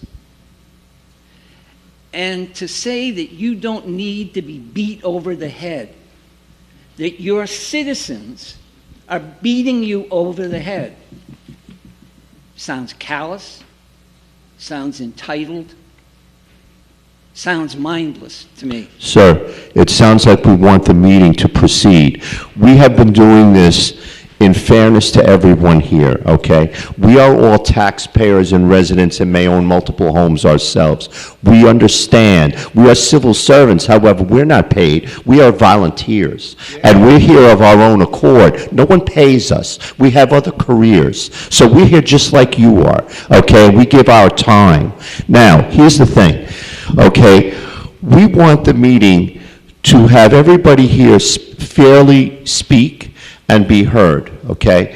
For that to happen, we don't need everyone to come up and repeat the same thing time after time after time. So what I said, I meant figuratively. If you're going to take that personally, I apologize to you. But at the same time, please don't come here with a condescending attitude and diminish the work that we do, which we're not paid for. Okay, so your judgment of me as a citizen Correct? is that I am being condescending. Correct. Okay. That's how I took it, just like the way you took it, that I was being condescending of the audience. How's that? I didn't say condescending. I said I did. mindless, callous. Doesn't matter. entitled. It's just as insulting, sir, and we're not up here to be insulted. Okay? And I, as a citizen, Right. am not sitting here Right. to be insulted by. You're not being insulted, sir. You came up here and I gave you a chance to speak. And you came up here basically to not discuss the problems, but to basically insult the board. One of the problems Yeah. is that we don't think you're listening to us. Why is that? In part. Why is that, Because you sir? don't want to get beat over the head by the fact that we have a parking problem. Sir, And you know what? if someone wants to take out a petition Right, and give it to an elected official or a volunteer, right, and we all are volunteers, okay. then the elected official or the volunteer can say, okay, I have a petition, one person has signed it, but you want to have 5,000 people sign it? I don't need to get beat over the head with the petition. You need to hear us. So you don't think we're listening to you right now? I'm allowing you to go on and on and on, and I'm listening to you, and I'm valuing what you're saying. But at the same time, I sense an attitude that basically we don't care. That's what I'm hearing, okay? We do care. If we didn't care, sir, we wouldn't be up here donating our time. year after year after year, because we do care. We care about you, and we care about everyone else in this room. That's why everything you have to say is important to us. But at the same time, we deserve respect as well. Do we understand each other? I hope we do. Okay, and people don't need to get beat over the head. Okay, sit down and give someone else a chance to speak. Ma'am, you had your hands up at the end for a while. Right there. No, yeah, you had your hand up for a while.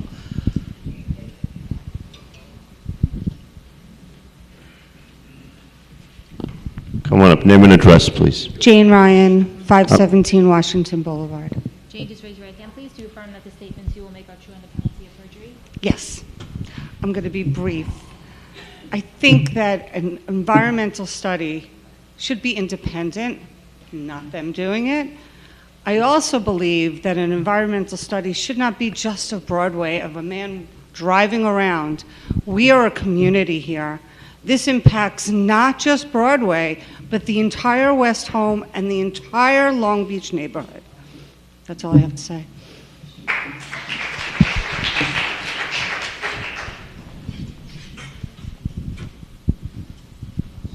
Thank you very much.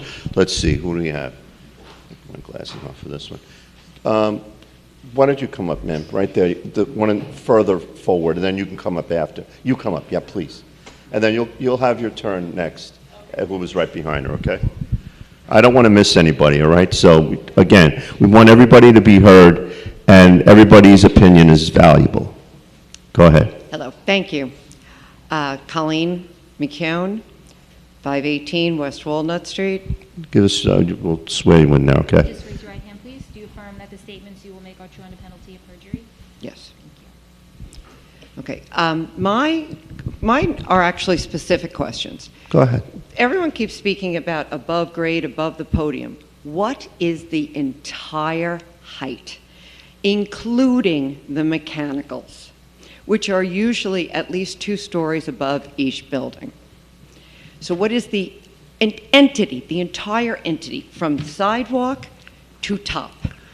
I don't want to hear 79.5 because we do an adjustment. They can give you that. They'll give you that. Okay. And the thing is, just so you know ahead of time, though, in most of these buildings that we always hear these measurements for whatever reason, I don't write the code, but they don't include like the elevator shafts and Right. stuff like that, the mechanicals, what I as you wanna call know them.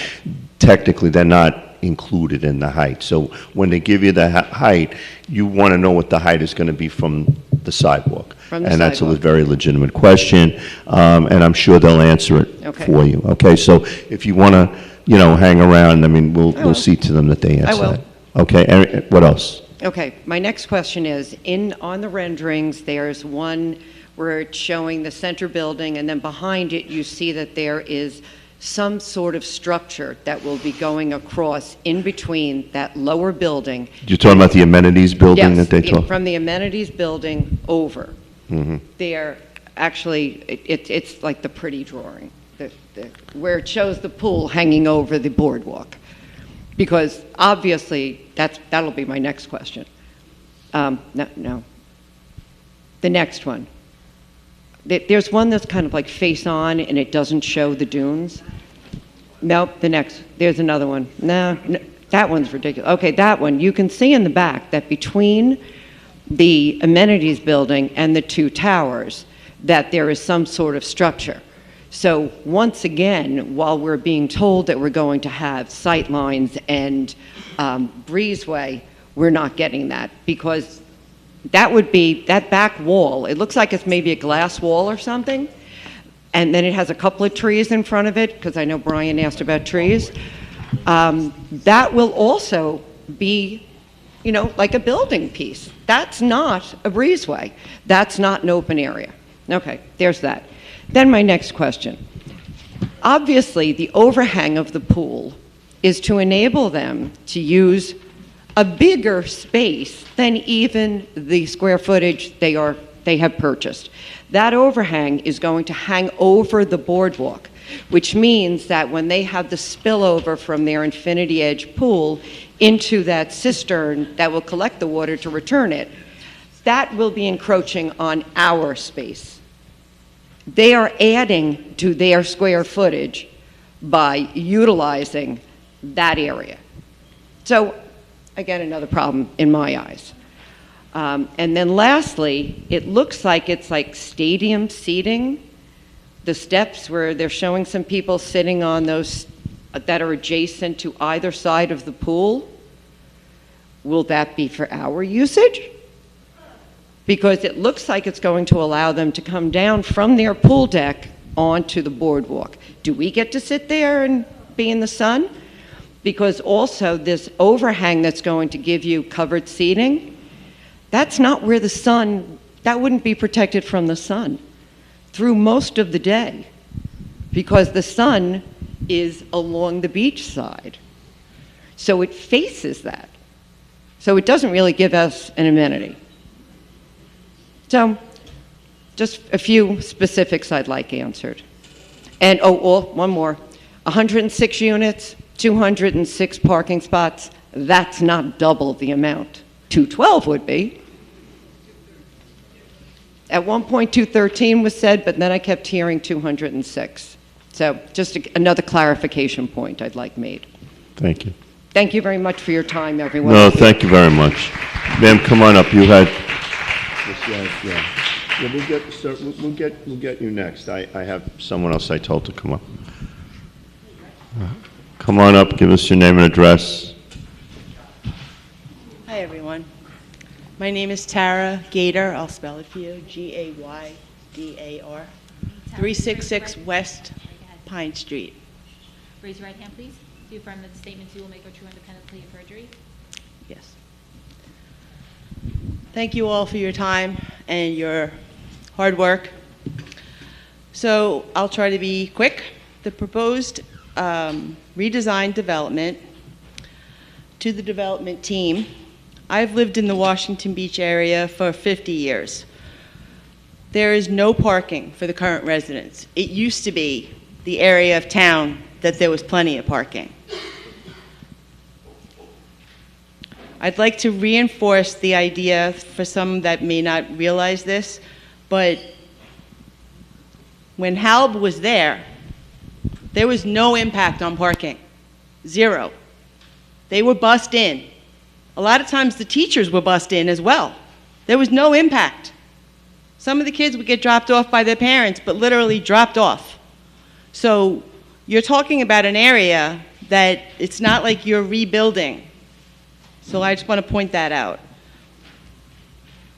And I want to ask the developer, you're mentioning that there are improvements that you're going to be bringing to the area, and I want to ask if he spent any time down by the super block and the improvements that are there by that monstrosity.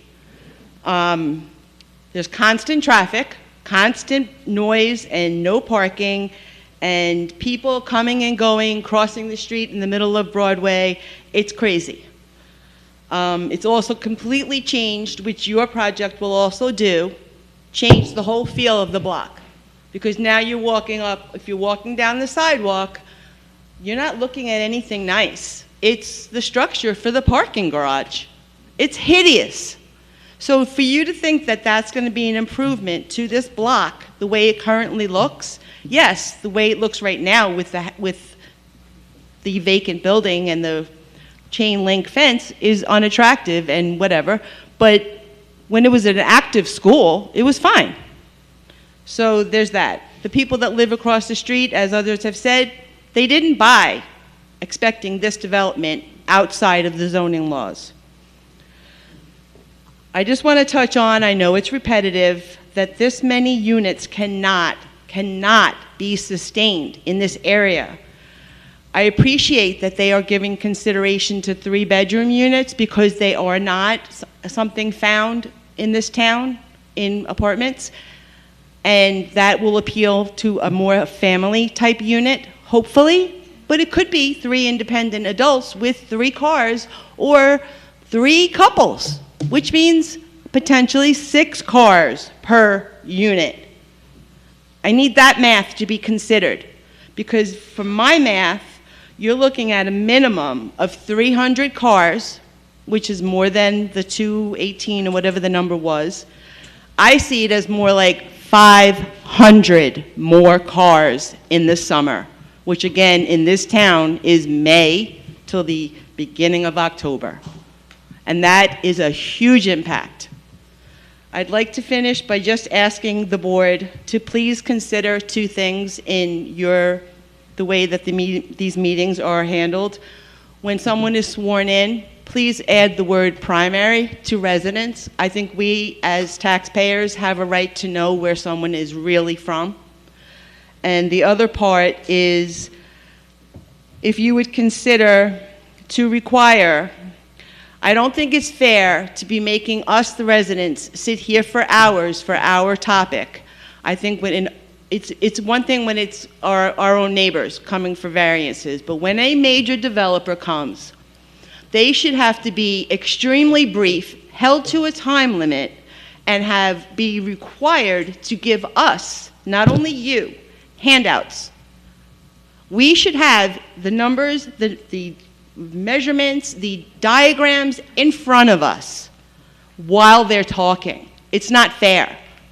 And a lot of pretty words and a lot of the word perception was used so many times. It's all about perception. And their perception, I'm sorry to tell you, Mr. Landowner, your perception of this town, you have not captured our vibe. We are a laid-back, casual town, and we want to retain that.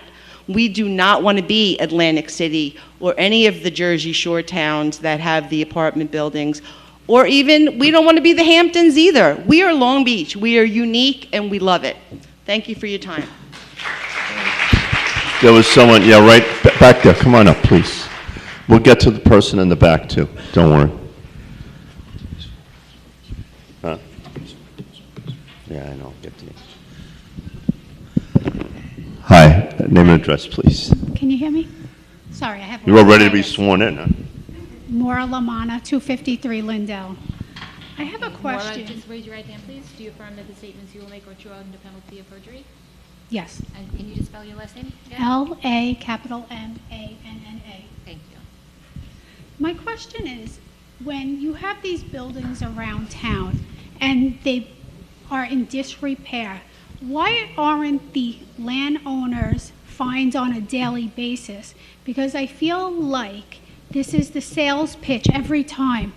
Oh, well, it's better than looking at this place falling apart. Do people not get fined for not maintaining their property? Because I know I almost got a ticket after Sandy because my sidewalks all came up. So why aren't landowners or proposed properties, why aren't they being held to the same standard? If there are violations, the building department is very diligent about writing violations. So are there violations currently on this property for disrepair for so long? If you need to lodge a complaint to the building department, that's where you should do it if you want to see, have them investigate whether enforcement is warranted. Because I feel like that's the sales pitch every single time there's a proposed building nightmare in this town is, well, it's better than looking at this falling apart. It's better than the shingles falling off on top of the kids' heads. And I am a resident of Lindell, and I feel like I bought in the West Holm area because it was peaceful, it was quiet, it was well kept, it's nice. And I feel like between Washington and Lindell, with all the proposed projects in that area that we're being sandwiched in, the landscape will never look the same. And then if this project goes through, although I do commend them for at least thinking about parking, because parking is a nightmare, not just in the summer, winter, spring, summer, and fall. The traffic is horrendous. I have small kids, and people fly down that block. Okay, so that's that. You put a building of this scale, the next thing is the proposed multi-purpose building on the corner of Lindell is going to say, well, they got it, why can't we? So it's a residential area, and then Are they having any commercial space in it like the other building that just went up? Or the other proposed building on the corner of Lindell? They're proposing a multi-purpose commercial building on that corner too.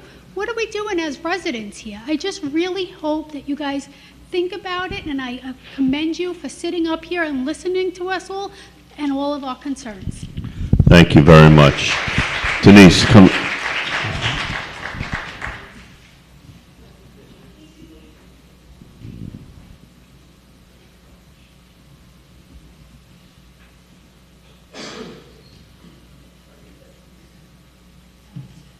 Denise Ford, 36 Ohio Avenue. Denise, raise your right hand. Do you affirm that the statements you will make are true under penalty of perjury? Yes, I do. You may wonder why somebody from the West End is coming up speaking about this, but I feel that as a resident of in Long Beach, we should all be concerned, no matter where any significant change is going to be made in the city, that everybody should be involved, regardless of where the neighborhood is. I do want to say that I concur with the speakers before me that are against this project, that spoke against it. But sitting here, and I wasn't going to speak until I saw this picture here, and as somebody who does use the boardwalk and who lives here in the city of Long Beach, I am concerned about the fact that, first of all, it looks like the railing is going to be taken out. So what we're going to lose is, I don't know how wide the building is, but all of that parking for bicycles. And you may think that, well, you know, it's not cars, it's really bicycles. But I believe the city did pass an ordinance not allowing people to lock their bicycles on the south side of the boardwalk. Am I correct? I definitely remember the ramps being part of it. Ramps, but I believe the south, Okay. the south side, they may not necessarily always enforce it, but they are definitely going to enforce. So what happens now is that when you have people who want to go to the beach, or the lifeguards, or people who play in volleyball or something, all of that's going to be taken away. And I know it sounds crazy, but as a bicycle rider, sometimes when you try to go someplace and you want to park your bicycle, you're like trying to go down, like along the north side, trying to find a spot. And sometimes you end up on the south side hoping that the cops aren't going to come and ticket your bike or maybe take it away. And also, with the benches, they obviously are going to be removed, the benches that are there currently. And we all know that there is a waiting list of probably over 1,000 people who are looking to have memorial benches placed either on the boardwalk or throughout the city. So, and they're waiting for openings, and here we are now taking away people whose family members are being memorialized in that location. And I happen to know a lot of those people there. My husband's bench is on the south side, not on the north side. And, you know, unfortunately, those families, some of them are 9/11, you know, people that died on 9/11. So it is rather sad that we're going to be giving up something like that. And this is something that is very personal to residents here in the city of Long Beach. This is something that identifies us. We are proud of the benches that we have put in, and we are all bicycle riders, and we love to be able to ride our bikes on the boardwalk and to be able to park without any problems. So I hope that you do take that into consideration. I know it seems to be rather small, but it can be big to a lot of people. All right, thank you very much. No. Thank you very much. In the back, please. There's someone in the back, sir. Come on up. Yeah.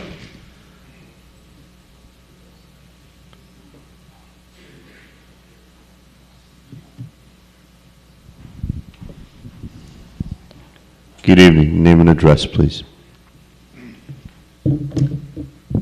Hi, Don D'Onofrio, 511B West Broadway. Raise your right hand, please. Pardon? Raise your right hand, please. Do you affirm that the statements you will make are true and penalty of perjury? Yes. Thank you. Go ahead, sir. I have a question about, you were talking about the parking being assigned per unit.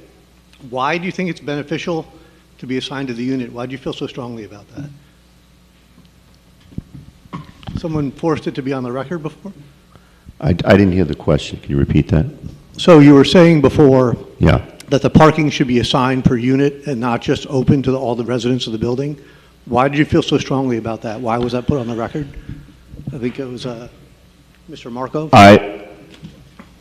Let me answer. I'll answer why I felt that. I can answer. Yeah, go ahead. Sure. Okay.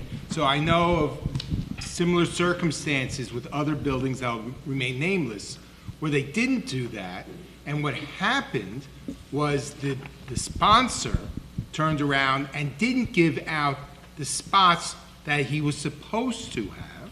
Okay. And instead used the spots as a way of selling apartments. Okay. Okay, so it wasn't equally distributed to all of the apartments. Right. Here we want the parking to be equally distributed to all the apartments. So my concern. In my particular issue was that the sponsor didn't follow the offering plan, which was filed with the Attorney General's office, which I found out about. Okay. So that's one of the reasons why, on the record, I commented saying, you're going to follow, you're going to turn around, you're going to make that part of your offering plan, and you're going to follow it. They turned around, just like you. Yeah. They swore to that. It's on the record. Yes. That's why. Because my concern is that if these are assigned to the unit, then there could be a lot of units that are not owned by primary residents, and just a lot of empty parking spaces sitting here day after day after day, whereas, like they said, all the people that work in the building, the people that are visiting and everything else will be on the street, and the parking will get even worse in this neighborhood. I live directly across the street from this building, and one of the fundamental rights of everyone here in Long Beach is the sun, and this building is going to steal the sunlight coming into my house every day as the building goes taller and taller. Even with the reductions, the fact that the 2 stories are just going to eat down will definitely destroy my view, which I get to look at the ocean every day now. I'm very fortunate to have that view. The woman here was saying how great it's going to be that she looks at the ocean from her apartment. I'm going to lose that, and I'm afraid to see this building just get leveled out. It can be done, as many other people have said, I'll echo it again, to code without 2 stories of parking garages across the whole lot. They could put a parking lot down, just like the building is directly across Washington. There's a lot of other options here for how this can be done. They're just greedy and trying to maximize their profit at the cost of our community. Thank you very much. Thank you, sir. Yeah, sir, come on up. Oh, well, okay, you're next. Sir in the back. Yeah, maybe you want to move up front, this way you can just come up. Hi there, my name is Barbara Smith. I live at 475 West Penn Street. Okay. Just raise your right hand, please. Do you affirm that the statements you will make are true under penalty of perjury? Yes, I do. I was born in Long Beach Hospital. I was brought to 653 West Penn Street, where I lived my entire life. When they built the Grandel in front of my house, the china closet fell off the floor. It fell off the wall. So I know what it's like to have a building built right in front of you, and pilings go in, and we had lots of damage on our street. I live diagonally across from where they want to build the new building. Every weekend, we put our cars out on the street. We separate them so we can have company and they can park. Traffic is ridiculous. It's like dangerous going around. I lived here my whole life. That's part of living where we live by the beach, and we deal with it. I can't imagine that there will be 200 more cars and 300 more people. Our beaches are half the size because now we have dunes. When I was a little girl, the beach was twice as big as it is now. I have a specific question. They are going to have 2- and 3-bedroom apartments. So when you have apartments that size, you're going to have children. Have they investigated with our school district? Are there going to be enough classrooms, enough teachers, enough buses? Are they going to be able to handle the influx of children that will come from having apartments that are bigger than just a 1-bedroom or studio where many older people have settled in town? I'm very opposed to this. I know they're going to build. I know that they should build, but they should build and not overbuild. It's prime property, and I know it's very valuable, but do the right thing. I will definitely lose most of my view. I live on the corner. I have a high ranch, so I have a gorgeous view of the ocean. Even when Hebrew Academy had their black, they raised their fence at one time and took away part of my view.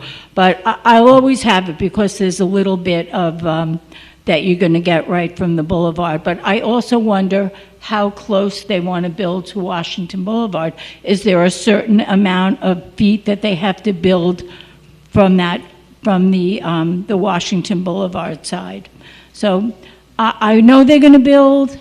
I understand that, but I don't want to see these large buildings. They'll definitely change our neighborhood, which is the best neighborhood in town. There's nothing like Washington Boulevard. Thank you so much. very much. Thank you, gentlemen and Thank you. ladies. We Sir, appreciate you. yeah, come on up, please.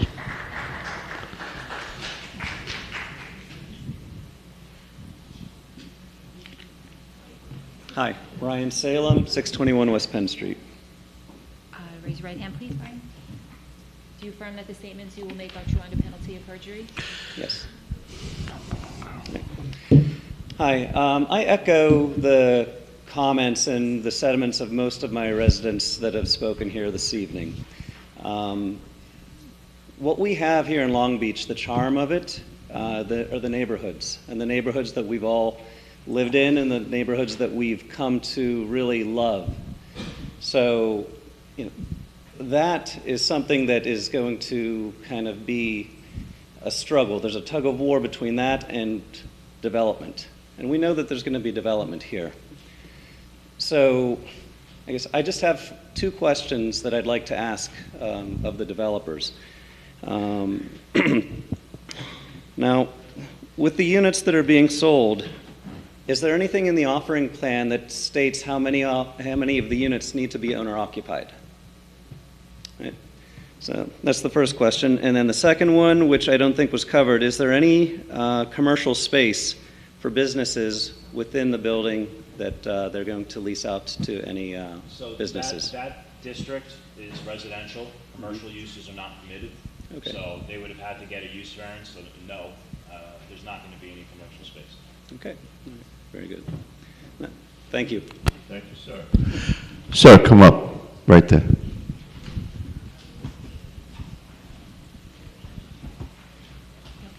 Name and address, please. Robert Janis, 450 West Broadway, Beach Walk Landing. Your last name again, please? Genis. Yes, and just, you have it raised already. I'm ready. Do you affirm that the statements you will make are true under penalty of perjury? Yes. Go ahead, sir. Thank you all. One, I heard that there is a need for housing in Long Beach. Excellent. I haven't heard that there's a need for luxury housing in Long Beach. I am not against greed. God bless. Let them earn a living. It's a capitalist country. But what I would say is that, and I echo what everybody else said, is, okay, comply with the code, make it 3 stories, charge more. You want to have a luxury building, a luxury complex? By all means, do it. Have 3 stories, charge a shitload of money, and make money. I have no problem with that. Right? The next thing is, people have been talking about their views. I live right there across the street. When they showed one of the pictures, and that picture obviously is designed to make it look as good as possible for them, I saw the shadow going across.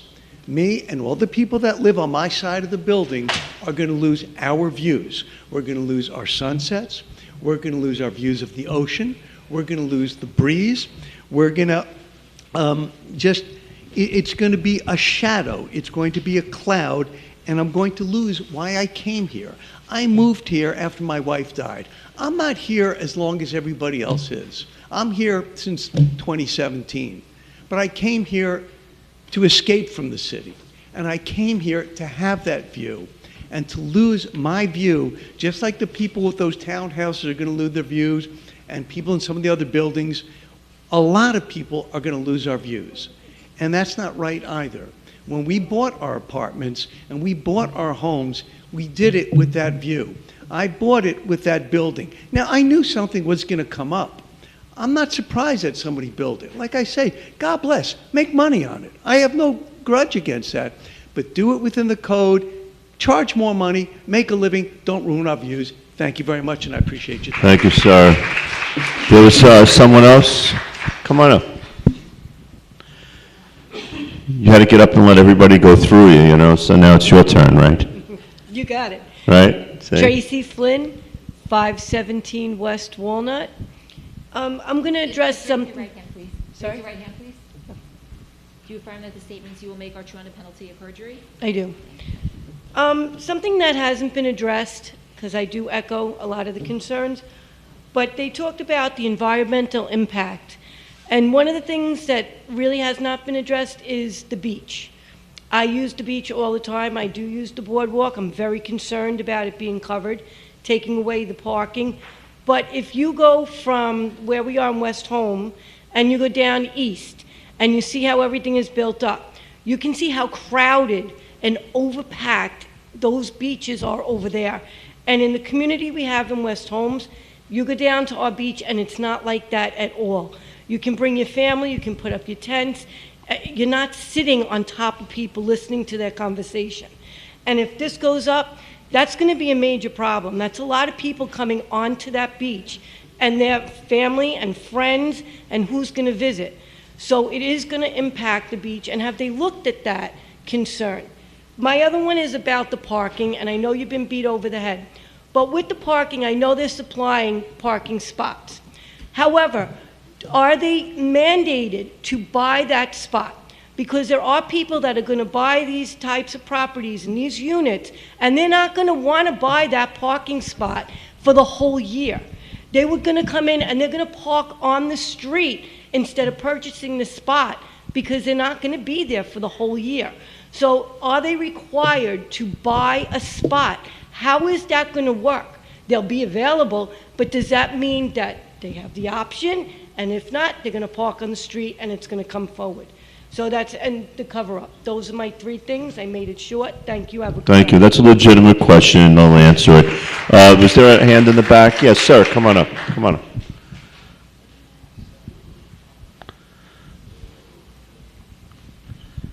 I feel like I'm on The Price is Right, you know? Mike Delory, 6 June Walk, Long Beach, New York. I brought extra water. They're unopened in case. Mr. Leese, you look like you could use some water, and Mr. Alvarado and Ms. Lynch. Mike, just raise your right hand, please. Do you affirm that the statements you will make are true under penalty of perjury? I do. The question I have is this proposal a condominium? Yes. Yes. And both buildings are condominiums? Yes. My last statement is that the density equation that was brought up compared Seaview Terrace, which was probably built in 1950, 60, or 70, which cannot be used in today's standards. I firmly feel very strong that 1,000 square foot minimum is very important. I'm not going to talk about anything else other than that. I agree with what most everybody said. Thank you for your time. I really appreciate you being here this long, and have a good night. Thank you, and take the water. Thank you, sir. Other hands? Nobody else? So, Mr. Chairman, in light of the fact that... Well, someone else wanted to speak. We just got another person coming up, and then we'll...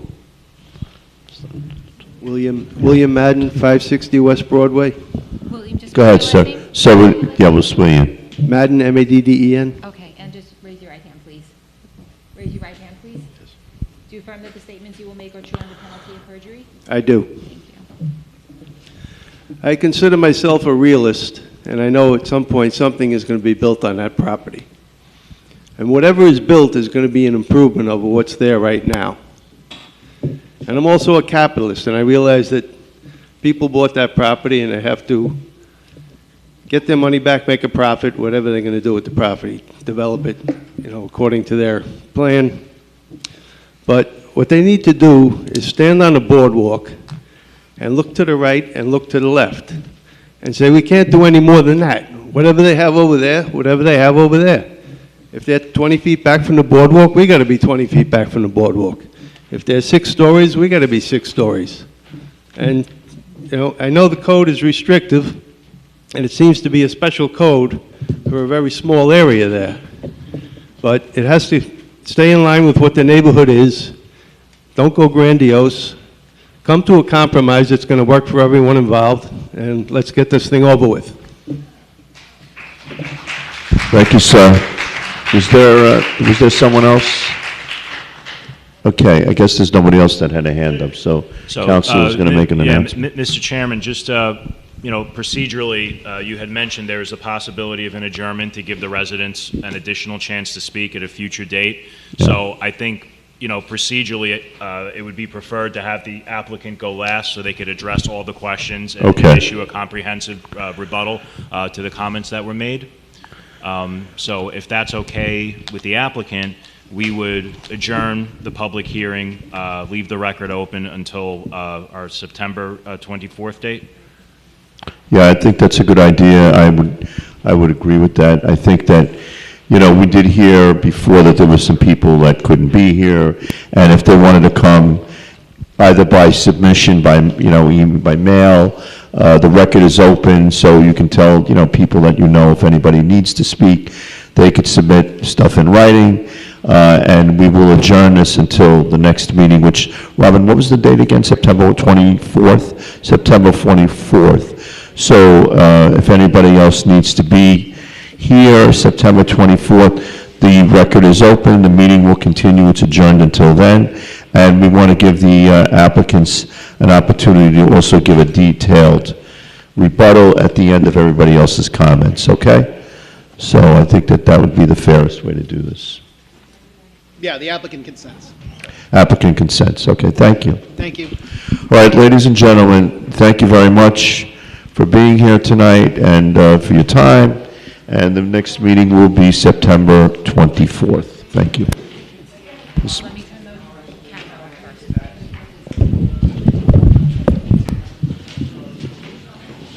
up, Bob?